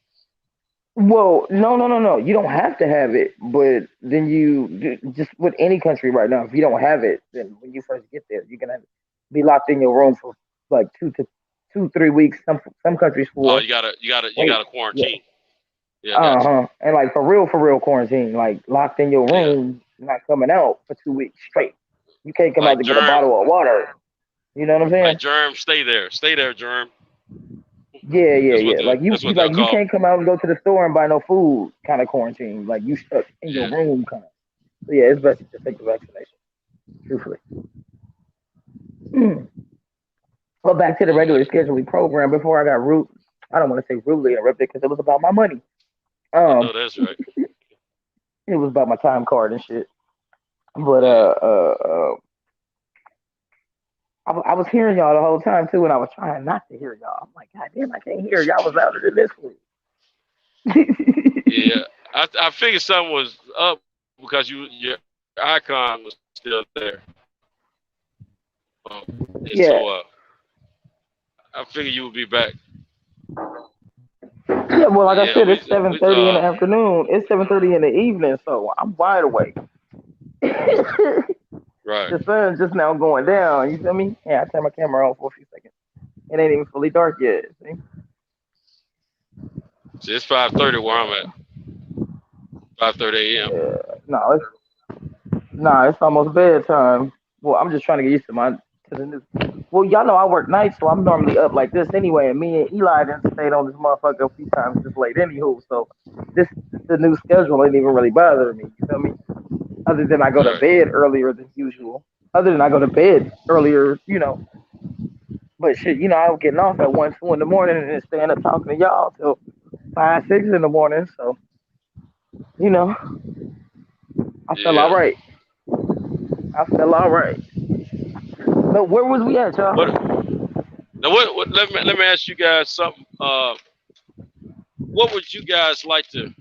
Which fight out of these, as far as between 135 and 140, what's the most itching fight that you want to see? Right next, after this weekend's display of professional there's a bunch. abilities. I definitely want to see Tank. Professional talent. The problem we're having is like Floyd is the only person to come out and say the truth. Floyd came out and told the truth. He ain't putting his guys in with nobody else. Other people have showed us. They ain't told us nothing. But Bob Arum showed us that he not willing to jeopardize his 135 either. He's not willing to jeopardize any of his guys at 135 and pretty much 130 as well, right? More especially 135, because that move he pulled with Devin Haney, he basically said he didn't say it out of his mouth, but he said it. That move he did, he said it with his actions. Floyd just came out. Floyd been showing us with his actions, and then he came out his mouth and said it. And so at this point, we're dreaming, right? At this point, we're doing Cal's fantasy matchups when he got Mayweather against Whitaker and all that old shit at this point. But if you want me to dream with you, okay, so I'll say all of them, right? And I hate how Shakur is being put with the 135 and the 140 and the 140-pound division. Let them young man stay at 130 and do his thing. And get his fights with Valdez and stuff. And for 135, I kind of just want to see the dudes mix it up. And it's going to be between the main and really what division is Tank at? We're not sure. But if we're going to say 135, I don't really see Tank at 140. I really feel like Josh Taylor's too much. I think Josh Taylor is really smart. The way he was sitting there and picking his shots and counter-punching on Ramirez and giving him different looks with that jab and waiting to counter-punch him and them feints when he was stepping in and stepping back and not really giving him nothing and giving him just them different looks. I think that's a terrible fight for Tank. I'll say Tank is smart because I did listen. Y'all know it's hard for me to listen to Tank talk, but I did listen to him say that he wanted to make sure about the power. He was still cautious. He didn't go in there overcautious, which lets me know he's smarter. I would rather watch Tank fight than listen to him talk because he shows me how smart he is in the ring. I don't think he's dumb or anything. Just listening to him talk is like watching paint dry. You know what I'm saying? Yeah, you don't talk. Which there's nothing wrong with that. I don't want to give the brother the young man a hard time for that because he ain't got to be a certain way. He doesn't have to be a certain way for me to think he's exciting. I think he's great, especially in the ring. But he does. When he does speak, I think he speaks truth though about his abilities. Yeah. It's just hard for me to listen to him.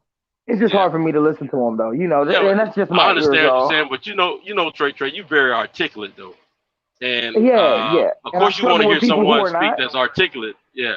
But this kid, and I struggle with people who are not. I do. Yeah. Yeah. He's a But I fighter, love to watch him young, fight though. from the hood, and you know these And, and look, these man, kids. those cameras and those lights may be a lot too. I'm articulate, but I'm not standing on the podium with a bunch of people. Anything I say can be taken out of context, right? So I do look at all of that too, and he may be cautious of all of that. You know what I'm saying? Anything he says can be taken out of context, and there's a bunch of cameras flashing and a bunch of weird ass people I never met before putting cameras all up in my face and my backside. So that's why I don't try not to give him too much. I try not to give him too much headache about that, and I'm really not criticizing him. I'm just. No, I know you. I know you. It takes these fighters, most of them, a minute or two to get comfortable speaking with media when they're and be the center of attention. It's one thing to speak to media one-on-one, but it's another thing to speak and address the crowd. And knowing that you're on television being viewed or on the internet being viewed by millions and millions and millions of people, either live or previously recorded. So I totally get that from fighter to fighter. And we all have seen where fighters who didn't speak so well, they get more comfortable with the media and dealing with them. They start speaking better. Floyd, he didn't speak as well as he does now to the media. And prime example, Deontay Wilder, we give him a hard time about, you know, some of the way he pronounces words, his accents and things of that nature. But he has gotten better. I mean, he used to be really bad. But he has gotten a lot better, a lot more confidence in him when he's speaking to media. And that's growth. That's what that is. And I think as time progresses, all these young men will do better. And they will speak, you know, a lot more fluently, fluently to the media as time progresses and they get their experience up just a little bit more. But you know, it's he doesn't speak. He's not the fastest responder when it comes down to a question that's posed to him. And but I think I have seen some growth in his response to media as far as how he speaks compared to earlier in his career. He's gotten better, but he's not there what we would like to see him at just yet. But at the same time, he's gotten a lot better. But what I do love about Tank, he is honest about his assessment of his performance after every fight. He's brutally honest with himself, and I like that about him because that means he's still growing, still wanting to learn, still want to get better. And when he stops, you know, saying the things that he's saying now, then I might be worried about him a little bit.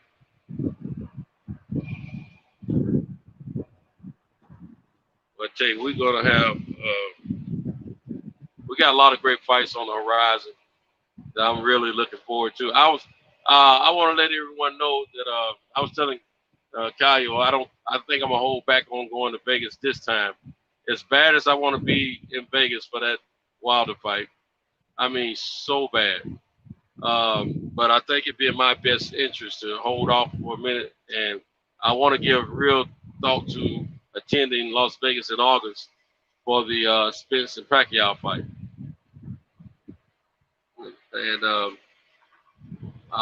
it's going to be hot, but I think I can still enjoy myself knowing that I'm there for that fight. But basically what happened for me on this Wilder issue is the original plans that I had didn't work out, and so when I tried to use my backup, when I was still trying to figure out how to get out there and make everything work travel wise and things of that nature, it was putting a lot of mental pressure on me to try to force things to happen that wasn't really lining up, like the flights and things of that nature.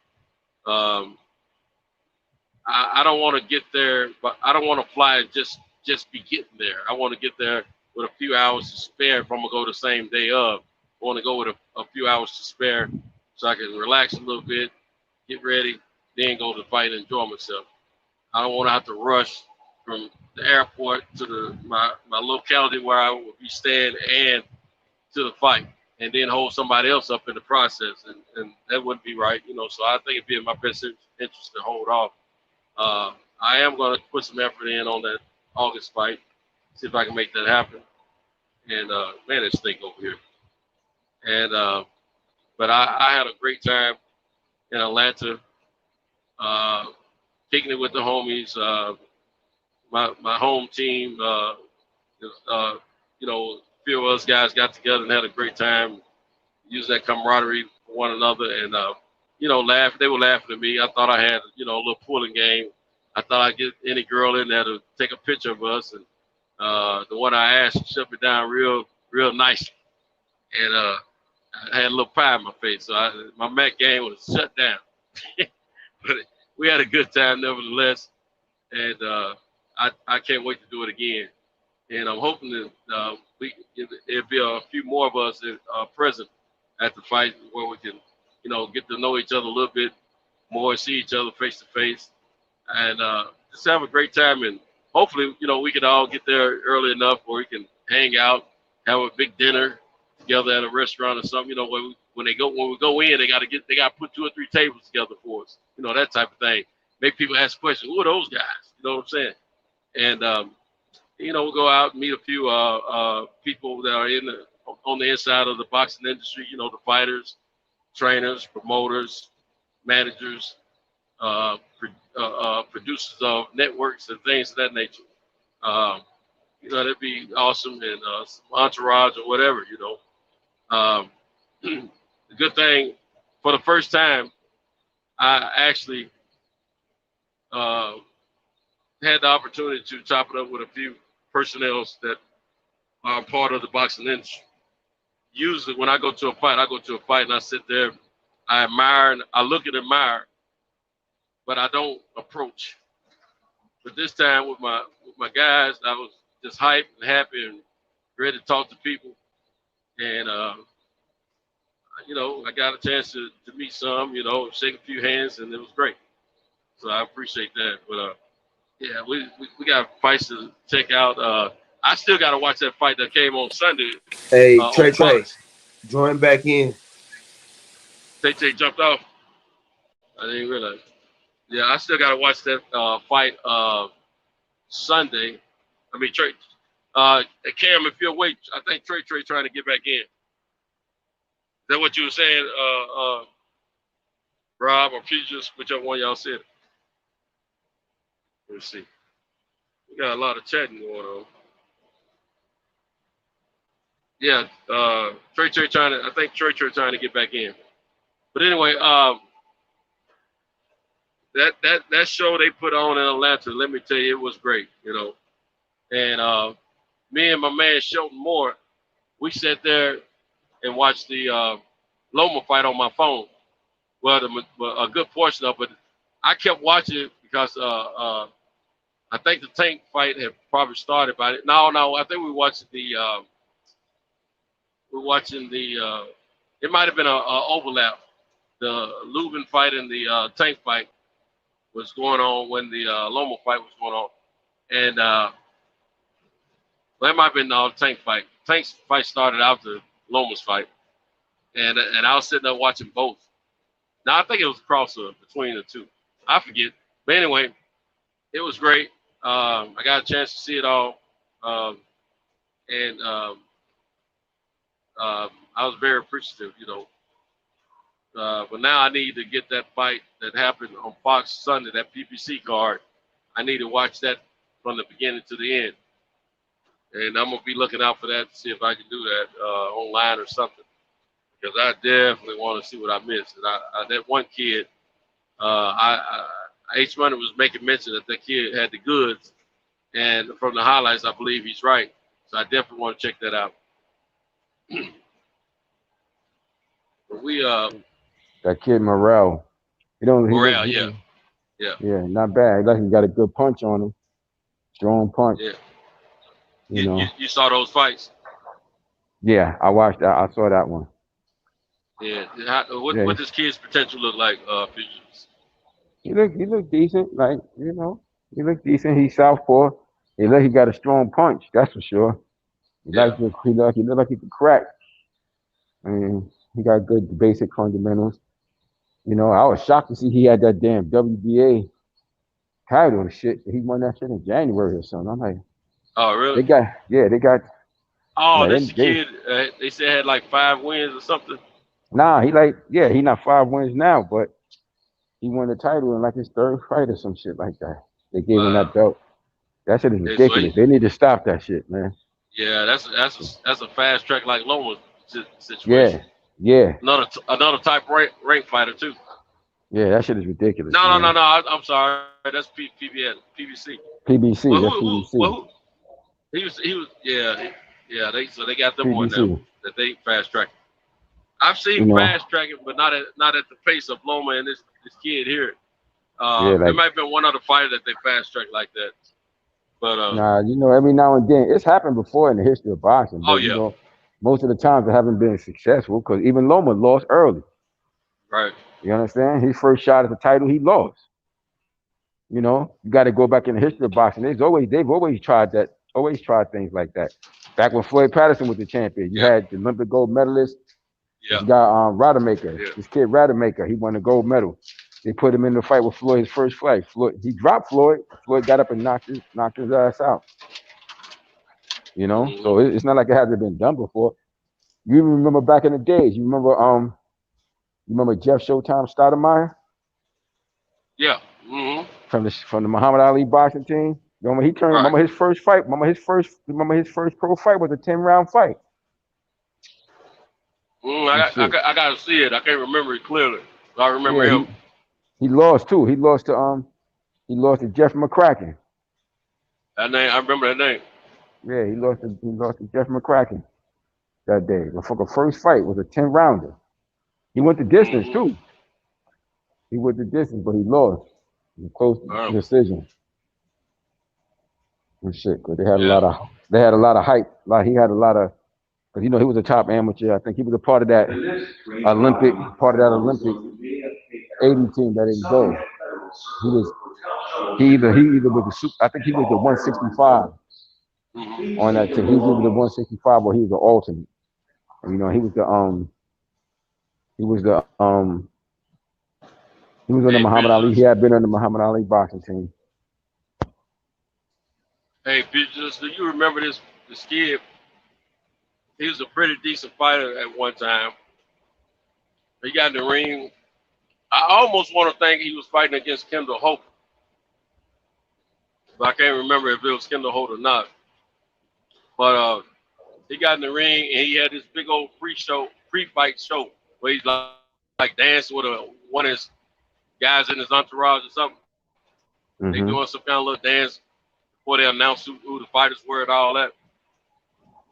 Showed out before the fight. Got in the fight and got knocked the F out. It was embarrassing. I can't remember. I can't remember if it was Kendall Holt, but I do remember years ago that same thing happened. That same thing happened with I forgot this kid's name. He was a freak show. He was like 6'3", lightweight.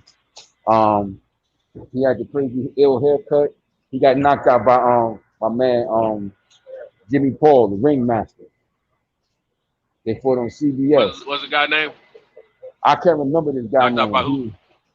He got knocked out. He got knocked out by the ringmaster, Jimmy Paul, from the Kronk Boxing Club. It was this tall kid. This kid was a freak, man. He was like 6'3". Real, and at the time I remember in the boxing magazines, I think it was either KO magazine or World Boxing. They used to have the up and coming fighters edition every month. He was in there. That's how I learned about him. I saw him in there. I can't remember his name right now. He used to wear the crazy flat top and all the crazy colors. Tall guy. He was undefeated at the time, and they put him in the ring. That was put him in his step-up fight against Jimmy Paul from the Kronk Boxing team, the ringmaster. And he hit him with a devastating right hand. And when he knocked him down, the way he fell, it looked like both his legs broke. The way he fell back, I was like, I can't remember this kid's name. Got knocked into the ropes or something. Yeah, he knocked the way he fell. He was so tall, the way he fell, like he got hit with that right hand, his knees buckled, the way he fell backwards, it looked like his legs was broke. It's crazy. I'm gonna research and find that fight, man. That I'm talking about. We might be talking about the same one. Well, now I'll tell you what's significant about Kendall Holt. I remember he had a fight with someone, I can't remember. In the first round, I think Kendall Holt was almost out. Come back, hurt the other fighter. They went back and forth for a minute, and Kendall ended up knocking him out. Oh yeah. I remember that. I remember that fight. That's the kid. That's the kid he fought from Colombia. Hard hitting kid from Colombia. That guy was a hard puncher. That dude. Yeah. But that same dude fought Cotto. That same dude fought Cotto, and he fought Miguel Cotto in a tough fight. Oh, okay. He was from Colombia. I forget his name right now. Yeah, that was a great fight. He dropped Kendall Holt, almost finished Kendall, and then Kendall hit him with that right hand. Woo! Beautiful. Double fight. Why it lasted. I mean, yeah, as far as this Tank fight, as far as Tank like fighting everybody, Tank that dude, he's gonna be a problem for anybody he fight, man. Yes, they're gonna have a tough time with him. And like I said, as far as like Taylor, I think he beats Taylor, and I think he's gonna knock Taylor out. Because to me, Taylor is good. He's better. I told y'all before the fight, I wasn't really feeling him like that. But after the fight against Ramirez, because I picked Ramirez, I thought Ramirez was gonna beat him. But I feel that to me, what's hindering him, to me, as a southpaw, he doesn't use his jab enough. He likes to get into wars, man. He likes to be fighting. That shouldn't be detrimental against Tank. Mm-hmm. Now, if he knew how to stay on the outside, he started doing better in that fight against Ramirez once he got on his, when he started moving a little bit and working behind that jab. So initially, he wasn't fighting like that. He was trying to stay there, like fight with him more. He wasn't really moving like he should have been moving and using his jab. And even that knockdown that he got, that first knockdown, he did that more off of technique. Like he caught him slipping. He caught him slipping, pulling out from that clinch, and he threw that short shot and caught him off guard. He didn't do that off of his like working off the jab. Like when he started moving some, he fought better and worked behind his jab. But I can't see him sustaining a whole fight like that because he got that dog in him too, and he's gonna try to fight Tank. That's gonna be to his detriment. I don't see him trying to box and move the whole fight against Tank. He's gonna try to fight Tank. And Tank, why? Because Tank gonna make him fight. Mm-hmm. So another thing I remember about Tank, I've said this before, more than once. I remember when maybe about four or more years ago, all them Tank, Adrian Broner, EJ, Spence, and a few other guys. They were all, used to kind of be hanging out together at the fight. EJ and Tank both had been drinking, but they knew what they were talking about. Yeah, I remember that. And Tank was big and EJ to spar. He said, "I want to spar you, man." He was for real though, dead serious. Anytime you got a little guy like that calling out one of the bigger welterweights and a tough welterweight like EJ was, or is rather, I tell you, he got a lot of confidence in what he can do. I tell you right there, and I like I said, I can't say it enough. Fighters know fighters. I will always believe that. Every fighter that they interviewed that I saw felt like Tank would win because his punching power and his IQ, his boxing IQ. But no one said that there was going to be a cakewalk. They all knew he had to fight. And I think it just shows the kid is special, man. He's special. And that's not to take anything from Lomo. Lomo did a great job over the weekend. He fought his butt off, made that guy look easy. Real easy. Lomo was on a mission. He was on a mission. But I think the chess move that the Team Mayweather was trying to do, I think it worked out for them. The chess move they tried to do with Tank, I think it worked out just perfectly for him so far. Yeah, that's because they're looking at him. What's up, man? That's because they're looking at they look at Tank as special. That's why. Yeah. You know. Yeah, he is. Special fighter, man. That's why they making calculated moves, but they making calculated moves based on the fact that they really think that he a special fighter. They think he the best. They think he could beat.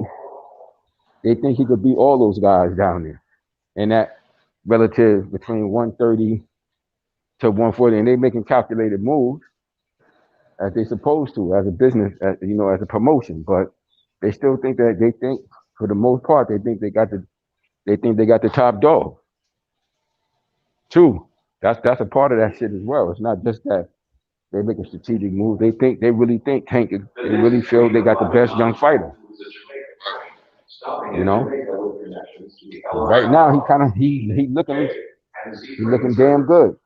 You know, he's looking really good, and it's gonna take an excellent fighter to beat him, and they're gonna have to put a great performance that night, and they're gonna have to put a great performance that night to beat him. Shout out to D Hodges. He said, "Great show, about to go night." And he said, "LDBC, salute everyone." No doubt. All right, No doubt. D Hodges, man, you have a great rest, man. Appreciate you coming out. Everybody in the chat, we thank you guys always for supporting us and showing some camaraderie with us. I apologize. I know we don't always get to you guys' questions and topics. I'm driving. I don't always look at the chat, but I appreciate you guys and girls. Any questions that I do see, the topics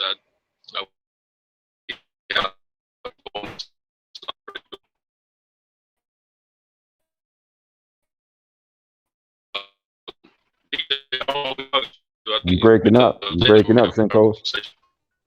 Yeah, you breaking up. I don't know. Oh man, I'm in a bad spot. Yeah, now you just got clear give again. me a few minutes and Now you just got clear. It just now. got clear again. Yeah, it sounds better now. Okay. But it was Let's try to get this out real quick.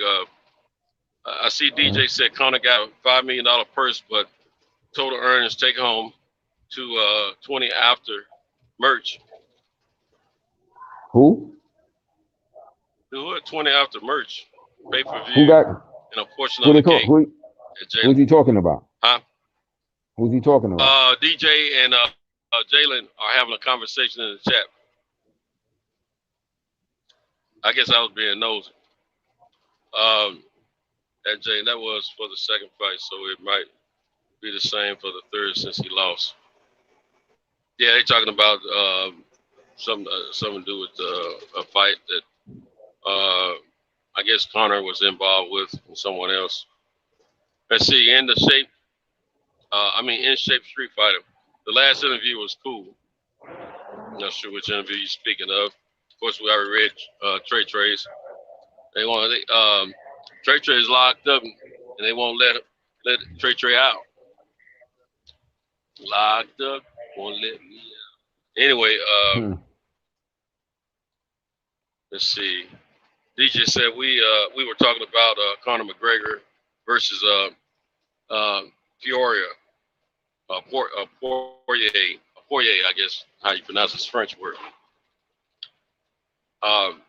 Well, y'all know I'm from the South, man. So however you pronounce it, that's what it is. But since I'm driving, I'm from the South, and I'm Ebonic partially. Poirier, that's what I'm saying. How about that? But yeah, man, we got some great fights on the horizon for boxing. There's some great fights in MMA. I'm looking forward to all that I can see. Of course, I may have to nap a little bit so I can work a little bit on the night of the fights. But I'm going to try to do my best to be in front of my 80-inch or in somebody's seat at the fight. I'm gonna make it my goal to start making more fights than what I used to. Well, that's what You know. Go ahead, Jesus. You there? Huge. Yeah, I'm here. Yeah, I'm here. Right, go ahead. Nah, I was waiting on. Okay. Yeah, I would love to be able to go to some fights and stuff, but I got too much going on up here now of what I'm doing with the program and things I'm trying to get done business wise. It's really not. As much as I would love to be able to go, I'm not going to be in a position to go. You know, so I'm just going to have to support them, you know, via, you know, the shows, the pay-per-view shows, and whatever, like that, you know. Mm-hmm. Yeah, we had a good time amongst each other. They all got there before I did. Well, me and DJ got there about the same time, but the rest of them were there ahead of us. But we still had a great time. We all synced up, you know, and got together. Enjoyed the fight, man. Had some laughs before the fight, during the fight. But after that fight, man, I was on my legs looked like spaghetti screens, man. I had been up a straight 26-something hours without any real quality sleep. I couldn't do nothing but go home and go to bed, man. I went to my hotel room. And so I missed out on a little fun afterwards, you know what I'm saying? Yeah. But other than that, man, I was already so high on happiness, it didn't matter at that point. My legs just, man, the way Wilder legs look, that's the way mine felt, for real talk. It was bad, man. I had to make that walk home, coming to the hotel. But we did. Yeah, man, I had a great time. And I stayed down an extra day. Went to the Atlanta and Milwaukee game, the playoff basketball game. Went and checked that out. That was an electric atmosphere as well. Oh, you did go? Okay. Yeah, I went. Oh, okay. Yeah, it was electric too, man. It was cool. See, both evenings, all I had to do was walk from my hotel room to the arenas. The arena, rather. So it was pretty cool, man. Go. The hardest part about the walk, which wasn't a very long walk, but the hardest part was there was a section right before you hit the park, Centennial Park, where they got these horse and buggies hanging out. Man, it stink, man. Stink bad, too, bro. Man, it was terrible. And the thing is, there was vendors over there selling stuff. I believe they have gotten, their nostrils have gotten accustomed to the smell, where it's not as bad for them anymore as it is for a fresh set of nostrils. But my nostrils were straight up crying, talking about, take me away, this is bad. It was something, man. But other than that, I had a great time. I enjoyed my stay in Atlanta this past weekend. Made sure I left early enough to miss the traffic. Everything was cool. Everything was cool.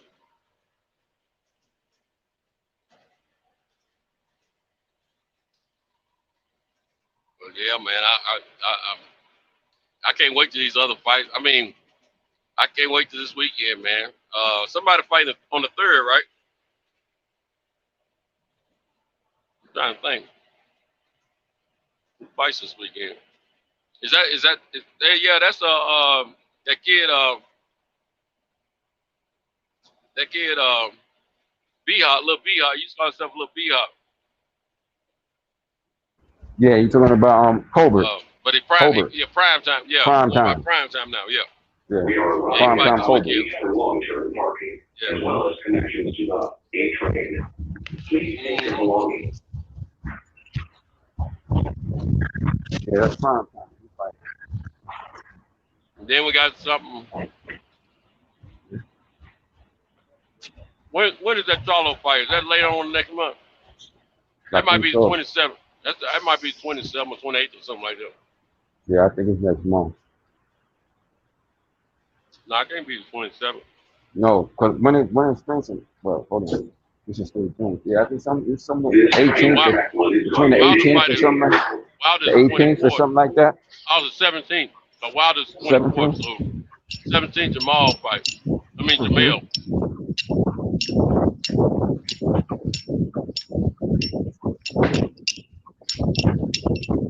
Yeah, man, we got a lot to look forward to, man. You know, the fight game, but the COVID restrictions lit up is right at the right time, I guess, for summer, man.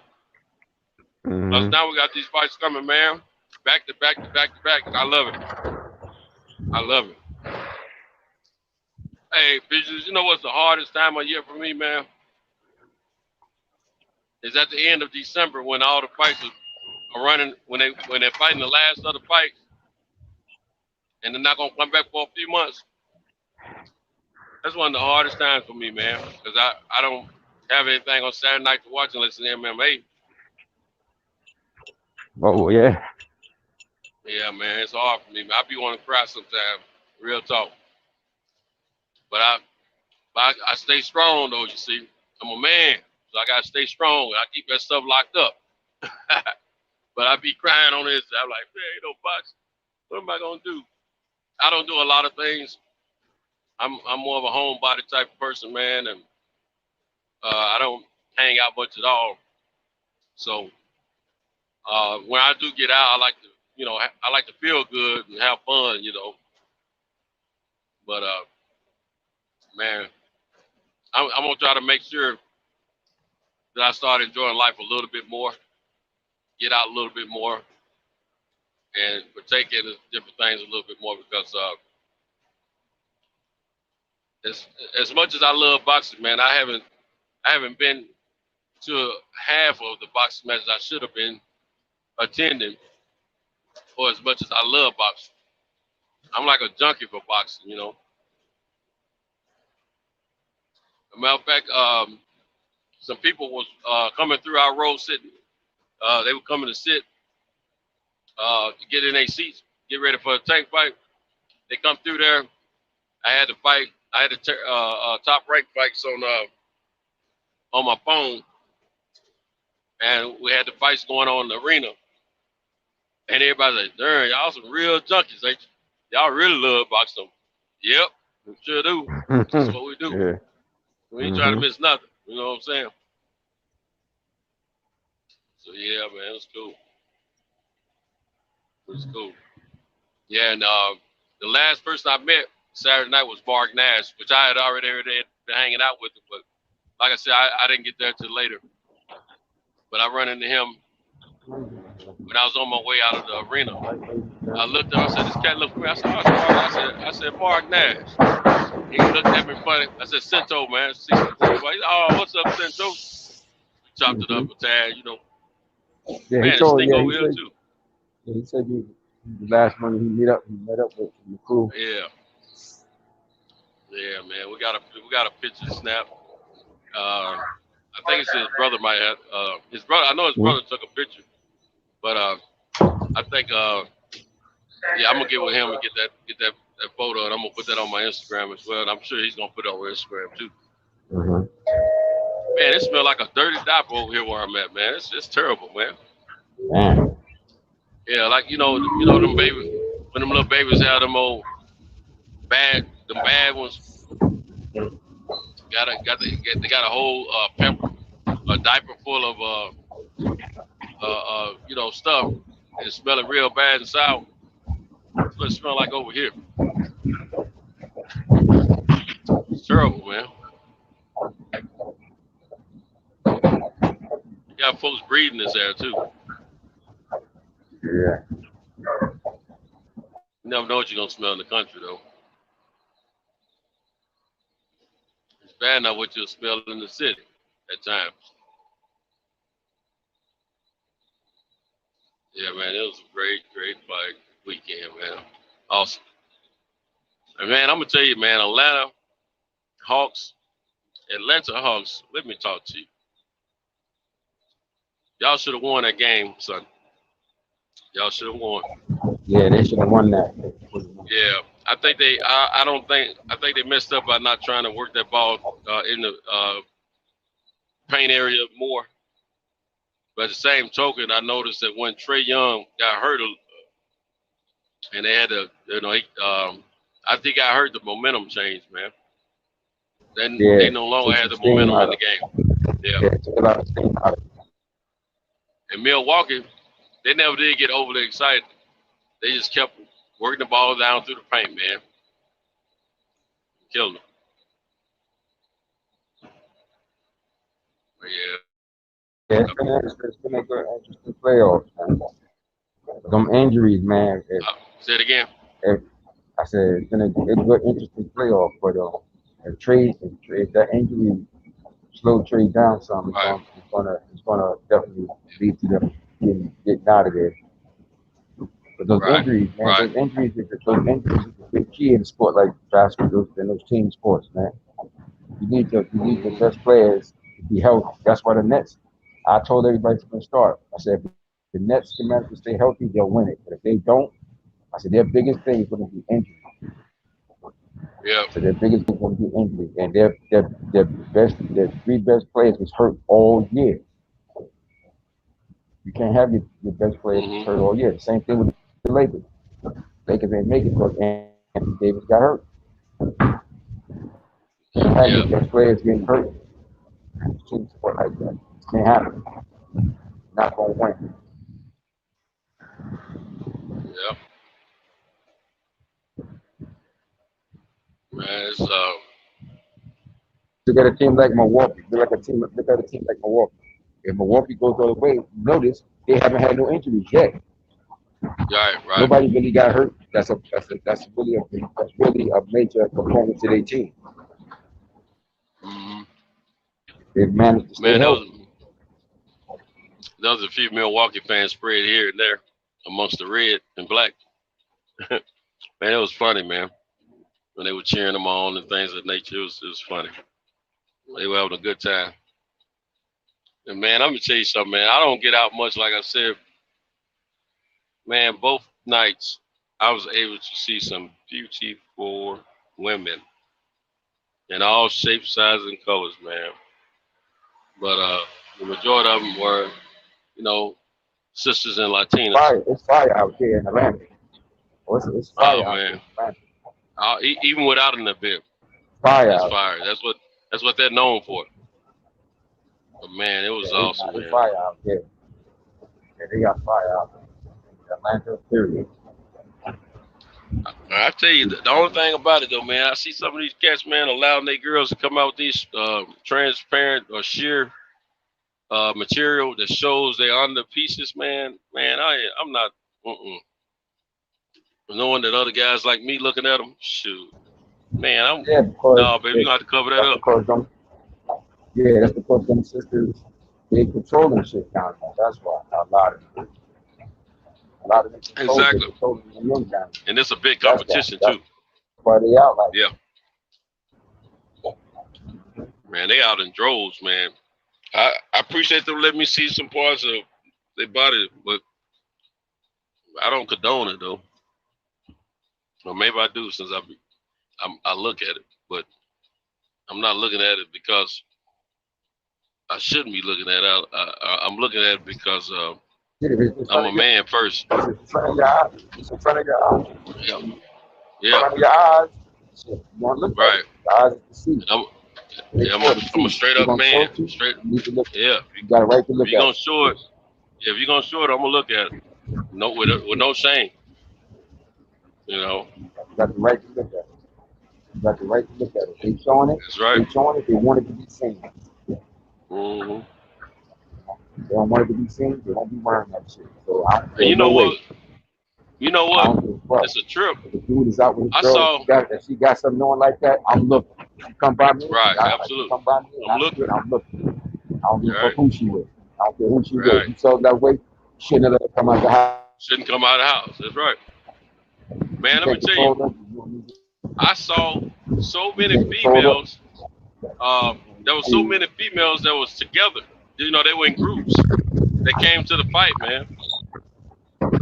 And you know, you would think that the average female would be with her man. No, they were these females, just like they go to a club. That's where they came to the fight, man, in groups. Waiting on somebody to buy them a drink or something, probably. Yeah, You know what I'm saying? But I'm tripping out. You know, I know me knowing the price of these tickets, man. I'm like, man, they don't pay money for these tickets. I'm in a bad area, bro. Hey, you hear me? Yeah, I hear you, Santos. I'm coming out of a bad area myself, man. I dropped off for a minute there. Yeah, man. I think I'm in Country Town, USA. Home of the backwood sticks and a little brook of water. But yeah, man, it's I had to go down this little road here and drop this part off, and then go back up the street where it's a little bit more cityfied, even though it's still the country. Drop off two parts there. And I got 2 pallets to take to another location. Then after that, I can have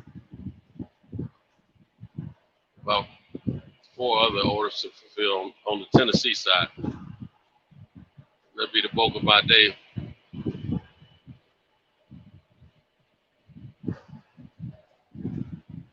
So you were saying you had a good time down in ATL, Santos? Man, it was off the hook, man. It was nice, man. I mean, hype all the way down there, just hype. I was trying to relax and sleep. I dozed a couple of times, but I didn't get to go soundly to sleep. So I wasn't well rested, but I was so hyped, it wouldn't have made a difference. Now, a couple of times at the fight, before the main event came on, I did get a little sleepy. And I got quiet for a minute, because at first I was talking. I got quiet. Then all of a sudden, I kind of woke up, and I was telling everybody, I said, hey, y'all. I said, guess what? Guess what? They said, what? I said, I'm awake now. I'm awake now. I'm awake.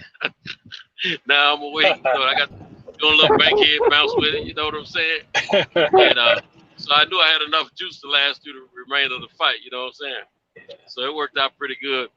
Toward the end of the fight, batters went low again, man. Shoot, I was like, God, dog, man. I'm just a little sleepy, man. Did we lose Pugilist, or is that you, Pugilist? Or is that Tay? I mean, Trey. We lost somebody. I think I'm still on. Oh, there he is. Here. Okay, that's it. I'm still here. But yeah, man, I was forgetting that I didn't need to be acting super old like I am. You know what I'm saying? And that's just like we were talking about the story when we first started the show. DJ and my man Kyle, they were messing with me because when we first started the show, we were talking about one time I was trying to get this female to take our photo, and we had a guy at Luis Ortiz camp that was gonna take the photo for. I said, no, his name Angela. I said, no, bro, you get in the photo with us, man.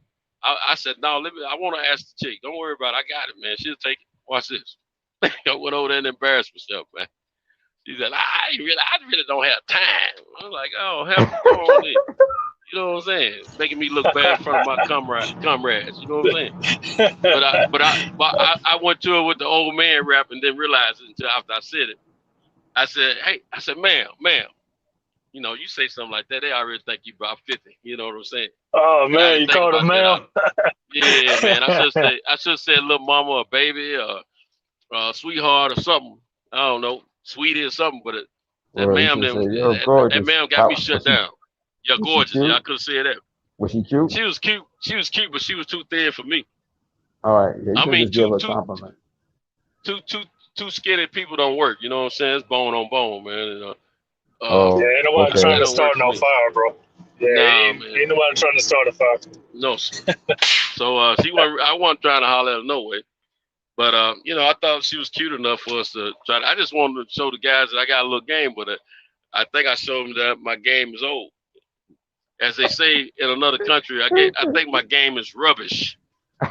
So I gotta get my game back up, man.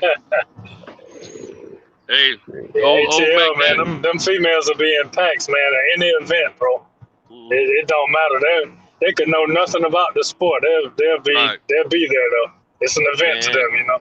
And she wasn't the best looking thing we saw come through there. Trust me, it was some bad females there, man. I'm talking about, man. And we weren't, and we were at the Omni at this time. We had to go on over to the fight ship. Man, there was so many bad females in the Omni. I mean, just all down there, period. Everywhere, close to the fight. Bad women. And you know, I can't be hollering at nothing, you know, nothing like that, but I like to have a little conversation, be nice or whatever, you know what I'm saying? But yeah, it didn't work out for the old man. But I tell you what, next time I'm not gonna say ma'am. I'm gonna reach into my bag of tricks, and they ain't turning me down for just for a photo. I got to do better than that. But yeah, we had a great time, man. Great time. We got hey, you know, I try to build little jokes sometimes anyway, so they were able to get a laugh off of it. I got a laugh off myself. It tickled me more than them, I believe. But it was cool, man. It was cool. Hey, at least she acknowledged you, right? She could have walked off and not said nothing to you. Not like you wasn't there. Right. There you go. Look. I was so sure she was gonna take that photo. I done walked all up on it almost. I was probably about 6 feet from her. When she turned me down. I was like, oh hell, you know what I'm saying? You know how it is when you looking at this chick and she should give you some attention. You thinking in your mind, then she shoots you down. You want to call her something? Yes, stuck up anyway. Yeah, man. You stuck up anyway. You ain't all that, you know. Right, that's what I wanted to say. I was tripping. I said, "Oh, helpful," you know what I'm saying? She was real thin too, man, real thin. And so she had that poop out, that that boom boom or nothing like that. And it was quite a few of them that did, but at the time, she was the closest thing around. So I went for it, you know what I'm saying? But I should have waited one of them real thick ones come through that. I would have mercy. So say, hey, look, I got a minute. Me and my fellas, we're trying to get a little photo. You think you can hook us up? That probably would have got him. Hey, by the way, you look gorgeous. Not nice, but gorgeous. Yeah. But man, yeah, we had a great time, man. We had fun, man. I didn't mind being the butt of a joke. But yeah, she was like, she act like she's just so busy. She probably was, man. I mean, she was walking kind of fast, so I'll give her that credit. But it still was a turn down. I don't care how I slice it. It comes up peanuts, you know what I'm saying? Yeah. Hey, I one time in ATL, man, I got Candy from Escape. Yeah. So I approached her and got her to give me a hug, but I told her the way I got her to do it was I told her that I bet my friends. Yeah. And if she gave me a hug, I split the bet with her. You know what I'm saying? Yeah. It was funny cool. Though. Everybody was clowning. You know what I'm saying? But I was the man. I was the man when I did that. Right. And Candy, she thick, man. I like old Candy, man. She's thick. Yeah, Candy, the truth, man. Yeah, and I'll tell you one thing I love about her, man. She's real, man. She don't try to front like she's something she's not. And that's what I've learned about her, man. I like her realness. But yeah, man. Some I don't of blame. them are fake, but a lot of them, you know, they more than, you know, if you approach them the right way, they more down to earth than I would think they were. You know what I mean? Like Right. Yep. I agree. Yeah, man. I like to go to the ATL again real soon with more time to spare though. You know what I'm saying? I hadn't been to a club atmosphere as far as like a nightclub in a long time now. A few years ago when I went down to hang out with my brother and a partner of mine that lived in that area. My partner lives in the ATL, but my brother, he lives outside the ATL. And we hung out. We visited Blue Flame, and we stimulated the economy for a minute. Well, at least I did, which that was the first time I ever stimulated the economy to that level. But I went in real early, me and the fellas, before the ballers come in, so we could be the main center of attraction. And it was my brother's birthday. My birthday is 2 weeks before my brother, so I was trying to kick it with him, make sure you have a good time. And it was awesome. We had a great time. Went in, stayed a few hours, came on up out of there, went home. But I wasn't worried about I thought about doing a strip club this time, but I knew my time was going to be limited because of the time I was going to arrive in the ATL and the fact that I had been driving overnight the night before. And I didn't think my batteries were going to hold up. I was right. I get right at the normal time of 8 and 9 o'clock. I went through a little slumber mode there, but I was extra hyped because of the fight, and that saved me. Then I kind of woke up and got energized again. Then I got sleepy again. Then I got energized again. So it worked out for me. But man, I'd like to get down there another time, man, and just hang out and just kick it, man. I mean, it's lots to look at. Lots to look at, because I mean, you get down there, man, you ain't gonna really be thinking about if you down there just to hang out and kick it, you ain't thinking about no tourist attraction. You thinking about attractions. You know what I'm saying? And they got a plenty of attractions, man. For women everywhere, man. But, you was just there for the fight. You just went one day, or you stayed?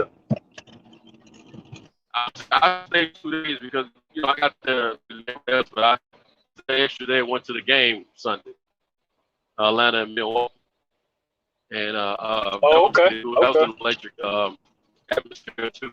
Yeah. The heels were on the feet. The blouses were tight or short for the sisters, and some of the white chicks, they had their attire a certain way to how they appeal. But it was a mixed crowd, of course, and it was cool, man. It was a lot of beautiful women in that too. But it was women from it was a different crowd. You had a few folks in there that had been there for the fight. Matter of fact, Mayweather stayed over for the basketball game, and I think Julius Erving stayed over for the game as well. Dr. J, and I know Cam Newton was present in the game. It's his hometown, and I forget who else they showed. But yeah, it was pretty cool, man. It was nice atmosphere, man, and unlike my city, it's all surrounded by the hip hop influence. You know what I'm saying? Which is cool because that's what I like at an event like that. And it was just super cool, man. And see, we don't have a professional basketball team in Nashville. Memphis has the team. We have football, but I think both cities could use both sports. I think we could use basketball, and they can use a football team. I think there's enough money to support both in both those cities, man. Whether or not we get it, that's another question, but we have a facility that would be suitable for a professional basketball team at this time. But, we probably can build something newer and bigger to compete with some other markets as well. But we can accommodate it at this moment, and we're getting a lot of people come to Nashville now for sports or fact of country music and things of that nature.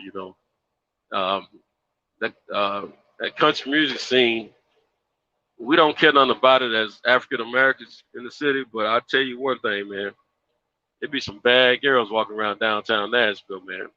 And it's more black women than you would think mixed in with the whiter crowd. But it's still not, like ATL and or nothing like that. Now we have some bad sisters in Nashville. I mean, bad. No ifs, ands, buts about it. But it's all about, the event or the location, what club it is or whatever. Because I mean, you go to the right place, man, you're gonna think you're in another city. I promise you that. But yeah, I'm just one of those brothers. I don't get out much. I stay at home with the fam. And I sleep. I work. That's about it.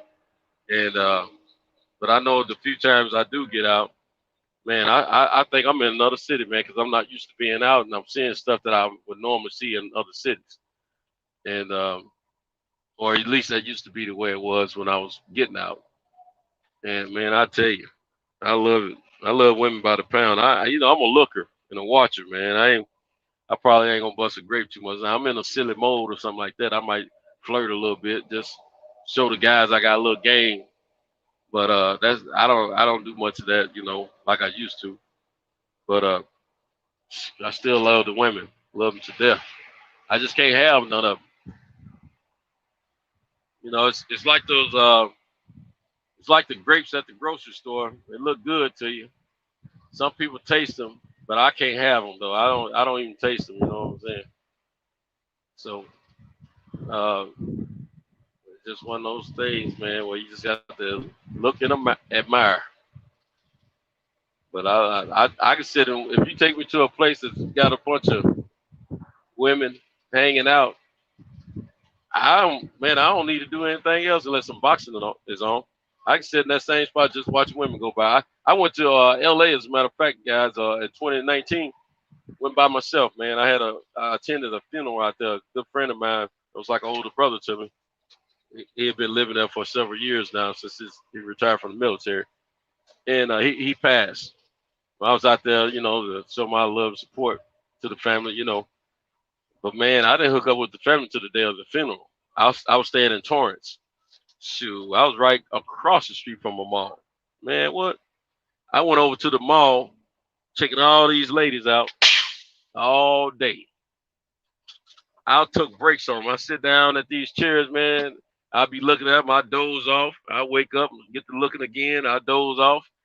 I wake up and I'm looking again till I was tired of sitting there and I went on back to my room. But other than that, man, I was not unhappy at all. And I was online looking for some strip joints, and I wanted to go check some strippers out. But I got to thinking, man, shoot, the best strip joints that I'm gonna enjoy probably in the hood. You know what I'm saying? And I was like, shoot, I go somewhere by myself. Somebody probably try to set me up for a robbery or something like that. And I don't have any cash on them and try to get something out of me. You know what I'm saying? So I was like, man, I'm gonna stay put and just do my thing over here at the mall. So I just hung out at the mall when I wasn't doing anything else, and checking those like I enjoyed it, man. I really did. So shoot, I saw everything, all types. And if they're beautiful, I'm looking. If they ain't beautiful, but they got something beautiful about them, I'm looking. But if they just purely ugly and unattractive, period, they can walk on by. And I'll move to the next one. I'm gonna go. That nigga said, I sent those sound like my country cousin. They said pure D. Well, you know a girl ugly when she pure D ugly. He said if she pure D ugly, he said if you pure D ugly, I'll just let her walk on by.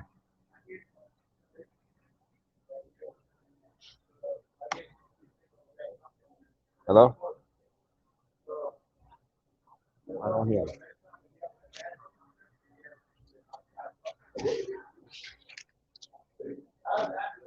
Hello? Hello, I don't hear you. No, I'm on mute, guys. I'll be right with you. I'm out the living room. Okay. Okay.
Hey, Peach. Yeah. What you say?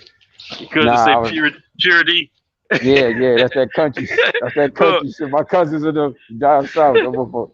I said, bro, you know when motherfucker said pure D, you know she ugly as hell, boy. Yes, sir. Yes, sir. Pure D You know what? ugly. You know what's so crazy, man? I didn't think about what I was saying until you said something. I'm so used to it. And see, when people point certain things out, man, it tickles the best out of me, man. I said, yeah, that's straight up country right there. That's that country shit, boy. That pure Yes, D. sir. When I hear that, I was like, yeah, that's my thing. Yeah. Yeah, we don't like the purity ugly ones. Pure D ugly. I don't even know where that come from. Yeah, just walk on by. You just keep walking on by. Yeah, when I heard that shit, I knew what time it was. All right, ladies, y'all have a good one. That country. All right. Yes, indeed. Oh, this is a light one right here. Yeah, I'm gonna try to make some good choices. All right. Okay, bro. Yeah, they returned two. Got two returned two. Yeah, man. Pure D. Oh.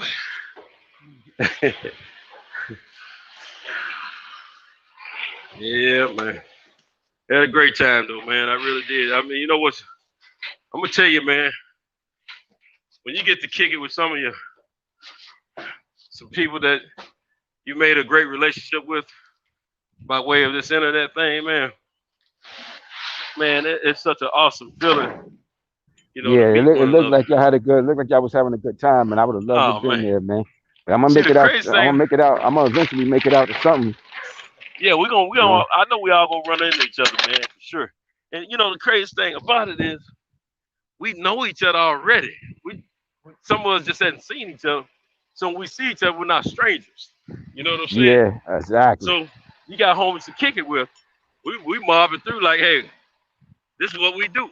We show up everywhere together. You know what I'm saying? So it was just straight cool, man. Straight cool.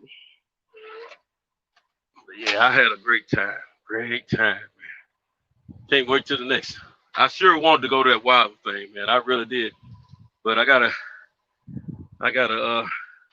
pull back and punt on this one because I think that box failed because the fact that I had my original plan didn't work out. My original two plans didn't work out. I'll put it that way. And the third plan is gonna push me too close to the brink of time for the fight. It's one thing to drive down to Atlanta, another thing to fly into a city, state, and then you got to worry about getting some transportation together, you know, to move around. And see, I had transportation going into Atlanta.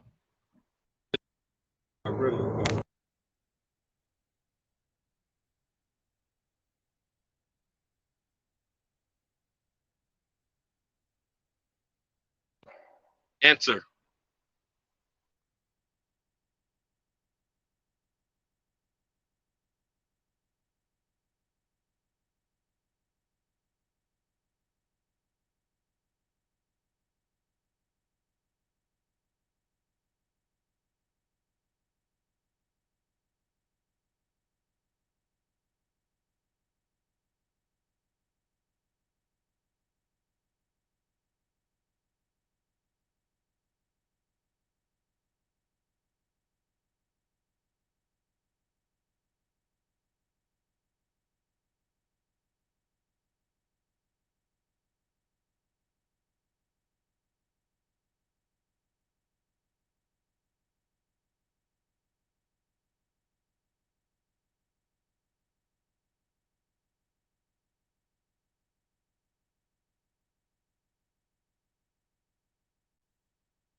You know, my battery about to bite the dust, man. So I'm about to get off here now because there's a few percentages left. So I got to put it on charger.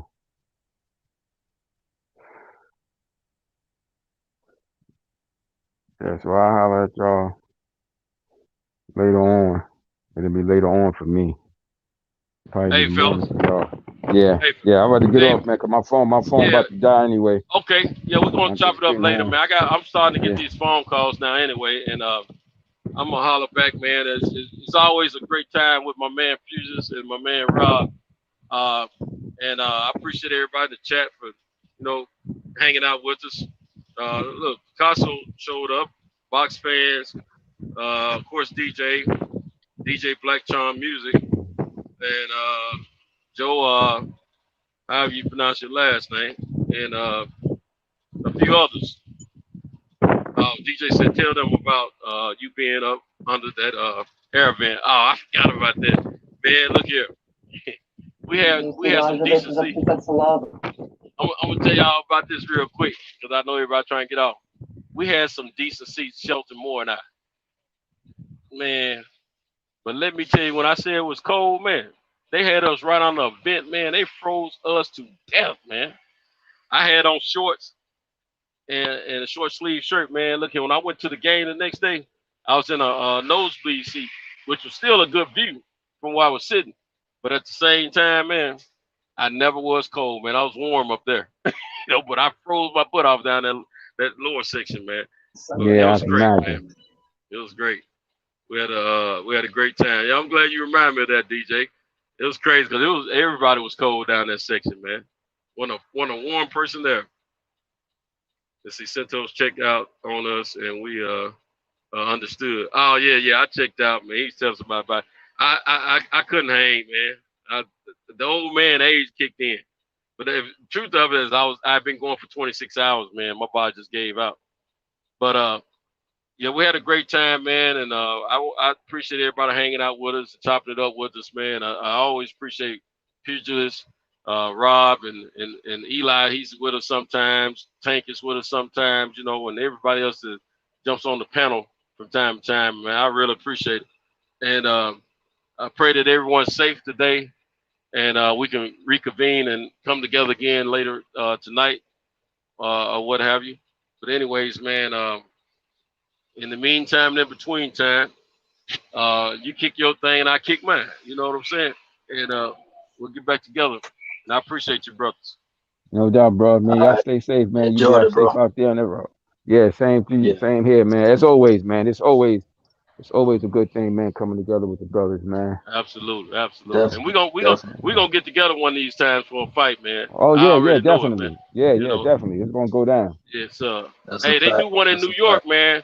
They do one in New York. I'm gonna try to make that joint. I've never been to New York, man. I've had plenty of you was telling opportunities, me. but I never turned them down. I mean, I've never taken advantage of them, but I got motivation now, bro. So Yeah, no doubt. you know, For sure. even if we ain't at the fight, I'm gonna call you, man. We're gonna kick it some kind of way. You know what I'm saying? Indeed. Yeah. Yeah, bro. All Yeah, right, bro. So like I said, man, enjoy the rest of your day or evening, the with same. depending on where your location. And I'll talk it up with y'all. I'll chop it up with y'all later. Word. Be All safe, right. brothers. All right, later. All right.